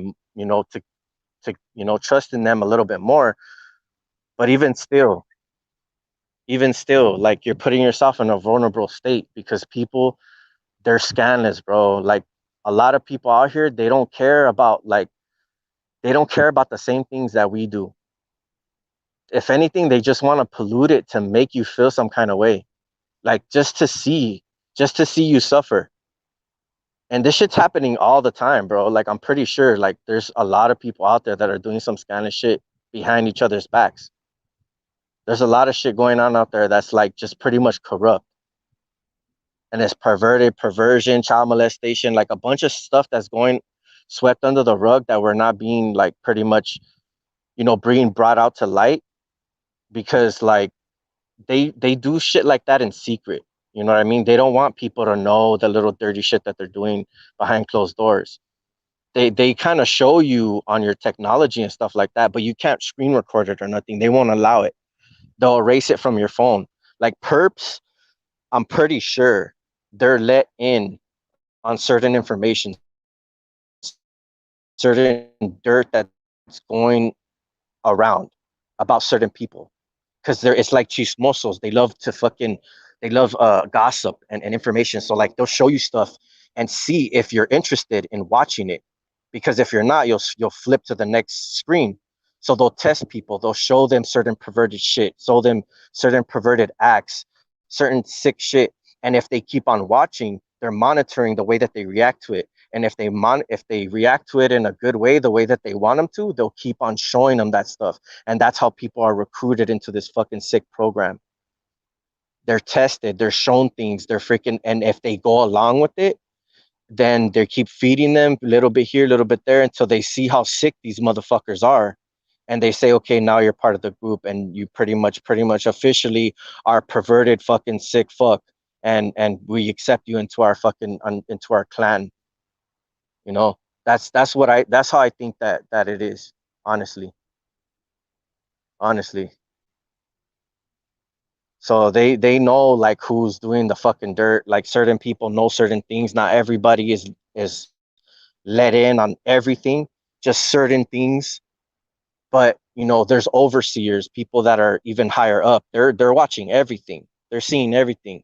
So I mean, anybody that they want to sabotage, anybody that they want to hold something against that is using technology, they can do that because they're recording everything. So people that are congressmen, people that are freaking politicians, judges, lawyers, You don't do something for them, they'll just be like, dude, we got you on camera cheating on your wife. If you don't do this for us, we'll show her the footage. Or we got this, doing, having sex with the underage girl, whatever. Like, how did you get that? Like, my phone wasn't even on at the time. Like, I didn't, like, they could still access your camera when your phone's off. Like, dude, like, don't you get it? These niggas are like in control of everything. That's why I spy on people, because they don't want anybody to feel like they could freaking be above them. So they want total control, and it's gonna get worse and worse and worse. So they have complete control over everything about you, your thoughts, everything, like, to literally where it's like normalized, where people actually are accept, and it's spoken about, and like everybody knows it, but it's not officially publicized. It's just like everybody talks about it. Yeah, they're monitoring us. It's cool, like whatever.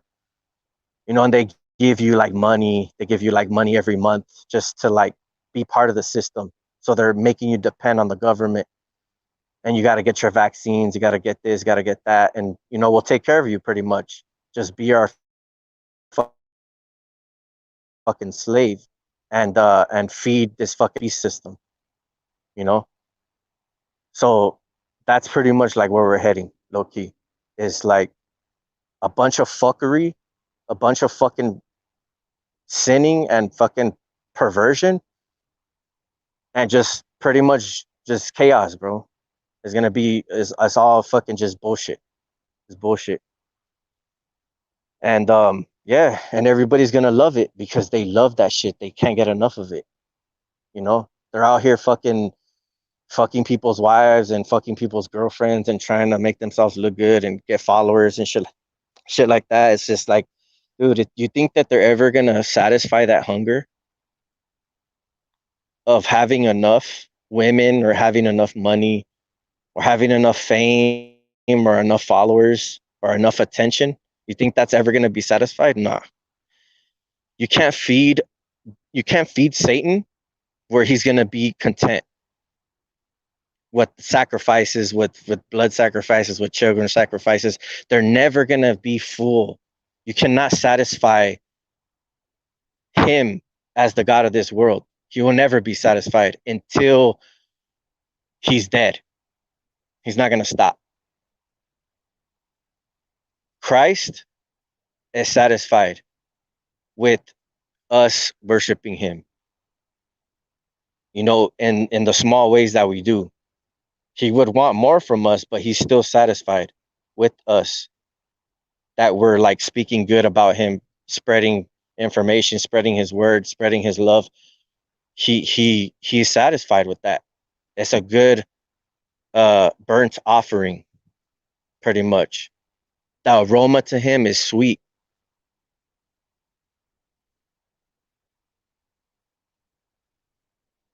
You can never satisfy Satan, bro.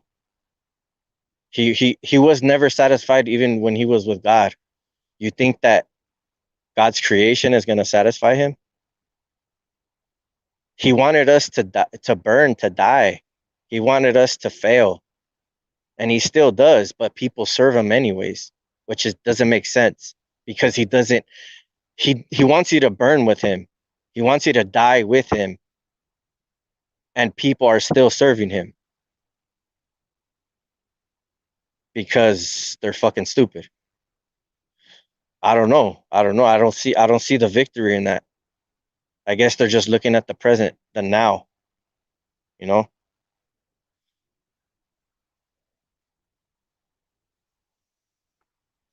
But yeah, man, this is a sick freaking world. Don't let them get you down, bro.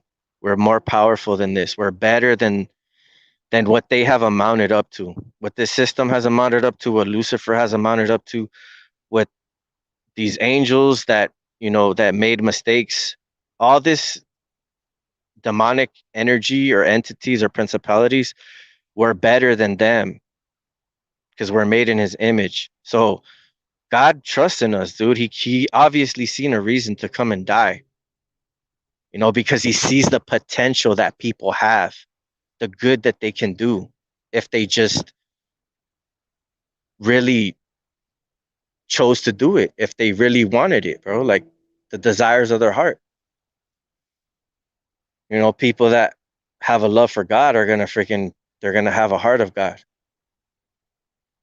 So, like I don't know, bro. Like I'm like talking a lot of shit too, because like it's easy to be wicked too. I've been wicked most of my life and I still am. The only thing that sanctifies me, that the only thing that's righteous in me is Christ. So by him, I'm freaking, I'm made righteous. So, I have a chance with him, and I'm like, I have assurance in that. I trust in that. So like I'm not trying to talk crap like, about these people because, I obviously God still loves them. He knows them way more better than we do. And he knows like it obviously hurts him that his people are turning their backs on him. You know what I mean? Because he knows the most. He's seeing his children disobeying him because they're not disobeying me. I'm not mad because they're freaking, following Satan. I'm upset. But the one that's mad, the one that it hurts the most is, the Father, God, Yahusha, the one that came and died for you to live, to have a better life, to have a chance. And what are you doing with that chance? You're serving the one that wants you dead, the one that wants you freaking eaten by that fucking lion. You know what I mean? Like, it's a weird system of people serving a God that doesn't want them to freaking be successful spiritually, especially spiritually. I mean, physically, I mean, he could, as long as you fucking pay homage to him, he'll give you everything you want. Why do you think these fucking celebrities go through these rituals for?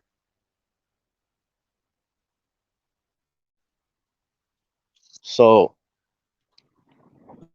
so yeah, bro. Like, I mean, people like these people out here, they could try to like feel some kind of way about me, bro. But like, honestly, I'm not the one that's following them around. You know what I mean? I'm not stressing them out. I'm not wishing bad upon them. You know what I mean? Like I'm not doing anything to them. They're the ones that are trying to hinder me. So I have the right to be pissed off because they know better. They know better, and their asses are gonna get. They're gonna get fucking. They're gonna reap what they sow. Man, God is our judge, and He's gonna serve. He's gonna serve them. You know what I mean? He's gonna serve them exactly what they deserve. So like that's why I'm not even tripping on it because they could enjoy their little fucking pathetic ass games while they're here on this earth. You know what I mean? Which like really isn't shit, bro. Like, I mean, you're following me around, but I'm nobody though, right? I'm nobody. I'm not important. But you're following me around though. How does that make sense? You're not important, but you're following me around everywhere that I fucking go, taking time to try to mess with me. If somebody's not important, you don't even acknowledge them. You don't even know them. You don't know nothing of them. They're not even part of your existence. The fact of the matter is that they even know me, even if it's on a negative type of manner, is that they're investing time in messing with me. So they're like, yeah, they're investing in me. They're investing in me. So thank you to all you haters out there. Thank you for making me as strong as I am because without you, my nuts wouldn't be this fat.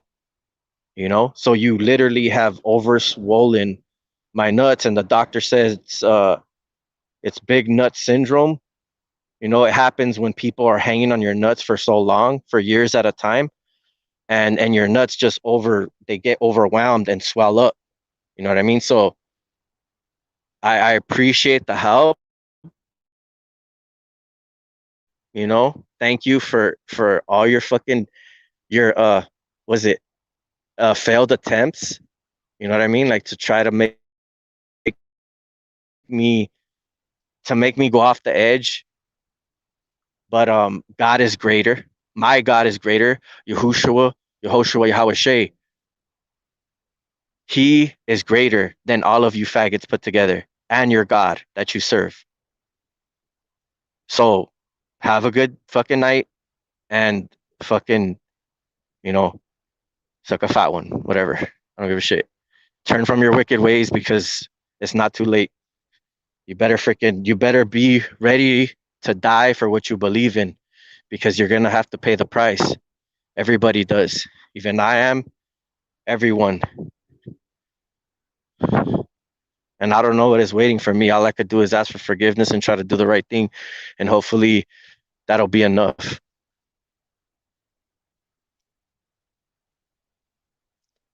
But I hope honestly, I hope that they don't stop because I know that God is not finished.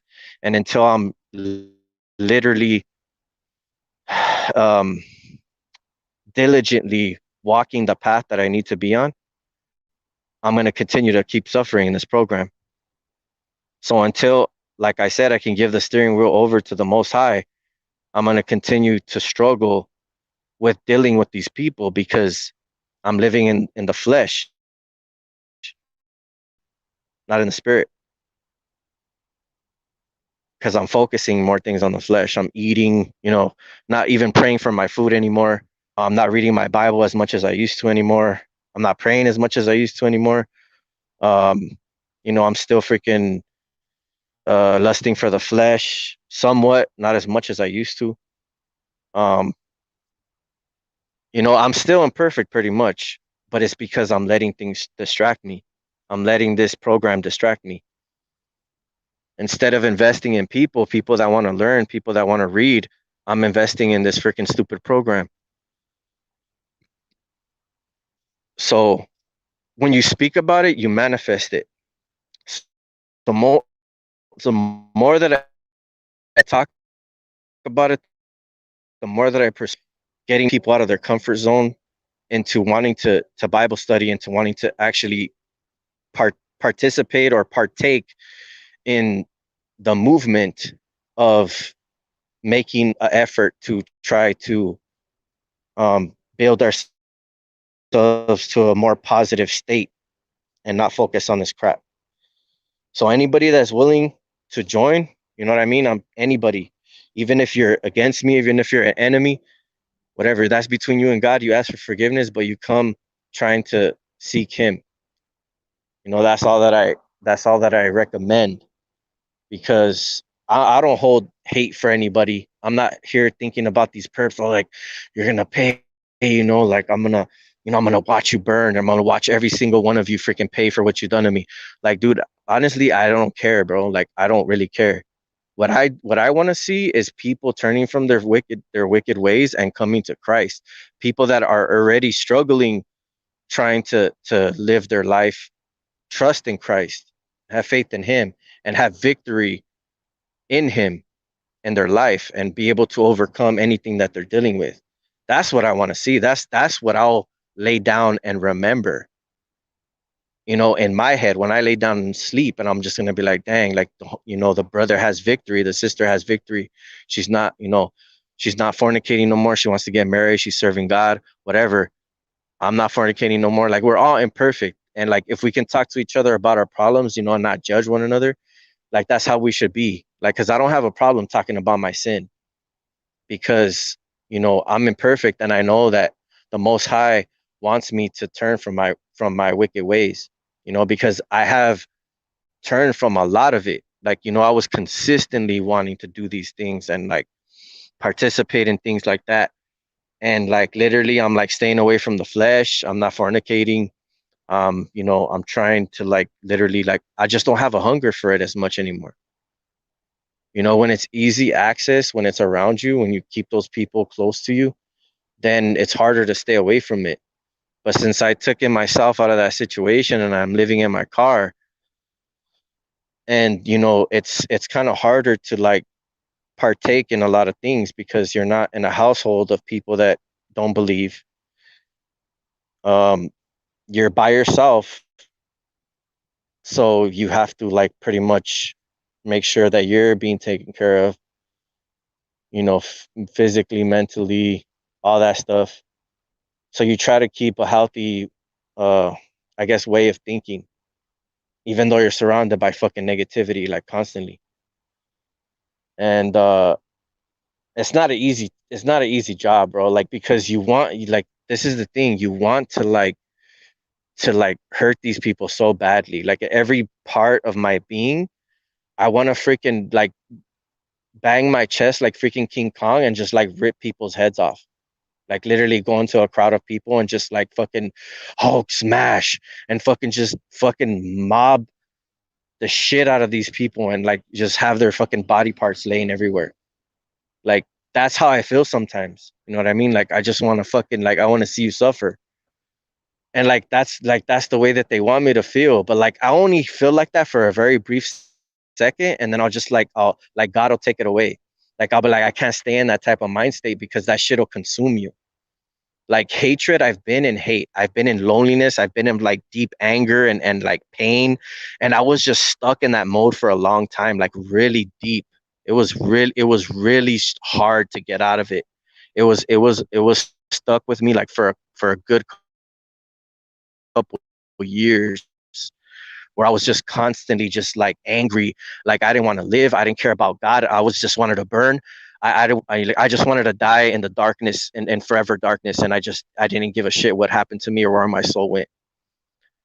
And I didn't care about my families where they went. I just wanted them to fucking die too. Like anybody that knew me, I just wanted them to fucking forget that I ever existed and just me be like into the nothingness and just fade away in the darkness, the everlasting darkness. Like people what they're afraid of not waking up. When you get used to pain so much, that becomes like a freaking like it becomes something that is like that sounds good because it's better than being here suffering in this fucked up world with all these fucked up people that don't give a shit. So what's the point of even being here? There's no point. And God doesn't want nothing to do with me, right?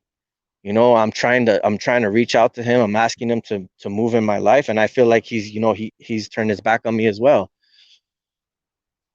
But it's just that I'm filled with so much fucking evil and negativity that I haven't even went to like really search for him and like really seek him and ask him and like break on my knees and ask him, please come back into my life.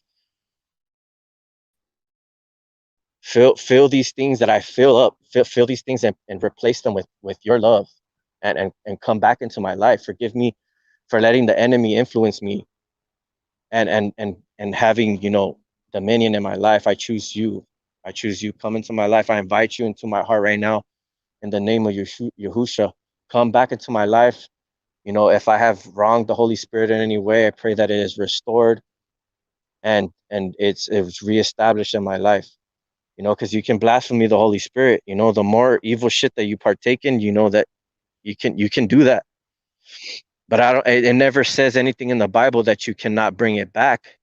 You cannot repent from that, and I'm pretty sure He can, bring the Holy Spirit back if you ask before, things fucking get worse.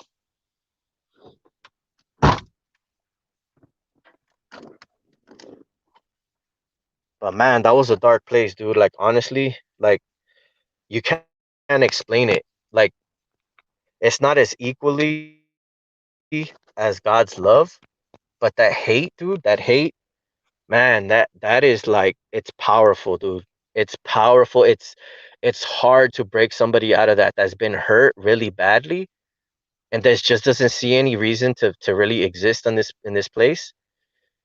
It's their own personal experience that they have to go through to like actually get over that. You can try to like speak some positive stuff to them, but ultimately it's up to them. And the only thing you could do for them is pray because there is nothing anybody can say to convince me from the way I felt. I literally like I literally I mean I freaking was listening to heavy metal, dark metal every freaking day, drinking like just like had the lights off. I was always in the dark, just like um pretty much manifesting the evil that I felt and just dwelling on it and just keeping that energy around me. just constantly dwelling on it, and keeping that energy alive, just like pumping it like a heart, like a black heart that was just kept pumping. And the way to keep it alive is to keep on thinking of like evil shit, and just pain and suffering, and just everything that is wrong, everything that is wrong. And then you just think about everything that has went bad in your life, and like how people don't give a shit about you, and like and there's no really reason to live. And I think what broke that, it finally broke, because I think what had happened was I really had a resentment towards my sister, because she was a big part of a lot of pain that took place as a child, because she would she would taunt me and make me feel some kind of way in front of other people. And like this feeling of insecurity because of the way that they made me feel around people, it got me to, like, I guess, carry it with me around other crowds or other people all the time. I felt insecure, or I judged myself, that like I didn't fit in, or I felt like just out of place around people. And so like by them and the way that they treated me, I didn't feel normal anymore. They pretty much put a spirit of like confusion and of like hindrance on me. So I carried that for a long time, and then they just kept on like messing with me. They kept on like treating me like shit, until I just said, you know what? Like, man, like I just fucking just one day I just said, like, I gave into the fucking evil, and I just said, fuck every motherfucking body. Like, I was literally like telling them to their face, like, fucking man, fuck you, like, motherfucking, like, just like evil shit, like, fucking burn in fucking hell, bitch, and fucking die. Like you're gonna fucking see, watch, like, and just like an evil fucking sadistic fucking voice. Like if I couldn't wait till the fucking to watch them fucking burn. And I was just like, for all the pain that you caused me, like you caused a person that cared to fucking fall, and now you're gonna reap the fucking, like, you think you're evil. Wait till you see the things that I'm gonna do to you. You know what I mean? Like wait till you see the true evil that you don't even have no comprehension of. And like I would just think like this like all the time. And then eventually, like, she seen the way that I was, my sister seen me. And I was standing on the side of my old house, and I was literally like just like fucking like in a satanic freaking mind state. And she comes up to me, and I think I was feeling myself, like I was kind of hurt, and I was feeling like some emotion, because I usually don't, like, I didn't cry anymore. I've cried so much that I couldn't cry anymore. The only thing that I felt was pain and sorrow, and I couldn't cry anymore. Like I was over crying. I was done with crying. I was just like, fucking evil, fucking death, darkness, fucking, that's it. That's all I thought about constantly. And she came up to me, and she's like trying to apologize. She's like, I'm sorry and shit. Like she was crying. And then like I started kind of like, choking, and I was just like, it's too late. Like it's too late. You already did your damage. Like I could feel the hate that I had at that time. I can feel it in my heart right now, kind of manifesting the way that I felt.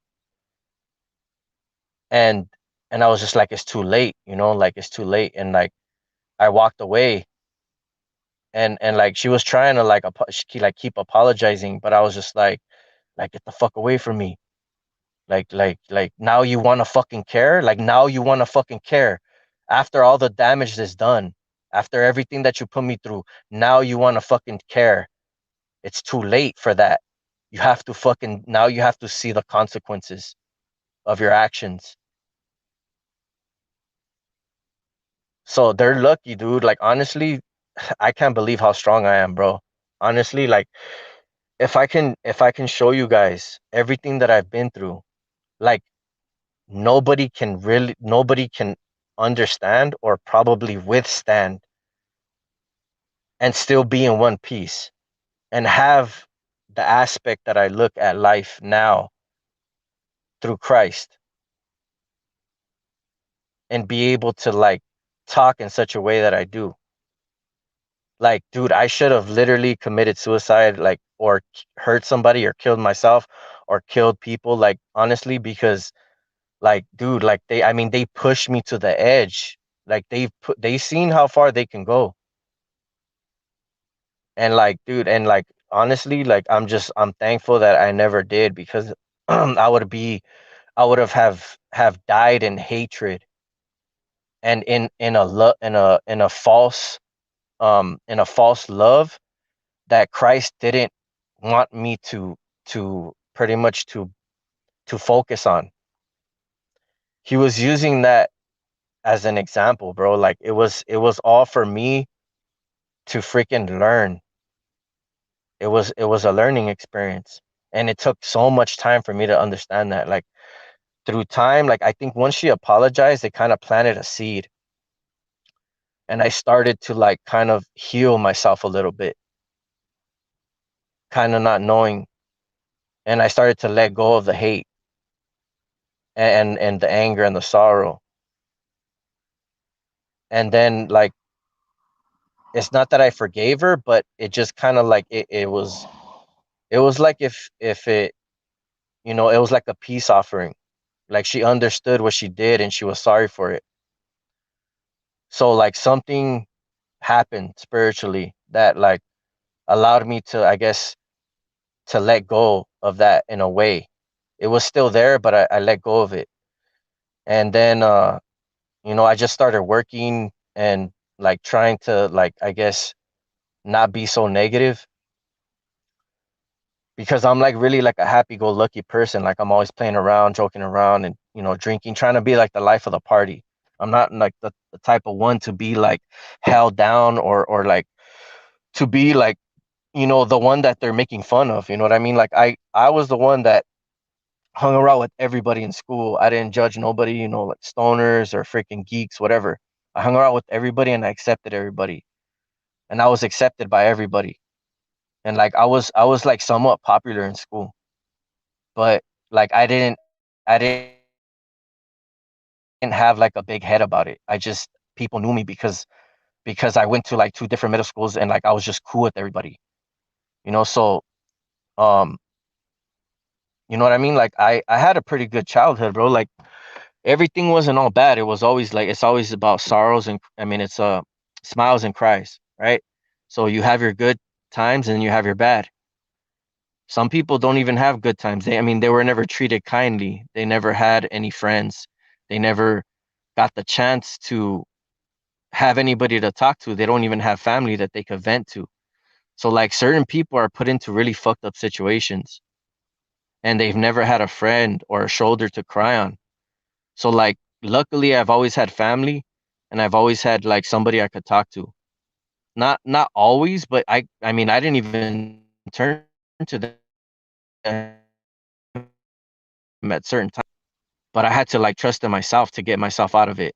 And it's always been myself that's gotten myself out of it. But people that invested in me, like my aunt, my uncle, my mom, and my dad being there since he didn't take off like a coward like these other fathers do, I give him respect for that. You know what I mean? Even though he's a drunkard and and he's not the best father, but he always made sure that I was fed and I was sleeping on a warm bed. I had a roof over my head and made sure I had everything that I needed. So in my opinion, he did everything a father needs to do, and no father is perfect, and you need to honor your father and mother anyways. Um, so yeah, I was a little rebellious, kid. I didn't respect my parents when I was younger, as much as I needed to. But I'm paying for everything that I've done. Everything where I fell short, I know that I'm paying for it. And those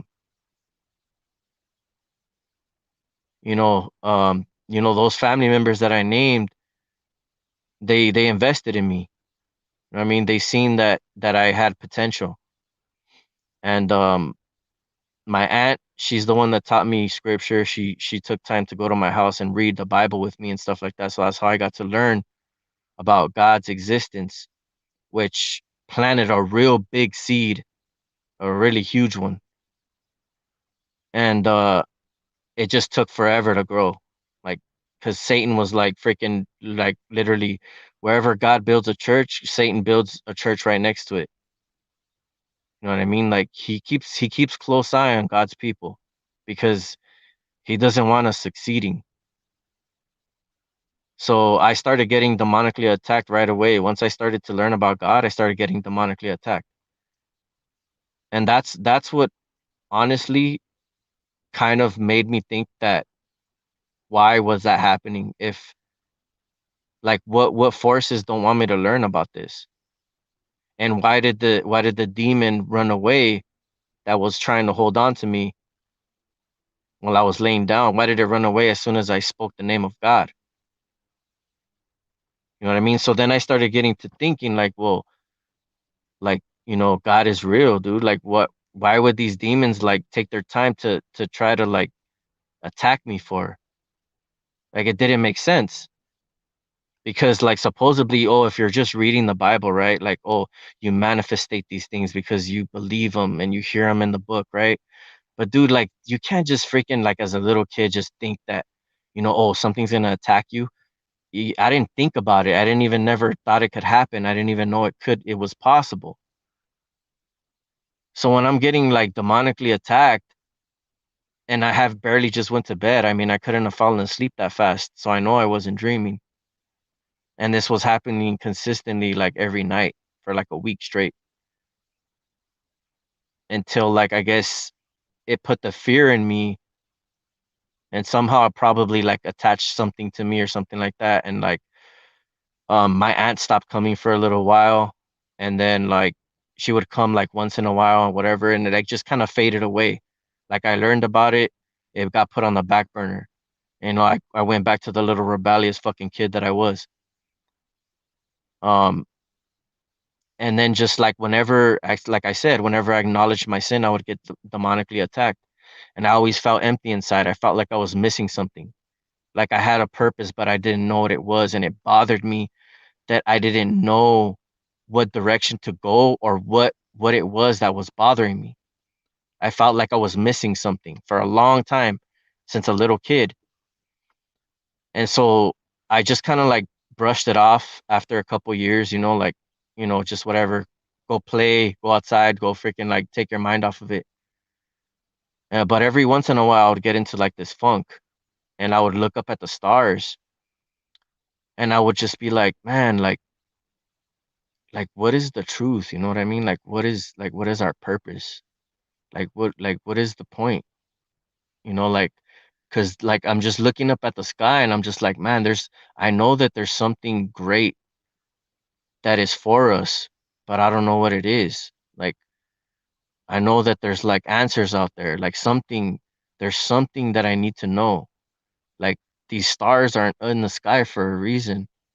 You know what I mean? Like, it's just like the world's so big and like interesting, and you just want to know like what the point of life is, So I would like meditate on that. I'd be like always catching myself thinking about that. And then like, I got involved into gangs and stuff like that. And like women would throw themselves at me and like I would try to be with them. Like I would try to make them try to like be like my girlfriend. But then like they didn't want nothing to do with that because they were like fast girls. And so like I would feel like instead of them feeling used, I would feel used because I knew that I wanted to be with one girl, like somebody that I can talk to and that I could share things with and like have an actual conversation with. Like these fast girls, like they couldn't comprehend like speaking on a meaningful uh, you know, um like a meaningful like point of view, like a conversation. They wouldn't be able to get into one, like they wouldn't be able to sustain one. So like I just had this like eagerness to like meet somebody that I could like have a connection with. And it obviously never happened. But I never gave up. But it wasn't something that I was like constantly searching for. You know what I mean? Like as a guy, you're just like kind of just, you just do whatever, you do your own thing, and like if it comes, it comes. So like Like just being part of like the street gangs and stuff like that, it takes your mind off a lot of stuff. You're just in the streets, not caring, you know what I mean? Like it's a rugged lifestyle. So, it's not like, you can be thinking about like trying to find the love of your life when, there's guns around you and drugs around you and and like just not good, like good positive energy around you, that you're going to be thinking about like, oh, trying to find the love of your life. Like it's something you just contemplate about once in a while, but you don't really give it like too much thought. But like I've always been a deep thinker, and like I would try to talk to these women, but like it would never like get anywhere. Like I just kind of like, just I could tell right away like when the conversation wasn't going anywhere. I just be like, fuck it, let's screw around because that's all you freaking want anyway. So I'll just kind of be like, all right, whatever. Like, and they'll just be like, do you think I'm pretty or whatever? Like, because they'd be like half naked in front of me.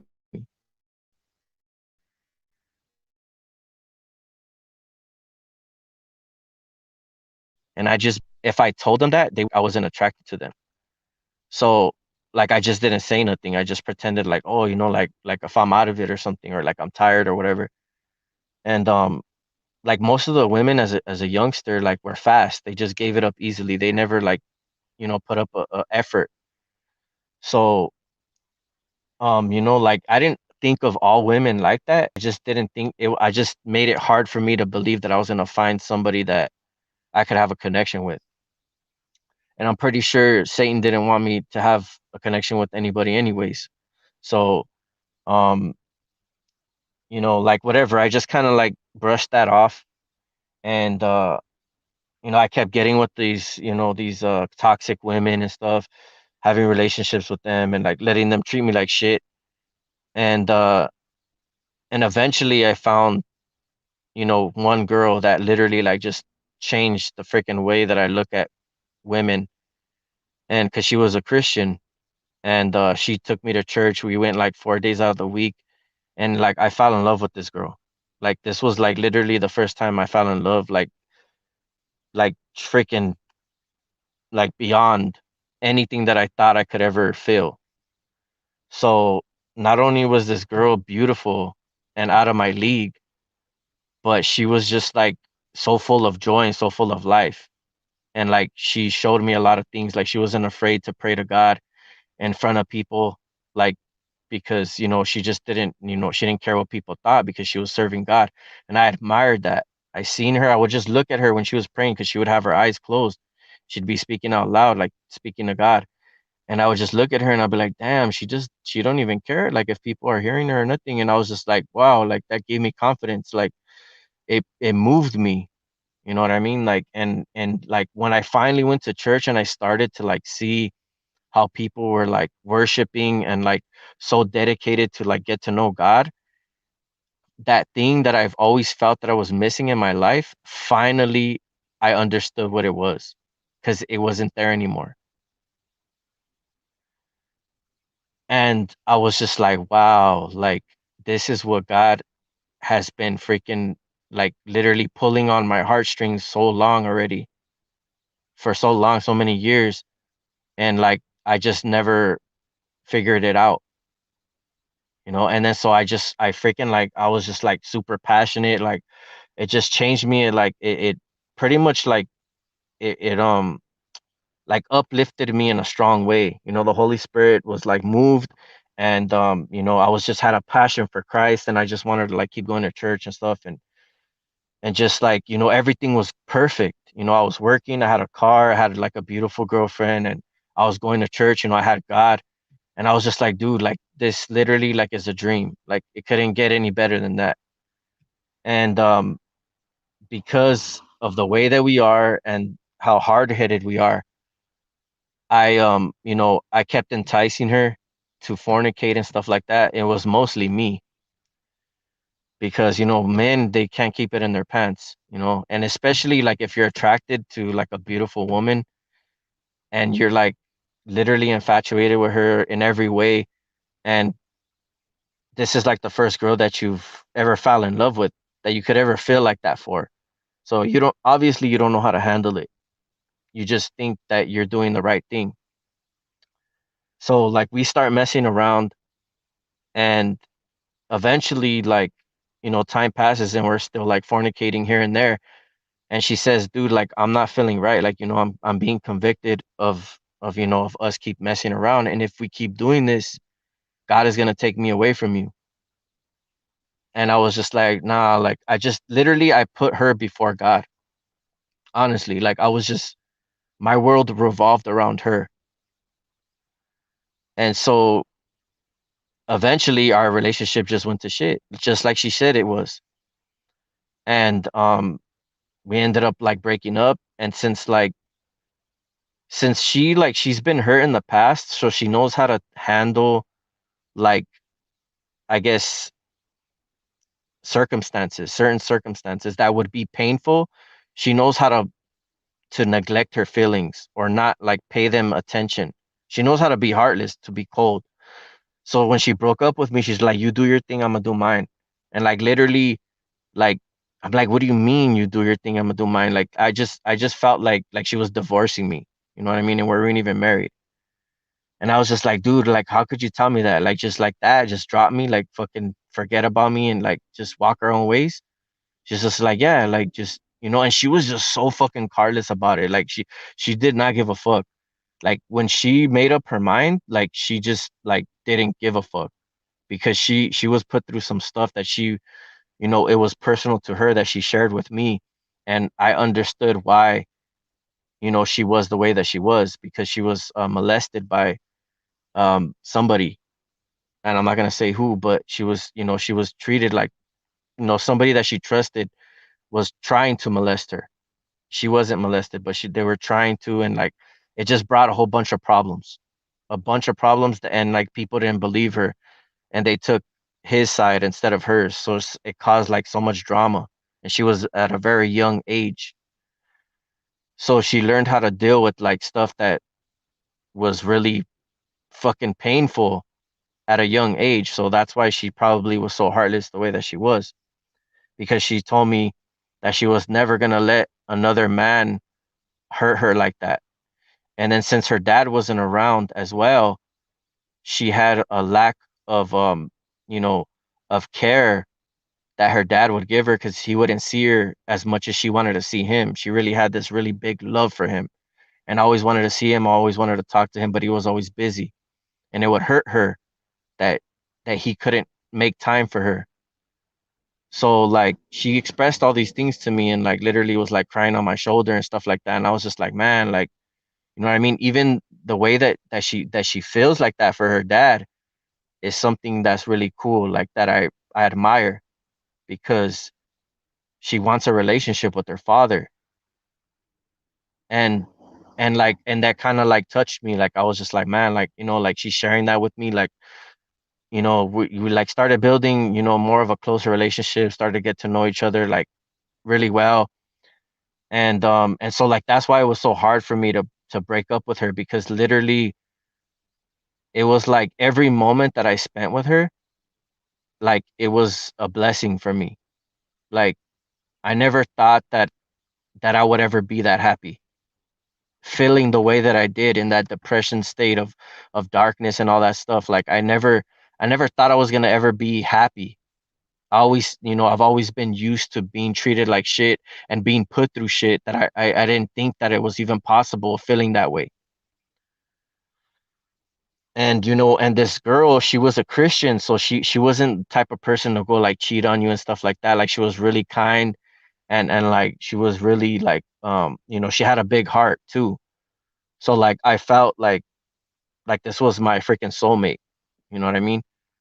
And so, things didn't work out and we broke up and I couldn't go back to her church because she introduced me to her church. So I literally felt like I kind of lost like a family, like because the church felt like family. I felt like I lost her, and like I was just devastated, bro. I couldn't let her go. I was calling her and shit, like where she just felt like I was harassing her, where her dad had to call me and tell me like, dude, if you love her, just let her go. You know what I mean? Like give me like you do me that favor, like I'm asking you as a man to man. He said, just let her go. And I was just like, man, like I was like, all right. And then like I was just like, yeah, you're bringing your dad into it. Now I know that like this shit's serious, and like I'm not gonna probably like ever get through to her.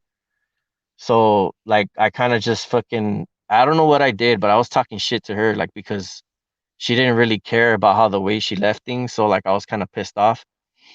And like literally it took me forever to get over her. Literally years. I still freaking care about her the same. Like I don't know if she's the same. You know what I mean? Like if I spend time with her, if she's still the same person that I fell in love with, then I can feel the same way. But I still have that love that I felt for her back in the days. Like I still I can remember it like if it was, the back of my hand. And and so like literally like I still like care about this woman. Like she was a big part of my experience of, of life lesson, that God used her as a stepping stone for me to realize that anyone will leave you, like even somebody that you care about. But he saw like, but like who do you care about more? Like this was a test for you, and you failed because you chose to like to give all your love and attention to her. Because God is a jealous God. He's not gonna let you do that. He's not gonna let you do that. He wants you to feel that way for him. And so he took her away from me. He just didn't make things work out. It he can do that. She lost interest in being with me. So um so yeah, like I was literally like just in a funk for a long time. I couldn't go back to church. I didn't pray. I stopped reading my Bible. I stopped all the whole like gospel stuff. Everything that had to do with God. Like I was just literally like just like mad that like, from like a super happy freaking place that I've been in my life, that I've ever been in my life, to like back to fucking square one, because I didn't learn to be happy with myself. You know what I mean? Like I wasn't happy with myself. Like she's the one that was my joy, my pride and my joy. Like without her, like it's just like there's no sunshine in my life. Like, you know, she was like just like a breath of fresh air. Like I would literally like as soon as I got out of work or whatever, like I'd call her or I'd go see her, and I couldn't wait to go see her. I'd literally, I would sleep outside my car just to, or we would sleep in my car just to be together, and it wasn't that spacious, but like, dude, like it was like crazy, dude. Like honestly, I would not trade that for the world, even though I'm not with her anymore. Like just being able to feel that for somebody, it's crazy, dude. Like, so I could only imagine how God feels for us, because that he allowed me to experience that, and he put her in my path. That, you know, that's a blessing, even though I messed it up, but there's nothing that he can't repair. Like, I mean, I could still probably end up with her if I really wanted it to, or if he wills it. You know what I mean? You can still probably end up with somebody, but that's not my focus now. Like finally after years that I was able to freaking finally get out of my funk, I started going back to church, and I realized that God is the one that will never leave me. Like he was there just sitting by, like telling me like, I'm still here. I still love you. Like I'll never leave you. And I was just like, dude, like what the heck? Like how come I didn't see it? Like I didn't see it for a long time. I was just blinded. I was just like so blinded. And I was just like, man, I was just like, oh my God, now I understand why. And I was praying at the altar, like I was, it was hindering me, dude. I couldn't let it go. And I was just like, God, like help me, like to like put this behind me, like to like let her go and let me be at peace. And then like he just like showed me like the reason why we didn't end up working out, and like that he's been there the whole time. And it was for me to understand that I don't put nobody above him. And so like he kind of showed me that in my heart. And then I just like boom, it left me, bro. Like whatever pain that I felt, whatever I was holding on to, I was free. I finally let her go. And I was just like, wow, I was just kind of just like kind of in awe, like and just like trying to understand it all.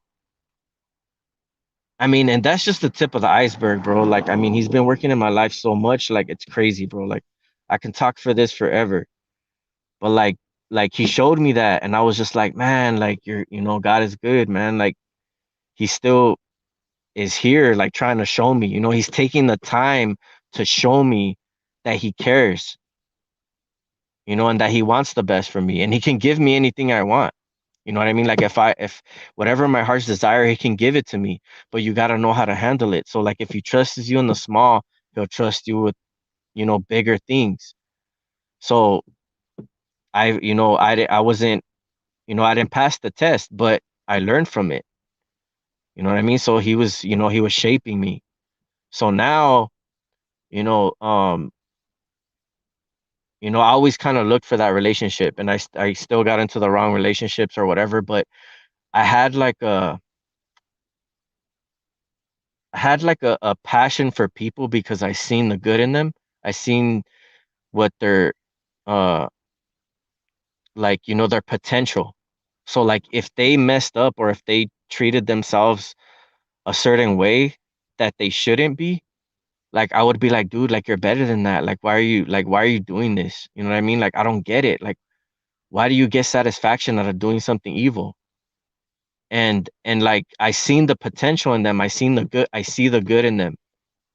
And like I would try to like I guess not pay attention to the things that they were doing that were evil, but it was affecting me. And like I was trying to pretend like it wasn't. And so like for me trying to find another relationship, like being targeted, it's never going to happen until I fully put God first, and I wasn't. So I put myself just through more pain and trials because I think I know what's best for me. So, me trying not to feel and being in a relationship isn't going to work because that person is going to try to bring you out of your box. Because once you are targeted into this program, it's hard for you to trust anybody. Like it's hard for you to build any relationship because you're going to expect them to like do you wrong. So in the back of my head, I was just thinking like, man, this is a setup, bro. Like she's just gonna freaking get me, all buttered up to fucking just like fucking lay the hammer down on me, and just fucking break my heart in a million pieces and shit. Cause we're vulnerable. You know what I mean? Like from being, Christ-like and having like a positive outlook on things and like seeing the potential in people and wanting the best for them. They don't want the best for you, bro. Like they want you to fucking to suffer. And and like I was trying not to care. I was trying to like I even had like three women that I was seeing at the same time while I was talking to her. And I was fornicating with all of them. And by doing so, I was trying to not care for any of them, to not catch feelings for just one of them. I just wanted to like bury my feelings in sin and try not to feel. And like that's the way that I would try to like not think about things and not feel for somebody. So if I'm having sex with multiple partners, I don't care about any of them. I'm treating them like just as like a fling or just as a something that's just fast. There's no attachments or whatever. But then, like people start to like trying to pull at your heartstrings, trying to figure you out, trying to get you to like express yourself. Like they're like, why are you so like quiet? Why are you so sad? Like what's bothering you and shit. And like they try to get you to talk about your feelings. And I'm just there like, dude, like you don't want to hear this shit. You know what I mean? Like I'm fucking so fucked up. Like just don't even like try to even ask, dude. I'm not gonna talk to you. Like I'm not gonna talk about it. You won't understand. If anything, You're just trying to get me to talk so you can fucking make fun of that shit. Like, you can't even speak to them because they don't understand. They don't have the same heart as you. So like it's just like you don't want to share shit with anybody. You just lost faith in humanity, and you're just trying to get by and trying to live like some kind of a normal life by abusing yourself. You know what I mean? This is the beginning of the targeting. So by abusing yourself, you think that you're doing yourself a favor by putting yourself around circumstances that are not healthy for you. And I was just like, dude, like I wasn't happy. Like freaking I ended up getting one of these girls pregnant that I didn't even know. And her family was connected to all these drug ties and stuff like that. They sold drugs. And I was just like, dude, I don't want my kid growing up around this stuff. Like I literally got fucking scared because I didn't want to deal with this woman. First of all, she wasn't like she wasn't somebody that I even wanted to accidentally have a kid with. So like I started to really get like really um freaking scared because to me a kid is very big responsibility, especially in this world, because I don't want my kid being influenced by people trying to turn them to believe in their same uh you know like-minded way of thinking, because it's ultimately up to your child's choice to make the decisions in his life and where his life is going to go. You can only guide him, but you can't make his decisions for him. So literally you have to hope and pray that your child makes the right decisions. And if your son or your daughter becomes a perp and is perping against you, I mean that's the ultimate fucking fucked up shit. And that was another thing that I was scared of, because I didn't want my kid freaking falling for that bullshit system and freaking being one of them. And I was just that would like break my heart. Like I'd have been destroyed for a while, but then I would have had to look to God. Like he's the only one that can snap him or her out of it and make her realize before it's too late. So, luckily I prayed about this. Like some evil shit happened that night. And she was like flirting with my brother in front of me and shit, and I was just like I didn't really care. I wasn't jealous. I was more upset of the situation that I was in because I was gonna have to deal with this broad, and I was just like, dude, like this is the broad that's gonna have my kid. Like, fuck, I'm fucked. I'm fucked. I'm literally fucked. I'm like, I got a perp fucking broad pregnant, and her family's probably, fucking sold out to the game, and like who knows what the heck, like where my kid's gonna end up because of my stupid decision. And I prayed that night, because it was a bad night. And I was just like, God, like honestly, do not let this happen. Like I don't want like life to be destroyed or nothing like that, but just please, like that this isn't right, that this isn't your will. Like don't let this happen, please. I beg you. Like I was like literally breaking to him. And low key, like the next day she had a miscarriage. And I was just like, dude, like what the fuck, dude? Like I was low key happy because I'm saving both of us a lot of pain and heartache. And I don't know if it was already predestined for her not to have the kid. So like I don't think like he just made it happen. I think like because I this has already happened a few times of me getting a girl pregnant. She's had a stillborn. And I don't know if it's because they're focusing energy at it, or if, whatever the case may be, maybe I can't, I'm freaking my sperm's messed up or whatever. I don't know. I don't really care. I'm not planning to have kids in this life unless, my future wife, if I ever meet her, wants kids, and that's going to be a problem for her, but easily it can pray to the Most High and he'll make it happen.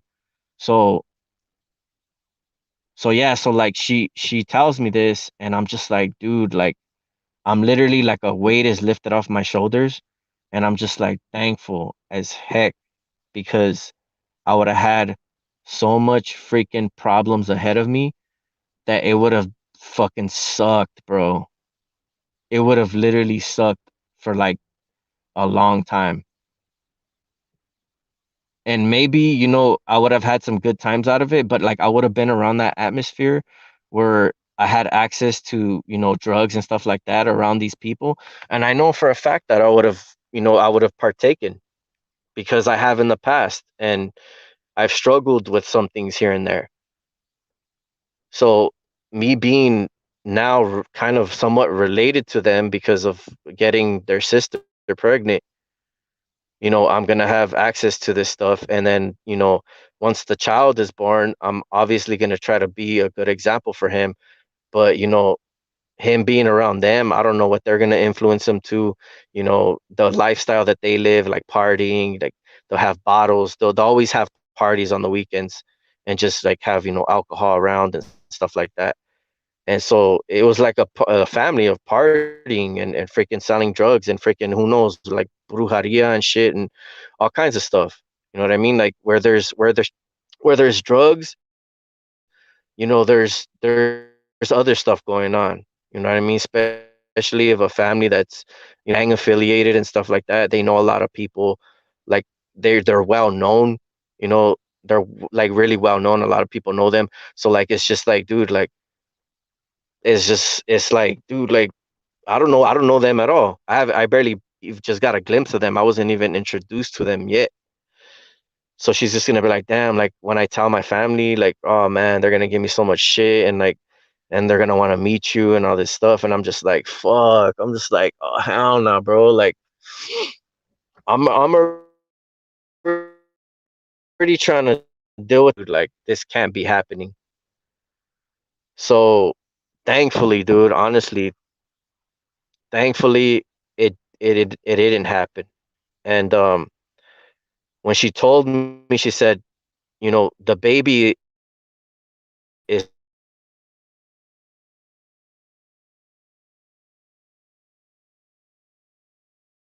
still in you, it'll come out in a few days or a few hours or whatever.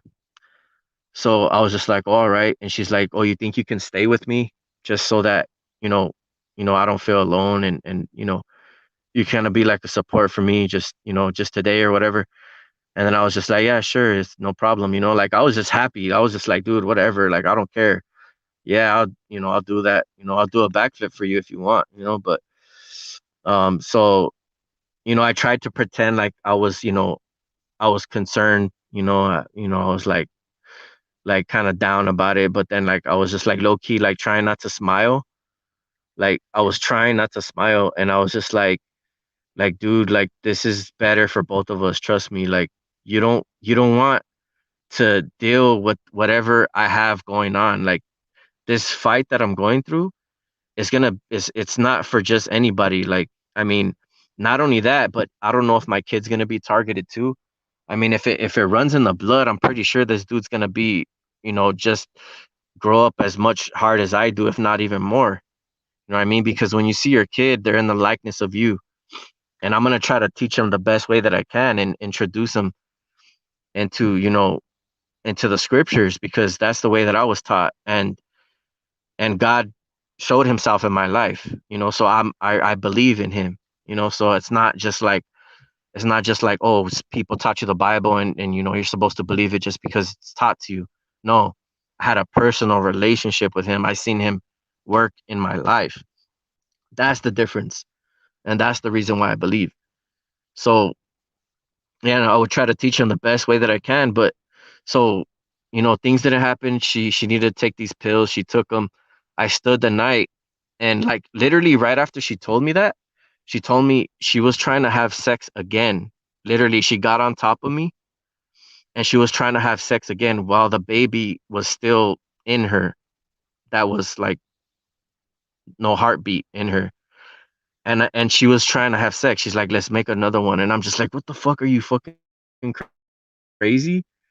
Like, dude, no, like get the fuck off me, dude. Like I was just like, you're fucking trip. Like first you were worried about being pregnant, now you want to get pregnant again? Like, dude, it was like a trap that didn't work. You know what I mean? Like this broad was gonna stress the shit out of me, dude. Like I knew that she was gonna give me a freaking hard time. She was gonna give me a hard time. It was gonna be a bitch to deal with that shit. Like literally, it was like a curse. If it would have went through, I would have been cursed for a good minute. Cause I could see everything and just like everything that was wrong. And just how she lived, like her lifestyle, like the people that she knew, just the atmosphere, whatever. It was gonna bring bondage for a certain lifestyle that I didn't want to be part of. I could already tell. So like, dude, like I'm just like, dude, you're sick, dude. Like to think about me like having sex with her while there's like a dead fetus in her. You know what I mean? Like the hell? You know, like this broad, it must be crazy, dude. I'm glad that it didn't happen. So whatever, I stood the night. Like she just kind of like gave up on it after she seen how I reacted. And then so like we end up knocking out, you know, like it gets late. We end up knocking out. I fall asleep. And then I wake up to her, like kind of like tussling in her bed, like she's having a nightmare.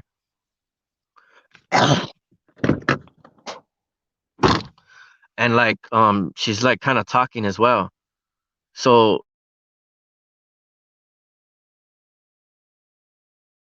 so I'm just so I'm looking over at her and I'm like, hey, and she doesn't react to me talking.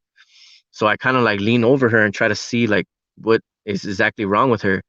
And like so she's just kind of like spazzing out or whatever. And then like so I touch her. I touch her on her shoulder. I'm like, hey, what's up? Like, what's up with you? And then so she gasps for air. She sits up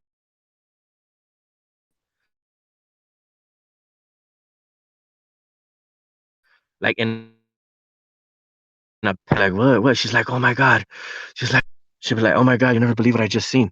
And I was just like, well, like what happened? And she's just like, dude, she's like, this is the most fucking craziest fucking dream I've ever had in my life. She's like, dude, there was like a half horse, half human, like demonic fucking beast with a long tongue and like sharp teeth. And it had a half of his body was like a horse, and it was dragging me into a pentagram. And there was like another like evil fucking motherfucker that she was explaining to me. And I was just like, dude, like people don't just have fucking dreams like that, bro. Like this was some demonic ass shit. Like, and I could only imagine like what it actually looked like. And like she was like they were dragging me in a pentagram to do like a sacrifice.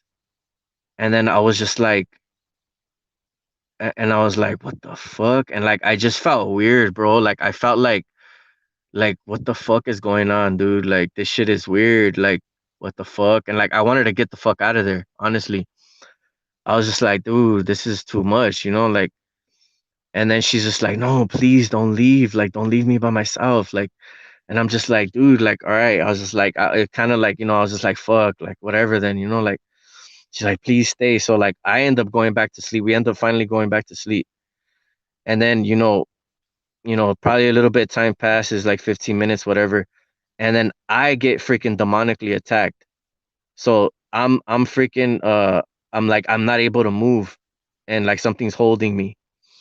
And then I'm like, fuck. And I'm just like, oh, hell no. I'm just like, because I've experienced this multiple times, but I'm just like, dude, like, you know, she has this dream and then now I'm getting attacked. So like I'm just already like fuck. So so it finally lets me go after like a good minute of it holding on to me. And then so I'm just like fuck and I wake her up. I kind of sit up too and I'm like I wake her up, but I'm not like really tripping on it like cuz I've experienced it before, but I'm just like dude, I got to jam. Like something's fucking wrong. I got to leave. Like I can't be here. And so she's like, all right, then all right. And then so like I end up jamming and I'm just like I'm driving there out of there and I feel like something's fucking following me, dude. Like I feel like, like something's following me, but I'm just trying to get the fuck out of there. And so like once I get far enough, I just feel like fuck, like okay, I'm out of there. Like the coast is clear, right? So um, I forget where I went that night, like where I went to go sleep or whatever, where I drove to. But I was still talking to some other chick that like didn't forgive me for getting this chick pregnant, and I guess she holded it against me. And so, like I told her, like, dude, like it wasn't my intention. Like I told her, like, honestly, like, dude, I'm going through some shit, and like I thought I could, like, I can cover my feelings with like trying to not feel, and it just ended up backfiring on me. And like if anything, like it just made me feel worse.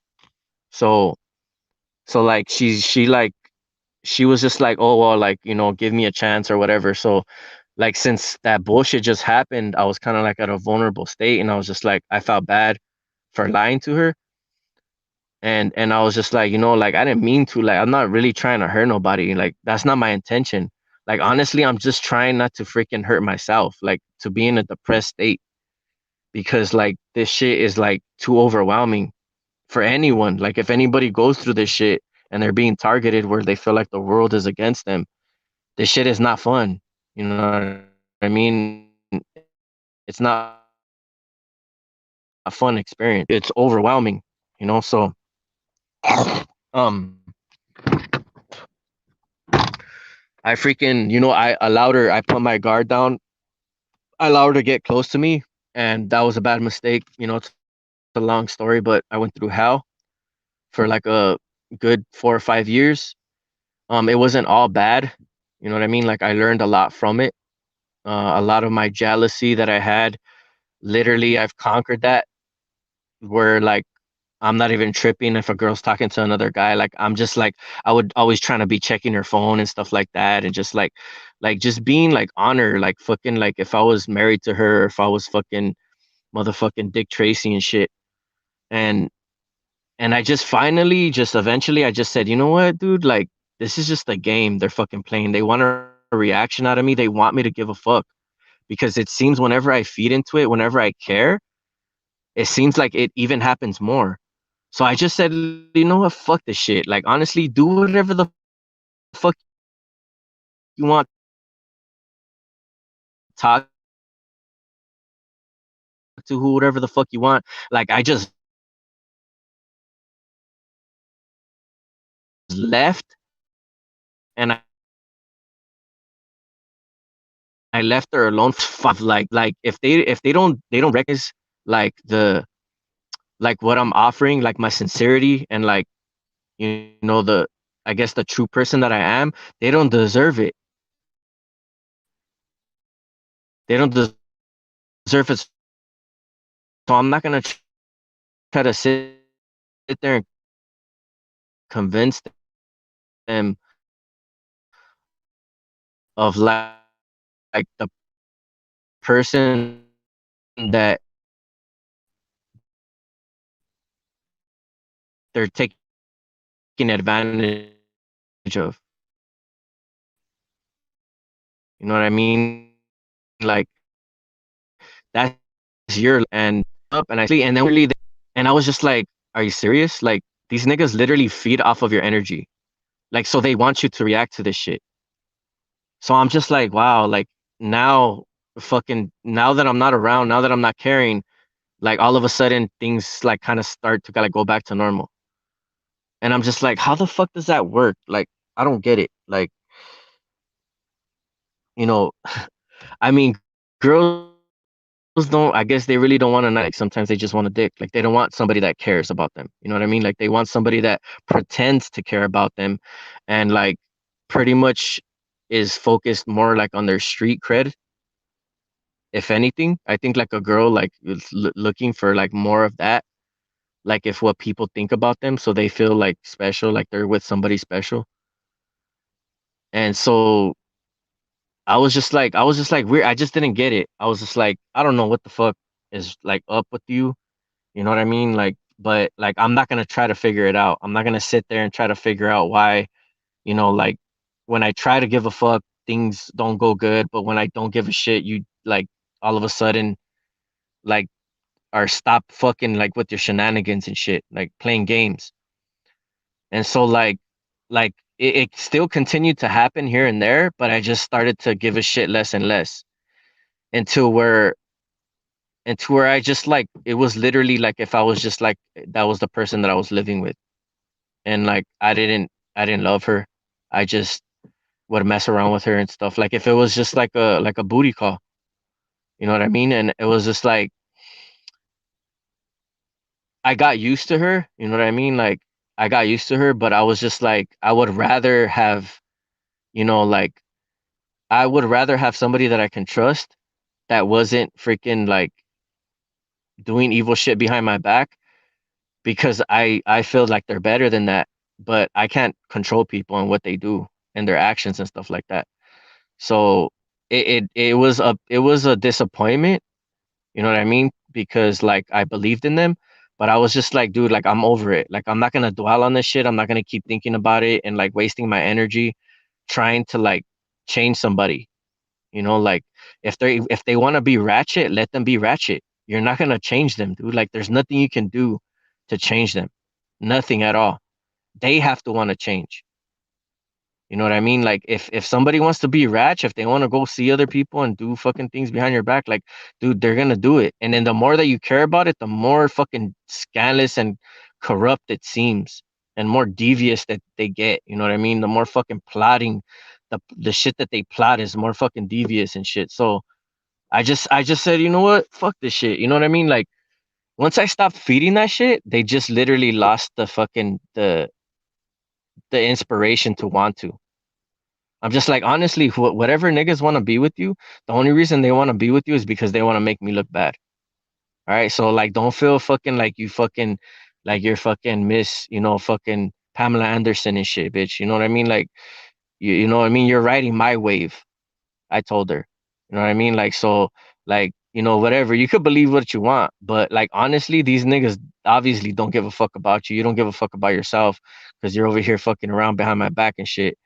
And I'm just like you're just stupid. You're feeding into their system, and like I don't want no part of that shit. You know what I mean? Like I told you from the beginning, if you're involved with this shit, like I'm gonna like things are not gonna go good, and a lot of drama happened that I don't even want to talk about. But you know, like I put hands on her, and like I didn't feel good about that.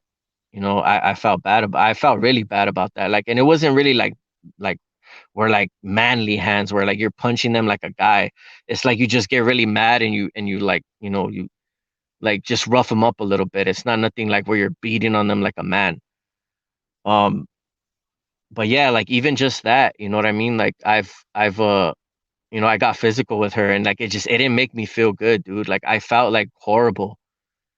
I felt like like I was hurting somebody I cared about that was hurting me, but that they wouldn't understand until I did something about it. And even though I did something about it, like it didn't even phase them. Like it was just like they still were like fucking lying to my face. Like it was like, dude, like this person, like literally, like she was like like one of the best actors that I encountered. Like one of them, not the best one, but one of them. I think because like I guess I seen potential in her and like the way that she is. Like she's a good person, but she just has fucking scandalous ways about her. So like a person that like is like that, they if they don't value themselves, then how are you supposed to value them? You know what I mean? Like because a woman just doesn't give herself away.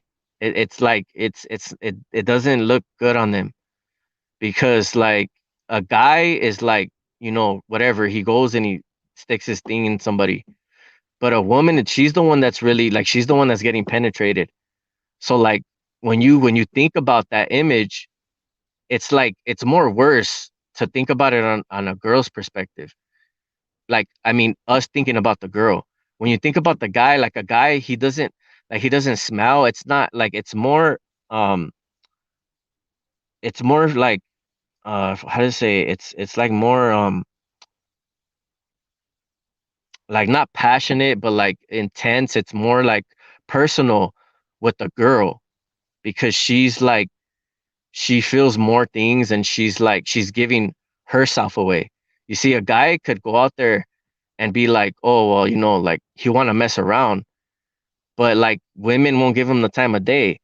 A girl goes out there and freaking, flashes her ass or whatever, I mean, Tom, Dick, and Harry will come and run to try to freaking be with her. You know what I mean? Because so many guys are desperate. But it's up to the girl if she wants to be doing that.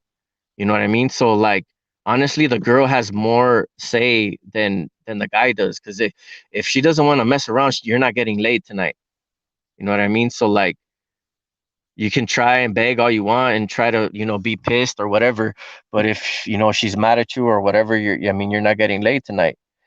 So like it's more personal for a woman to give herself away than it is a guy, in my opinion. But if you're married, it's just equally as bad. I mean, if you're with somebody that you really care about and you don't want to hurt them, then it doesn't matter if you're a guy or a woman. If it's just a relationship that you guys are like seeing each other and it's still a fresh relationship or whatever like that, like, you know, things are going to happen. But when somebody tries to portray themselves a certain way, like they try to tell you, oh, yeah, like I'm not like that. I'm a good girl, blah, blah, blah. And they keep trying to portray themselves a certain way, but they're doing the opposite behind your back. It's like they're purposely trying to deceive you.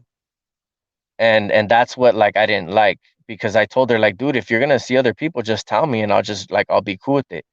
But don't just keep trying to lie to me and like playing these fucking games like fucking peekaboo and shit. You know what I mean? Because if I catch your ass, I'm gonna fucking slice your throat.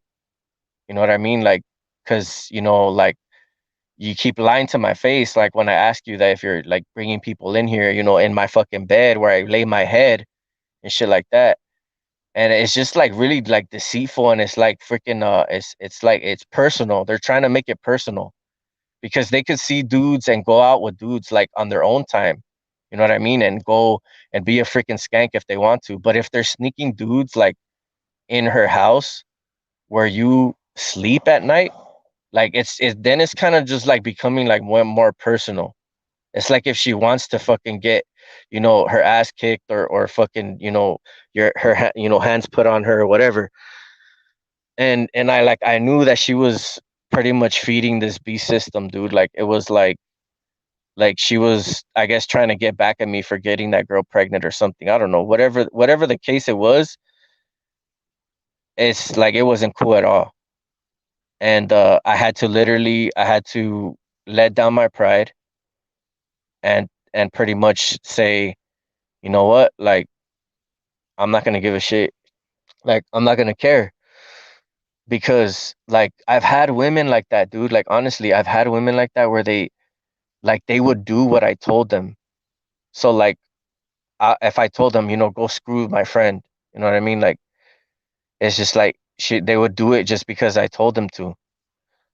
So I had this one girl that she like I told her, hey, my friend, he's offering you like $60 to like mess around with them or whatever.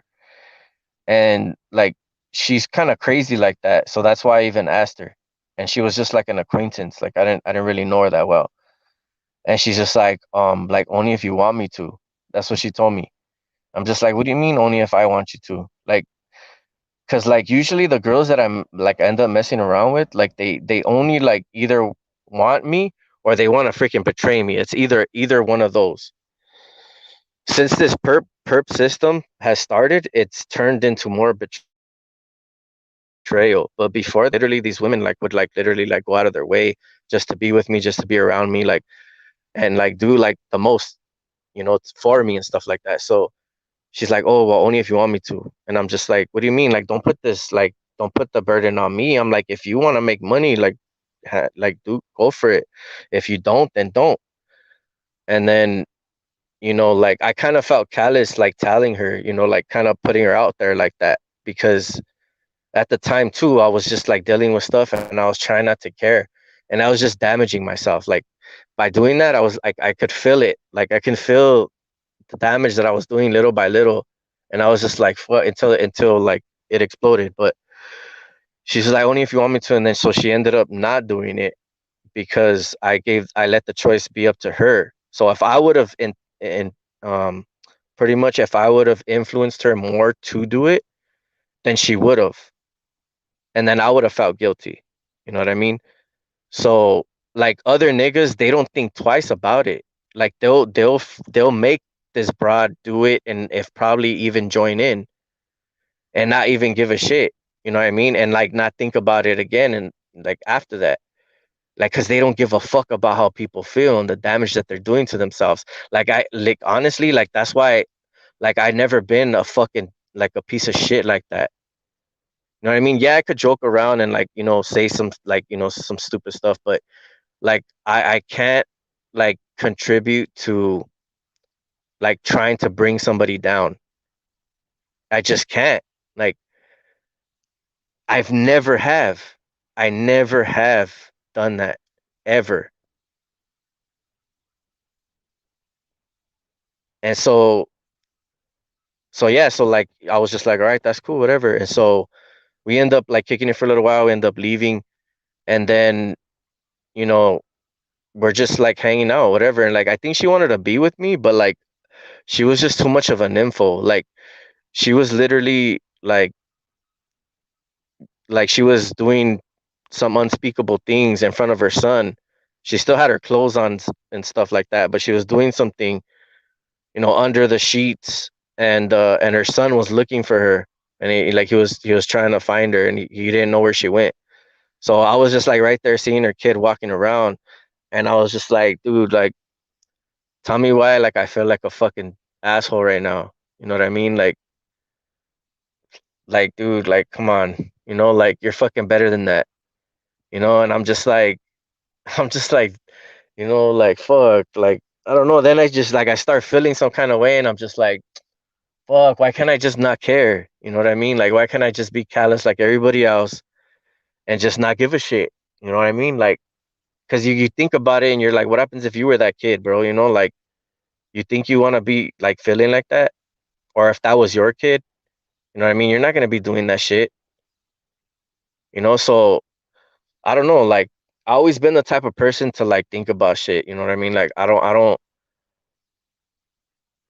like to like contribute to anybody's pain or anybody's like or add on to it. You know what I mean? Like I consider everybody, even if it's even they if they don't consider it themselves, like I'll see it and I'll just be like, nah. Like I'm the one that says stop.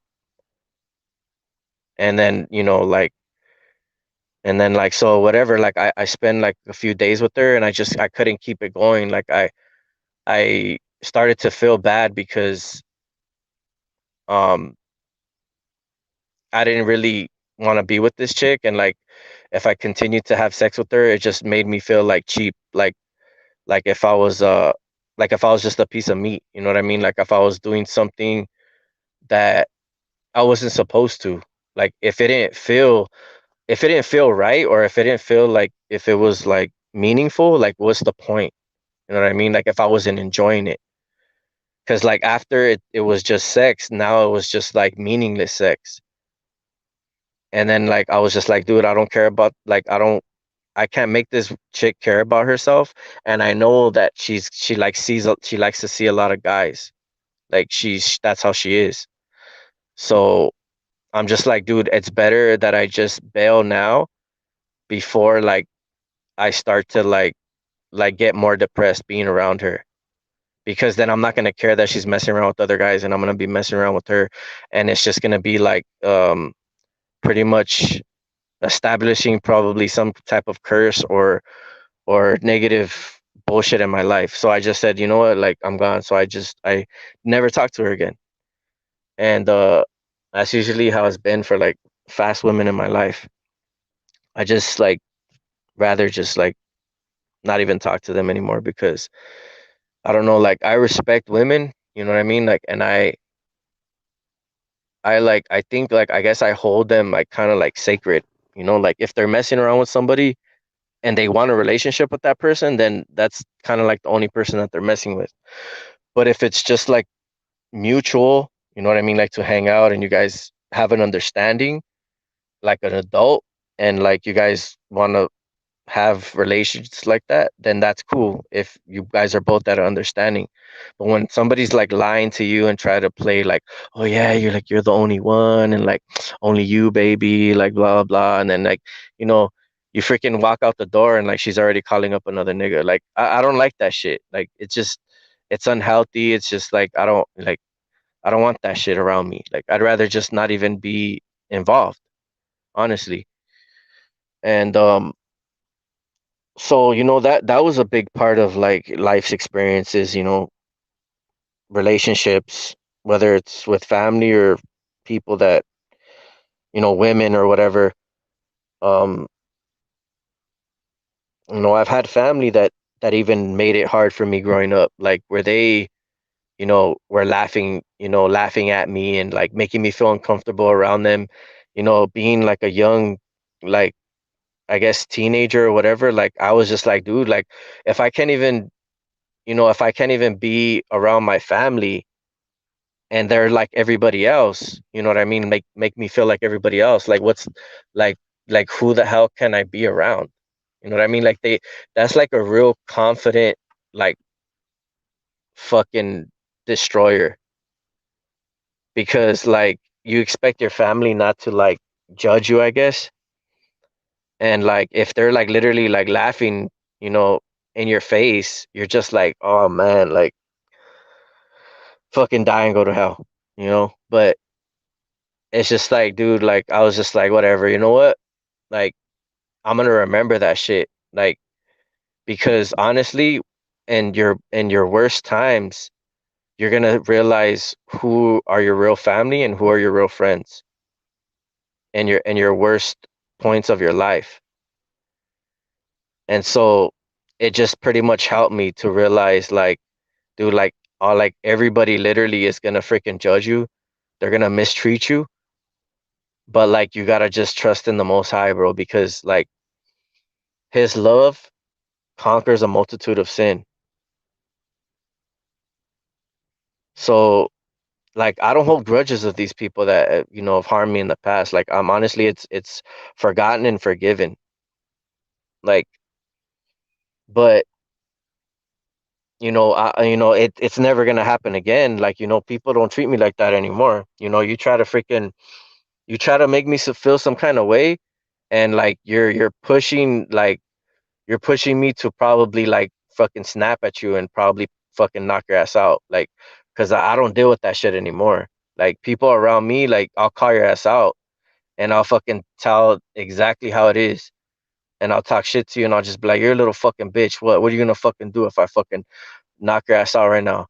You know what I mean? Like you want to fucking talk shit and act like I'm the fucking bitch, but what about if I fuck your ass up right now? Then who's the bitch when you're laying on the floor? You know what I mean? Like, do I gotta put hands on somebody to prove my point?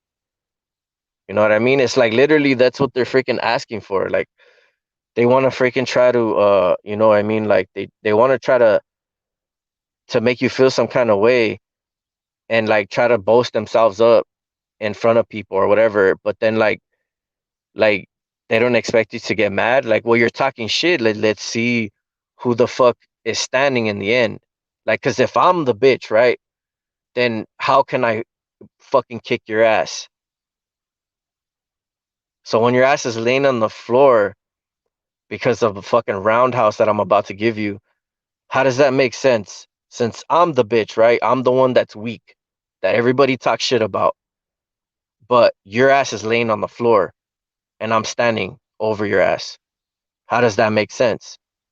And then they don't want to face the defeat because since they're so prideful and you kick their ass, especially if you put it on fucking camera, like literally like their whole fucking lives will be destroyed.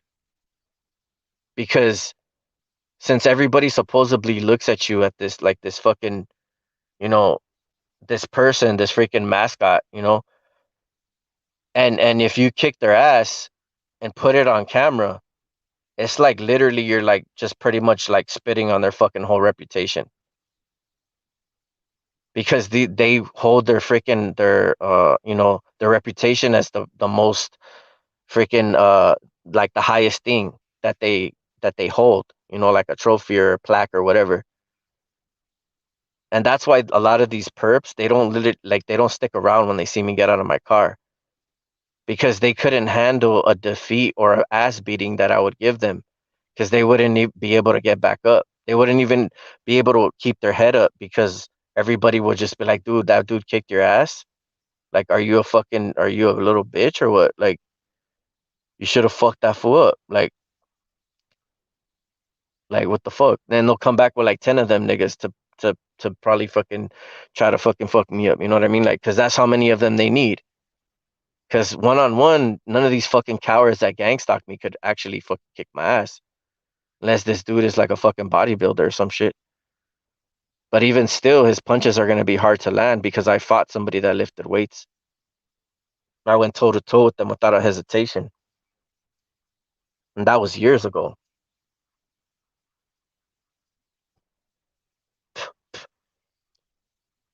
But I'm not trying to see who could kick whose ass or whatever. I know I can. I don't have to prove it. You know what I mean? Because I know I can. The fact of the matter is, it takes a lot of discipline and patience to be able to turn the other cheek. Because these people, they're they're hindering the children of God. So if you don't think God is taking notice of this, trust and believe that He is. And if anyone that causes my little ones to stumble and fall, it is better for him to from hang his head from a noose. I think that's how the scripture goes, or that he tie himself to a rock and drown at the deepest oceans. However the scripture goes. But God takes it personal when people try to like put down His people because we don't like react the same way. We're not gonna go and just be like, you know what, like, whatever, try to do the same thing or try to make them feel bad or mess with their girlfriend or their wife or whatever. Like do the same shit that they're doing to us to them. Like even if we had the opportunity to. Like I still probably wouldn't want to do it because it just doesn't feel right with me, bro. Like I don't want that shit done to me, so why would I do it to somebody else? You know what I mean? Like I don't give a fuck, you know, how these little fucking bitch ass fools want attention so badly. You know what I mean? They want to be fucking respected. Like, oh yeah, I fucked somebody else's girlfriend, so like, I'm a man. You know what I mean? Like, what the fuck are you talking about, bro? Like, anybody can fucking hit that shit. You know what I mean? Like, nigga, you ain't special. That shit is not special because she gives it to everybody. So you're just another nigga in line. You know what I mean? Like, just making women look more of like hoes. Like, the cycle continues. It ain't affecting me. I stopped giving a shit about it. You know what I mean? But like, let's see if they ever meet a faithful woman. You know what I mean? They're gonna be part of this system just like everybody else. And I don't know how somebody can trust somebody else that's involved in the system. I mean, that's like two liars getting together. See how far that goes, huh? But anyways, I've been talking for a minute, bro. Like, been talking for a minute, and I'm almost running out of things to talk about, low key. But this is like a personal testimony, so I might as well finish. I'm not gonna get weak hearted now. Um, but yeah, dude, like I mean, literally, my brother has failed me, my sister has failed me, my father has failed me, my uncle has failed me, but they've been there for me too.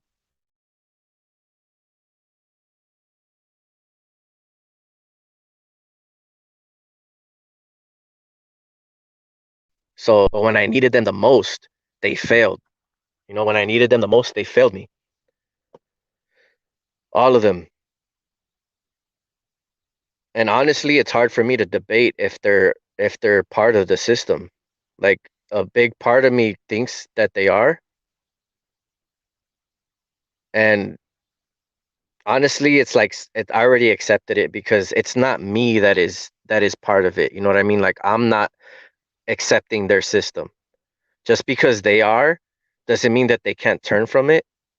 You know what I mean? Or like repent from whatever that they're, participating in. But I'm not going to try to convince them any longer. I already explained myself too many times to them, and they could see the way that I'm suffering from this shit and the way that they're targeting me. And for them to be a part of it, it's just like a smack in the face. It's like, how can you participate with the people that are literally trying to kill me? They want me dead and buried and everything that I stand for. So like how could you be part of that in any kind of way, shape, or form? So I mean, if we were 100% sure, I mean, it would even be more painful to accept. But since I don't know 100% sure, I'm just gonna be like, since everybody has failed me, everybody has left me except Christ, like I wouldn't be surprised. And since I don't trust in man,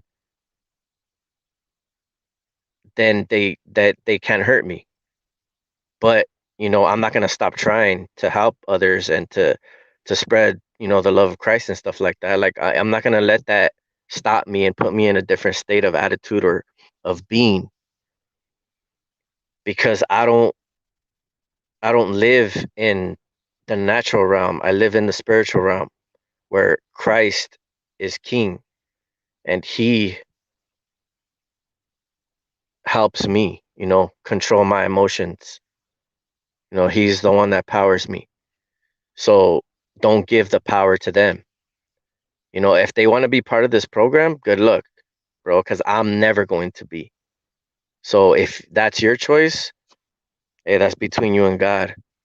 I know that shit's not right. And I don't freaking condone any involvement with that system. It's pure evil. It's literally to break down and sabotage somebody's character and the pretty much what makes them unique. They want to destroy everything that is pretty much you.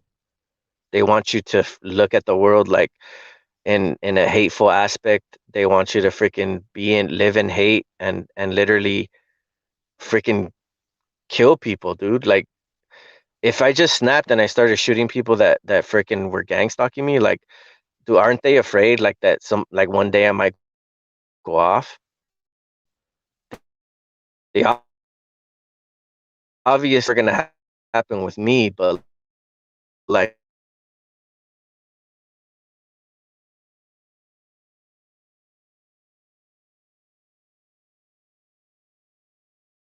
dude, tired of it, and they don't care if they lose their life.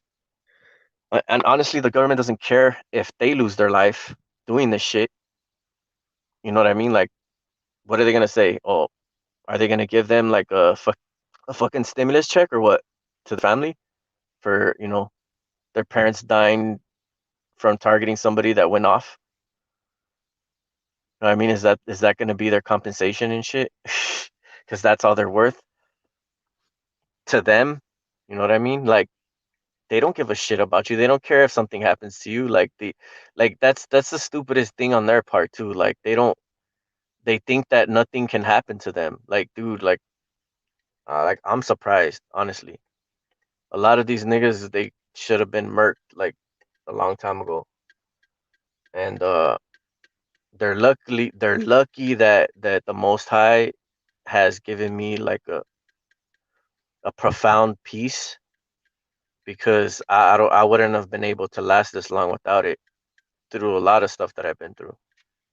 You know what I mean? So all glory to him, honestly. Every aspect of my life that I experienced, like, has been to glorify him, and even the foolish things of the world confine the wise. So even the stupid things that I do, I have to learn from them and just try not to keep going back to your vomit, pretty much. Because like I said, these cowards, they're literally, they're like watching, they're listening, and they're nearby, and they're gonna be up bright and early tomorrow morning messing with me.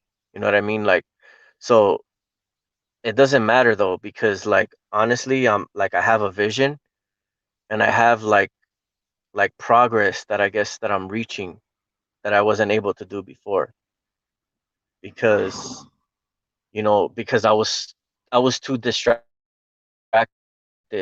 But now like my vision is a little bit more clear.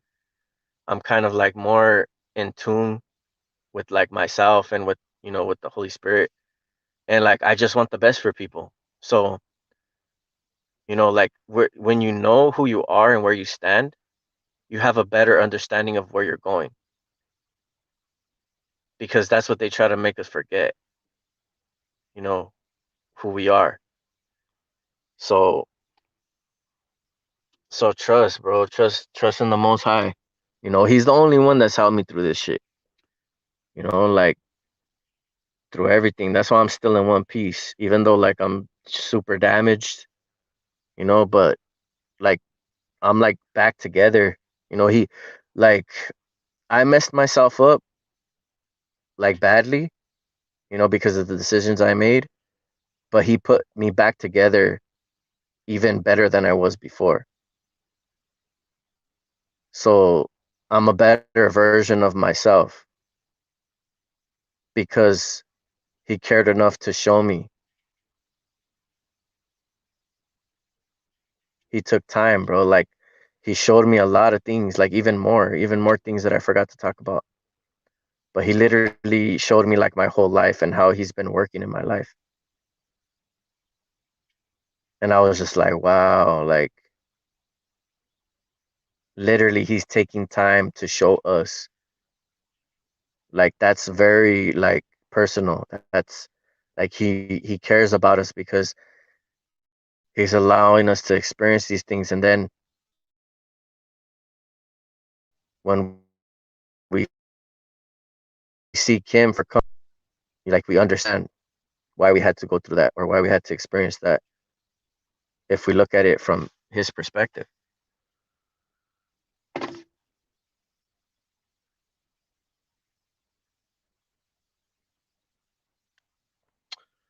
Nah, I don't got no IG. IG's like literally ran and they changed their terms of service to where they can access your camera and your microphone at any time that they want, your pictures, your storage, anything pretty much, your biometrics. So yeah, fuck IG and fuck Facebook too.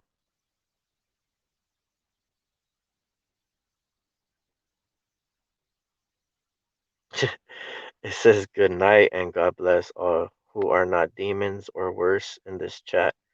It says Tilo, get some sleep, please. Love you in Christ for sure. That's what's up.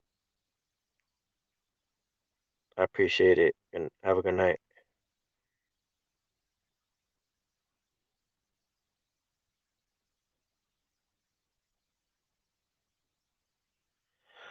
That's what's up. So there's 5 people on here. I don't know if you guys still want to hear some more.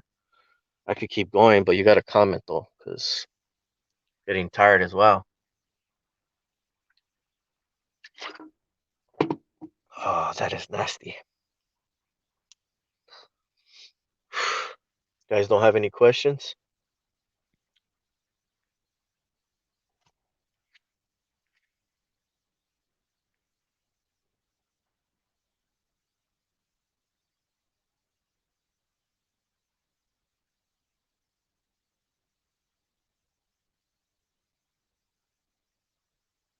What the hell? Oh shit.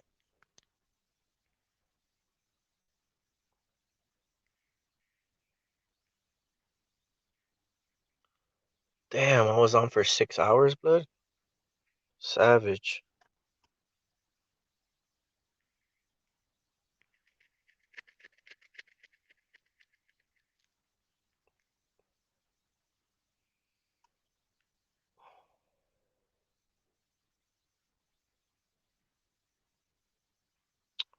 Anybody got any questions before I end this live?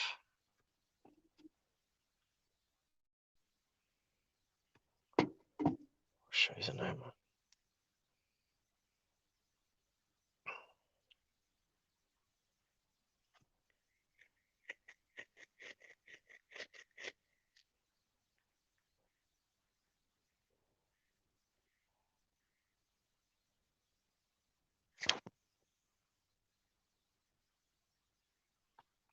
All right. I guess nobody wants to talk. I guess I'm gonna head off. It's just probably my fans that are still watching. That'd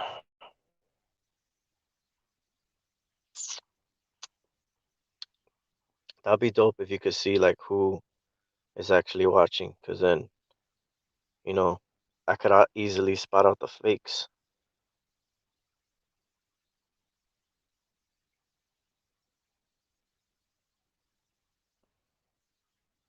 But I'm gonna get off. Ain't nobody trying to communicate. So it's 12:20 a.m. right here. I've been ranting like a fucking jagaloon, and I feel good.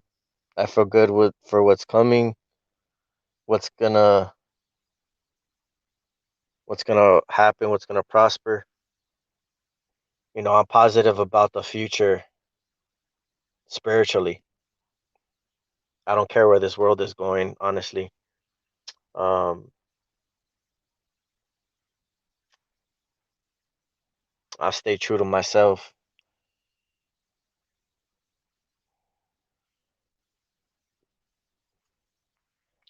But yeah, I'm outro.